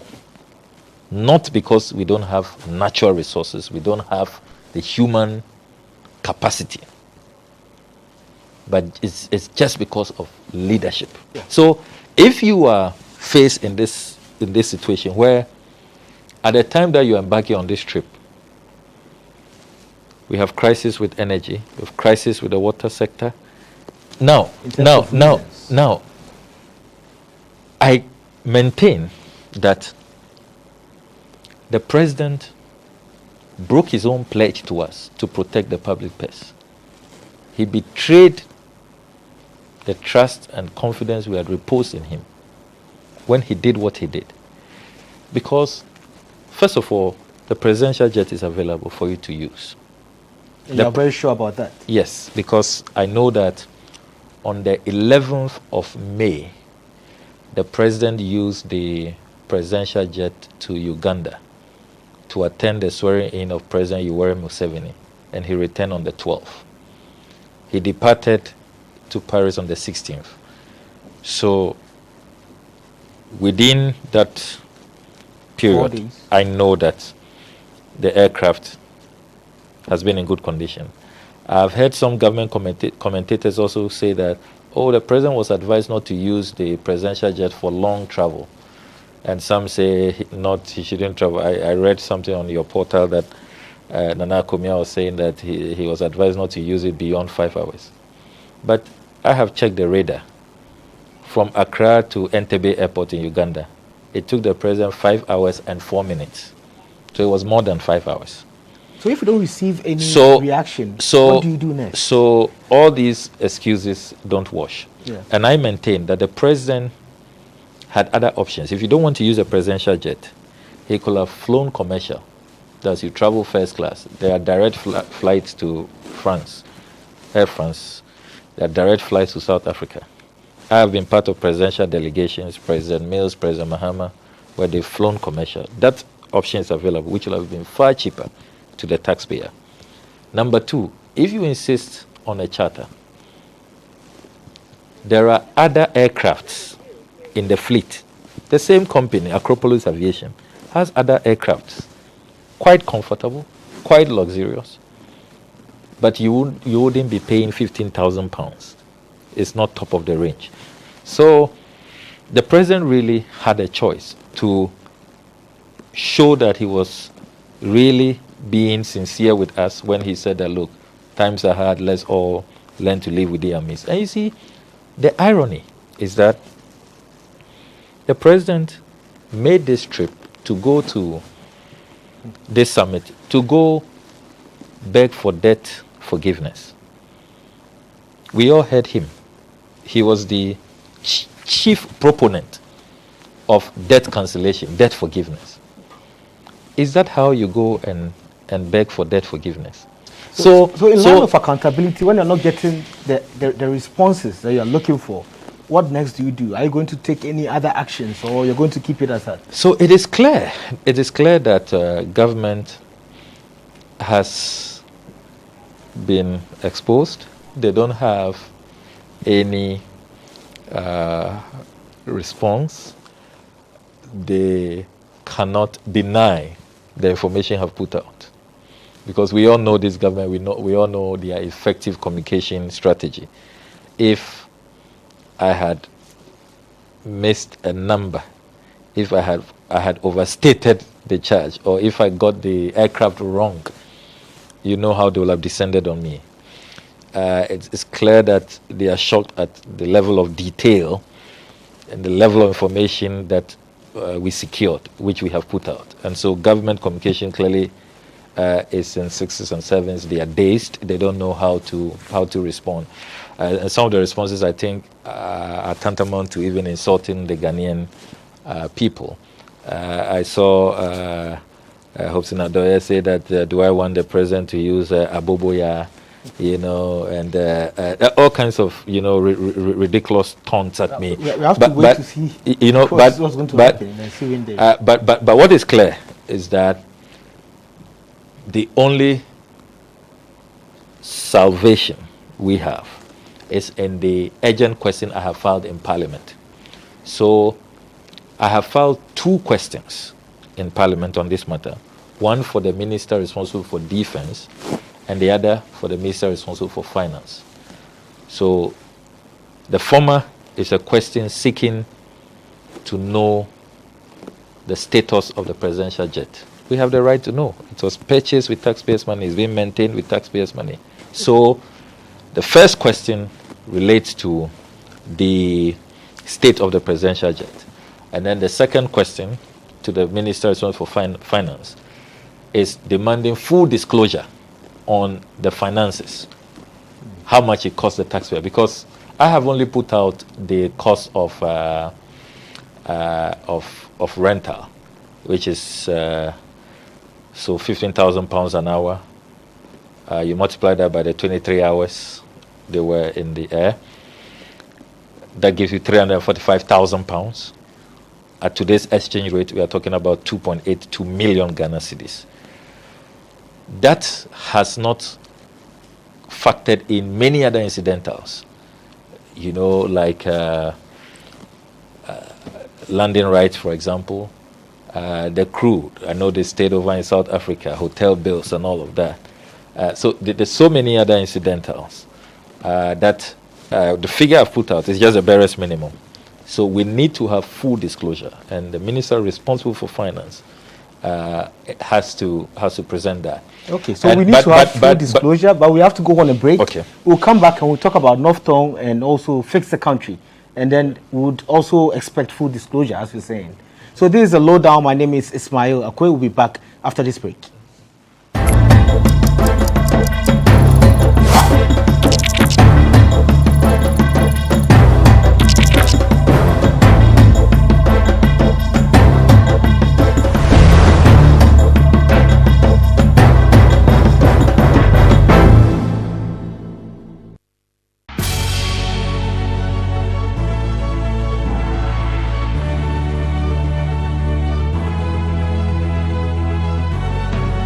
From the dawn of time, people have engaged in several businesses.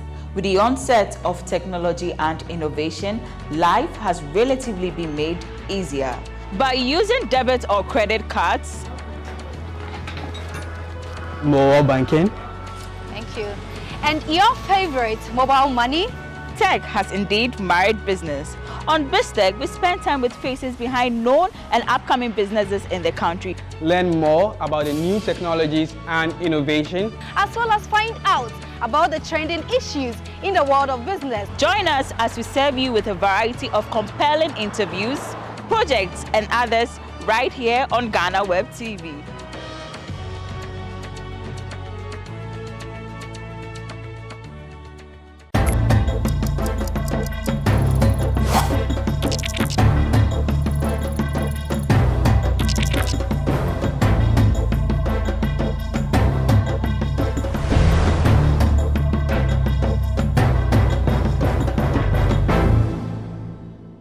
Welcome back to the Lowdown. My name is Ismail Akwe, and I'm speaking with Honorable Samuel Okujeto Ablakwa. He's the MP for North Tongue, and already we're talking about the £15,000 an hour aircraft that was rented, and you made it clear that all you need is disclosure from the Ministry of Defense and Finance. But I have another question for you, and it's related to your constituency.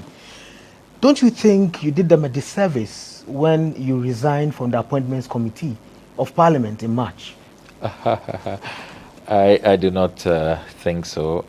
On the contrary, my chiefs and people are proud of the decision I took. Once I stated in my resignation letter to the Speaker that I did that on strong personal conviction and on principle. I mean, that's how they brought us up, to be principled citizens of North Tongue and of Ghana, where we feel strongly about a matter that we cannot be part of it moving forward. We need to make that clear and give way, so that you are not consumed. What was your reason, the real reason why you decided to resign? So I gave an assurance to the Right Honourable Speaker and to my party leadership that I will not delve into the details at this point. And so I want to respect that gentleman agreement. I believe that at the right time, sometime later when I write my memoirs, I believe that I will shed light on that period. But I can tell you that my resignation was long in coming. There was a first attempt, even before the first round of votes, where we had Howard Kumsin and others sent to the floor. But I was prevailed upon at the time by elders of the party to stay in there and soldier on. But it got to a point that I just couldn't take it anymore. So I believe that at the right time, I will divulge the details, exactly why I had to take that difficult decision. It was certainly a difficult decision because I do enjoy work on the appointments committee, and every assignment I'm given since I entered, national service, serving the people at the national level, I have given it my all, given it my best shot. And I can only wish my replacement well and wish the committee well in the interest of our democracy. So the activism side of you is public knowledge. Everybody knows this. And we know you've been the NUGS president 2005, 2006, and you've been with different pressure groups, and you've been very deep in all of these. And Fix the Country happened recently. And I'm sure everybody was looking at all the people in authority, in leadership, to see what they will say about this. And indeed, we saw some kind of basically approval from the minority in parliament. And I don't know, what is there to fix in North Tongue that has not been fixed? Yes, so first of all, let me commend the youth of our country for starting this very impactful. It's been really impactful, and it took cyberspace by storm, and they have made tremendous impact in terms of the buy-in and the followership that they have been able to garner, and see how they've been trending, and they continue to be in the trends for weeks upon weeks. I don't recall the last time in living memory that you had a movement dominate cyberspace, social media, and engage the attention of the nation like this group have done. And it was quite spontaneous, and so that's not something that you should ignore. I have said that this offers either an opportunity or it could be a threat. It could be an opportunity if leadership listens. And when I say leadership, all of us, members of parliament, ministers of state, the president, he must even listen more, because he is at the fountain. The buck stops with him, and he is in control of our national resources. So the onus more is on the president. But all of us in leadership positions also must take responsibility. But in recent years, it will appear that the youth have become very docile. And I recall that even as NUGS president in 2005, I authored a book called The State of Coma, where I argued that if you look at our glorious past, the youth of our generation have become too aloof. We appear not bothered. We have been distracted by all this entertainment and things that don't really bother about national reconstruction, the development of our country. So I am pleasantly impressed with the consciousness and the reawakening that has suddenly come upon us. So that's why I say it's an opportunity. How can we, all of us, redirect all this energy, the changes that they are asking for? We must give them those changes, and it must be rapid. Now the threat, which is the other side of the sword, is that if we do not provide the right response in a timely manner, this can lead to an explosion, which we don't want. But it's not about just not wanting it. If you don't do right and act fast, it can lead to an explosion, because there's a lot of anger out there. The youth believe that there are just too many few opportunities, and even those few opportunities have been hijacked by the political elite. Cronyism and nepotism. So it's whom you know. It's all about those who are connected. We don't have a fair, egalitarian society where you don't need to know anybody to get a good job. You don't need to know anybody to be recruited into the armed services. So we must be guided by our history. We have seen what has happened elsewhere. The Arab Spring, it started in Tunisia, when the youth anger could not be managed. We've seen recently in Sudan, when the youth anger was not managed properly, how it led to a whole government. The strongman al-Bashir was toppled. And SARS, you saw what happened in Nigeria. So when the youth are agitated, are angry, your approach should not be to tell them to fix themselves. That is why I wrote an op-ed. I don't know if you read it, where I said that must not be the response. The youth must be listened to. And I drew lessons from history and said that we should be guided by our own history and the history of the world. There are factors that boil up and finally reaches such a crescendo. When that happens, what you need to do is first to calm tempers and to quickly offer a new paradigm in terms of your policy interventions. So I am expecting a certain recognition that, look, even if we are saying that, look, a lot must be fixed, attitudes are a problem and all of that, that cannot be compared to the onerous responsibility of leadership. I belong to the school of thought that says that leadership is cause, everything else is effect. The fish rots from the head. Look, we complain about the attitudes of the Ghanaian, that they will not be punctual and they would steal at work and they are always complaining and they are lazy and all the things we are saying about the Ghanaian. Take this same Ghanaian to the United Kingdom or the United States of America or France or Holland. We visit them.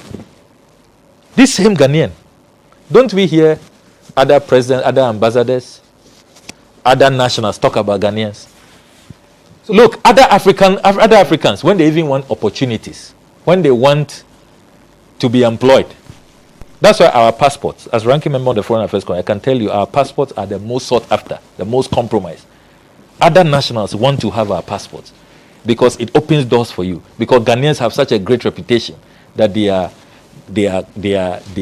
punctual, they are kind, they are trustworthy, they are hardworking. All these positives. The same Ghanaian. So it should tell you that the problem really is with the kind of leadership and the environment that has emerged around that leadership. Look, who are the people we reward? It's all about cutting corners. So when people want to do the right thing, have the right attitude, do we reward that? We don't. That is why I will say that it will come back to leadership. Leadership must do introspection and must begin to do things right. I don't know why, for example, to get admission to secondary school, when we were at the Ministry of Education, we said no protocol, and we enforced it. No protocol. Recruitment into the security agency. Why should there be protocol? Look, and the last time we had to take, and it's one of the motions we have filed in Parliament, and one of the matters that we are pursuing, and my name is there. We are demanding a probe into how recruitments were done since 2017. They stopped advertising. It was being done secretly. These are the things that leads to the agitations that we are seeing, where people see that, look, there are no opportunities, the system is so squeezed and skewed in favor of just a few. So right now the tensions have been doused. So unlike in Nigeria, in Tunisia, in Egypt, in Sudan, Ghanaians have, the tension has reduced right now, and we can see that leadership has taken the fight to Galamsey. And we're also seeing other speeches coming around to just keep the calm. We've seen some meetings with leaders of the Fix the Country group or the movement and all of this. Do you think leadership is doing the right thing right now? I would say that leadership is beginning to wake up to its duties. The initial pushback was not good. This counter hashtags of fix yourself and all of that, and we are fixing it, was not helpful. But I think that the calmer heads within the government seem to have taken over now, and they are offering some hope, and that's the trajectory to go. So I would say that the current approach is the way to go. However, it should not just be about talk. It should not just be about, look, there are many quick fixes. Many quick fixes. If, for example, the leadership of our country instructs that when it comes to even size of government, I have been complaining consistently about the number of presidential staffers. The office of government machinery, it keeps bloating and bloating. Imagine how impressed the youth will be if there's a drastic reduction in the number of all these political appointees and all these political, hangers on. The youth will be impressed about that. Recruitments into the security agencies, let it be just transparent. No protocol, announce no protocol. And let it be transparent. And let everybody see. Everybody should follow the process that is transparent. National service placements, no protocol, is transparent. Where you apply is where you go. And these days software, you build your algorithm in a way that you just key in, and it is a fair and just software that you have created, and it selects the people. So there are low-hanging fruits. There are things that we can do now. I mean, if you import your vehicle and you are struggling to pay the duties, this business, I have never supported this business of confiscating cars of Ghanaians who are struggling and what they go through to be able to afford the cost of these vehicles. And anybody who is struggling to pay the duties, you should know that it's tough. Yeah. And then instead of giving them some space, some time to pay, it's quickly confiscated and sold even far cheaper than the cost of the vehicle and how much the person will have paid. Can't we abolish all these things? I have said, let's abolish all this and let's have a fair system. If you even will auction it so that publicly the youth, everybody who wants to have a stake can take part, bid fairly. So there are low-hanging fruits. There are quick fixes. There are things that we can do if we get our priorities right. The president reduced the number of ministers. I believe he could have gone further. And those savings can be used on ensuring that our education sector, for example, our water sector, this no-bed syndrome. You have ambulances that will not move if they don't get a green light. I've told my ambulance department in North Town that that policy will not work here. I was really coming to that. Just be on the move. We have a few minutes to go, and I just wanted to pick your thoughts on the healthcare system, also education, because we've seen all these issues coming up about rights in the educational sector, even the Deputy Minister of Education. And thankfully, we got a court ruling which went in favor of the Rastafarian students. And it means Ghanaians are awake and they are taking the laws seriously by going to court. But the issue of protocol, you had an assembly member calling you to get an ambulance to get his son who was sick to the hospital, and you had to call some George and all of this. Isn't this the same protocol we're talking about? How and why is the system not working? And you are in a position of leadership. You could make a change, at least by your voice, your action, or anything like this. So what is happening and what is there for you to do? Yeah, so you've boxed a lot of very important issues together. Let me begin with education on the matter to do with the 2 Rastafarian students. I made my voice heard. I delivered a statement in Parliament, and I thought that Achimota School was wrong. I have a lot of respect for that school. I think it's an iconic school. It's produced lots of our presidents, President Nkrumah, President Rawlings, President Mahama, who was in Achimota Primary, and a lot of other greats. However, on this matter, they got it totally wrong. I do not see how dreadlocks affects discipline in any school environment. I do not see how, especially when Caucasians, white students are allowed to keep their long hair. And I heard the Nagra presences, as for the whites, when they cut their hair, they look ugly. I mean, what kind of discrimination is that?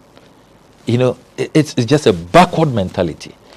So this business of going for an appeal and all of that, I'm totally disappointed. Is that the best use of the resources and the time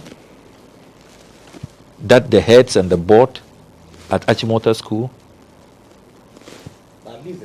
can do?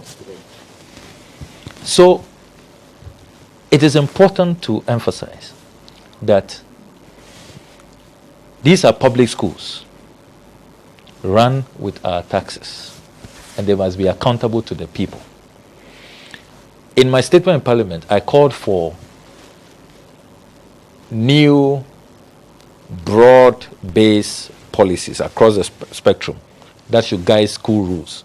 There should be a minimum threshold, because you saw also what happened at Wesley Girls with the female student who wanted to fast, and parents had to withdraw the student. It tells you that we are not protecting minority rights very well, and it tells you that fundamentally we need to have a common agreement about what should inform school rules across the board. And I'm glad that I've heard the minister responsible for education say they're doing some work in that regard. They have to expedite action so that we'll have that. But I'm also worried about the state of free SHS, the level of congestion, the level of total confusion, the erratic nature of the timetable. It's clear that there's a need for a review of this policy. The framers of our constitution have been vindicated when they talk about progressively free education, where you target the needy, do a needs test. And those who cannot afford, support them. I do not understand for the life of me. How come somebody was in GIS, was at Association International, Morning Star, for junior high school, suddenly the person is ready for senior high school and they say he or she cannot afford. And so government must do everything. When clearly government cannot find the resources. But the people love it. To end double track, to provide. I mean, who wouldn't like free things when you can, save up, some money to do other things. So yes, the people love free, but the people don't just want free. They would like to love free with quality. Free that will not come with congestion, that will not come with all of these, health hazards, that has been associated with free SHS so far. So there's a need for a review, and there's a need for certain honesty too from government, because it's clear to me that government is struggling. A lot of the schools now are having to get PTAs to contribute, and you're seeing that for how many years now even textbooks cannot be provided. Lab, basic lab, reagents. You go to the computer labs, you go to the dormitories. It's just a mess, and so we cannot continue on this trajectory. But what is clear to me is that we need to carry out a comprehensive review, which is what President Mahama proposed during the 2020 campaign, and surprisingly, review was then portrayed as cancel. You heard President Akufo-Addo then say, "Oh, they are going to cancel it," but it's clear that he's struggling, and now you are hearing the unions, you're hearing the missions, the heads, CHAS. They are all saying that, look, that review that President Mahama called for, it's time to carry it out, and I think that it should be done. Now on the matter with healthcare, look, let's face it, this no-bed syndrome is real. But it's not only about lack of beds and lack of facilities. It's also about a certain system, a certain management, which has not helped. Why do I say that? What will it take to have a dashboard, for example, where all the hospital administrators, medical practitioners can see at every point in time where there is vacancy at the hospital, where there's availability of beds? What does it take? A simple app? So you are looking at having an integration of technology with the healthcare system. Exactly. And policies that work. Why do you tell ambulance operators that they cannot move? Because my understanding of an emergency, if you take the case of the 12-year-old, it's an emergency. The hospital had earlier called 37 in the afternoon. They are ready. They've prepared the 12-year-old boy for the referral to be made. It's less than a 2-hour journey to Accra. Can't you just take the boy? This is an emergency. A second, a minute is crucial. Get the boy into the ambulance and move. When I engage with the ambulance operators, they say that the rule is that you must call and get a green light. So they were calling, waiting for their command center to give them green light. I mean, what kind of system is that? Policy? It's a killer policy. That must not be allowed to stay. It's a killer policy. As soon as the referral is made, the local hospital has called the local ambulance. Start the journey. After all, we all know the tertiary facilities are in Accra. Start the journey to Accra. And why should any hospital return a patient or ask an ambulance that, hey, you've come to the wrong hospital, no bed, go away? Haven't we learned lessons from COVID, this COVID era, where we have seen people being treated in vehicles, in stadia, they've converted. I mean, human life is valuable. Once lost, there's nothing you can do to bring it back. Are you going to pursue this policy-wise? Yes, there's a statement that we will be making in Parliament, the Honourable Sam George and I. We've tendered it in. We're waiting for the Speaker to give us a date. Okay. I mean, there are a number of these policies in the health sector that don't work. I'm also worried about how there seems to be a lack of an inventory of critical equipment needed at every point in time. Since I've been in Parliament, I have never seen any list coming from the Ghana Health Service or the Ministry of Health about critical equipment that we need. I became MP in North Tongue before my attention was drawn that the Bator Catholic Hospital, they've never had an incubator. So they use the kangaroo system when premature babies are born using some cloth and we just warm. I mean, it's a very, very archaic system which doesn't save lives. And a lot of preterm babies were dying. So I had to purchase 2 incubators for the Bato Catholic Hospital, the Children's Hospital. Then there was an issue at the Akuse Hospital, a constituent of mine who delivered the Siamese twins at Akuse Hospital. So I took interest in the matter. When I went there, I realized that they didn't have an incubator. And Akuse Hospital is probably more than 90 years old. No incubator. So how come we are missing out on all these critical?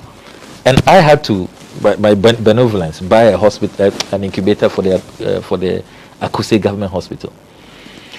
It tells you that there is something wrong. There's something wrong. Yeah. So we need to have an inventory of certain critical equipment that we know that, look, within the next 2 years, the next 4 years, the next 5 years, we are going to provide them.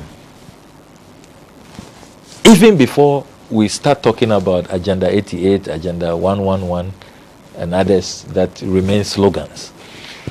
La Hospital, which we don't know when it will start now, after they brought down the old hospital. So I come back to leadership. I come back to, simple policy interventions that we can make. Look, there's even an HR crisis now. The strike, which was upon us by this, the lab scientists. Yeah. These are all matters that with dynamic, forceful leadership, we can resolve in no time. So basically the problem is leadership, the systems, policies, and those are the words of Honorable Samuel Okujeto Ablakwa. Time is not an ally, so we have to. You didn't let me talk about my constituency. Oh, your constituency. Okay, let me just give you a minute so that we talk about your constituency. Yes. Yeah, so I've been rolling out a number of interventions in my constituency. We're currently working on the cement discount intervention, which is very popular for vulnerable groups, single mothers and the youth under 40. So they buy it for 35 cedis and I top up, and it's going very well. You know about the free cervical cancer screening that we have carried out with Dr. Ifai and co at the Cervical Cancer Screening Center at the Bato Catholic Hospital. You also know about the free textbooks that we've made available and supplementary readers for children of school-going age, particularly in this era where others are doing a lot of online studies. And in the rural areas, you know that connectivity is an issue, gadgets is an issue. So you make sure that you provide them with a lot of books. And I want to thank the publishers who are working with me and supporting these initiatives. I'm also particularly enthused about the program that we carried out to support key sectors. So the nurses, all our nurses, we provided them with laptops. All our SECU supervisors, we provided them with laptops. And then some of the doctors as well. And we are also making available ambulances. There's 2 additional ambulances that have arrived in the constituency. There's a whole new polyclinic, the Tagaji community, which we are raising with support from Catholics and other Western NGOs who are assisting us. So there's a lot of activity going on in the constituency. Yeah. And I can only thank the chiefs and the youth. I can only thank them for all the support that they have. We also want to thank you very much for coming and giving us the lowdown on the lowdown. Thank you. My name is Ismail Okoye. This is the lowdown. Catch us again next week. Thank you very much. Bye-bye.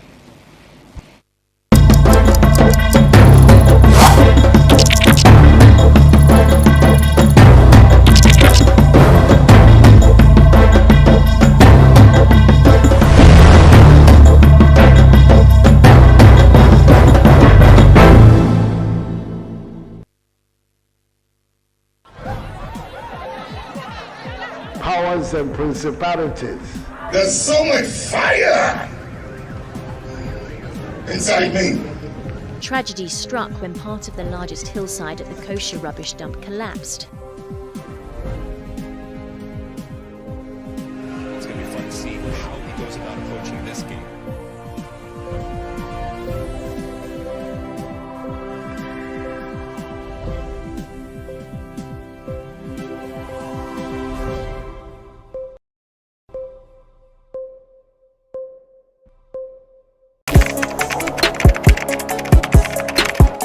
We table issues relating to the arts and entertainment for a riveting discussion, of course, without fear nor favor. The question the presenter asked them was a dumb question. You need to speak the fact and move. Varied views. We agree to disagree. So I would disagree with everything you said. I think that he's a smart guy. I think what he did. No, but I also said he's a smart guy. Yeah. I guess that I'm waiting for the what next. Yeah, I don't think that we have to wait for what next. It sometimes gets confrontational, but that's the beauty of the game. Today you are denying funny face. It's not my brother. Today you denying funny face. I don't know him. You don't know funny face. It's not my brother. You don't know funny face. It's a package. We meet, we sit, we dialogue, we learn, we progress. My name is Benefo Wabin Abrantepa, a proud blogger, and this is my forum.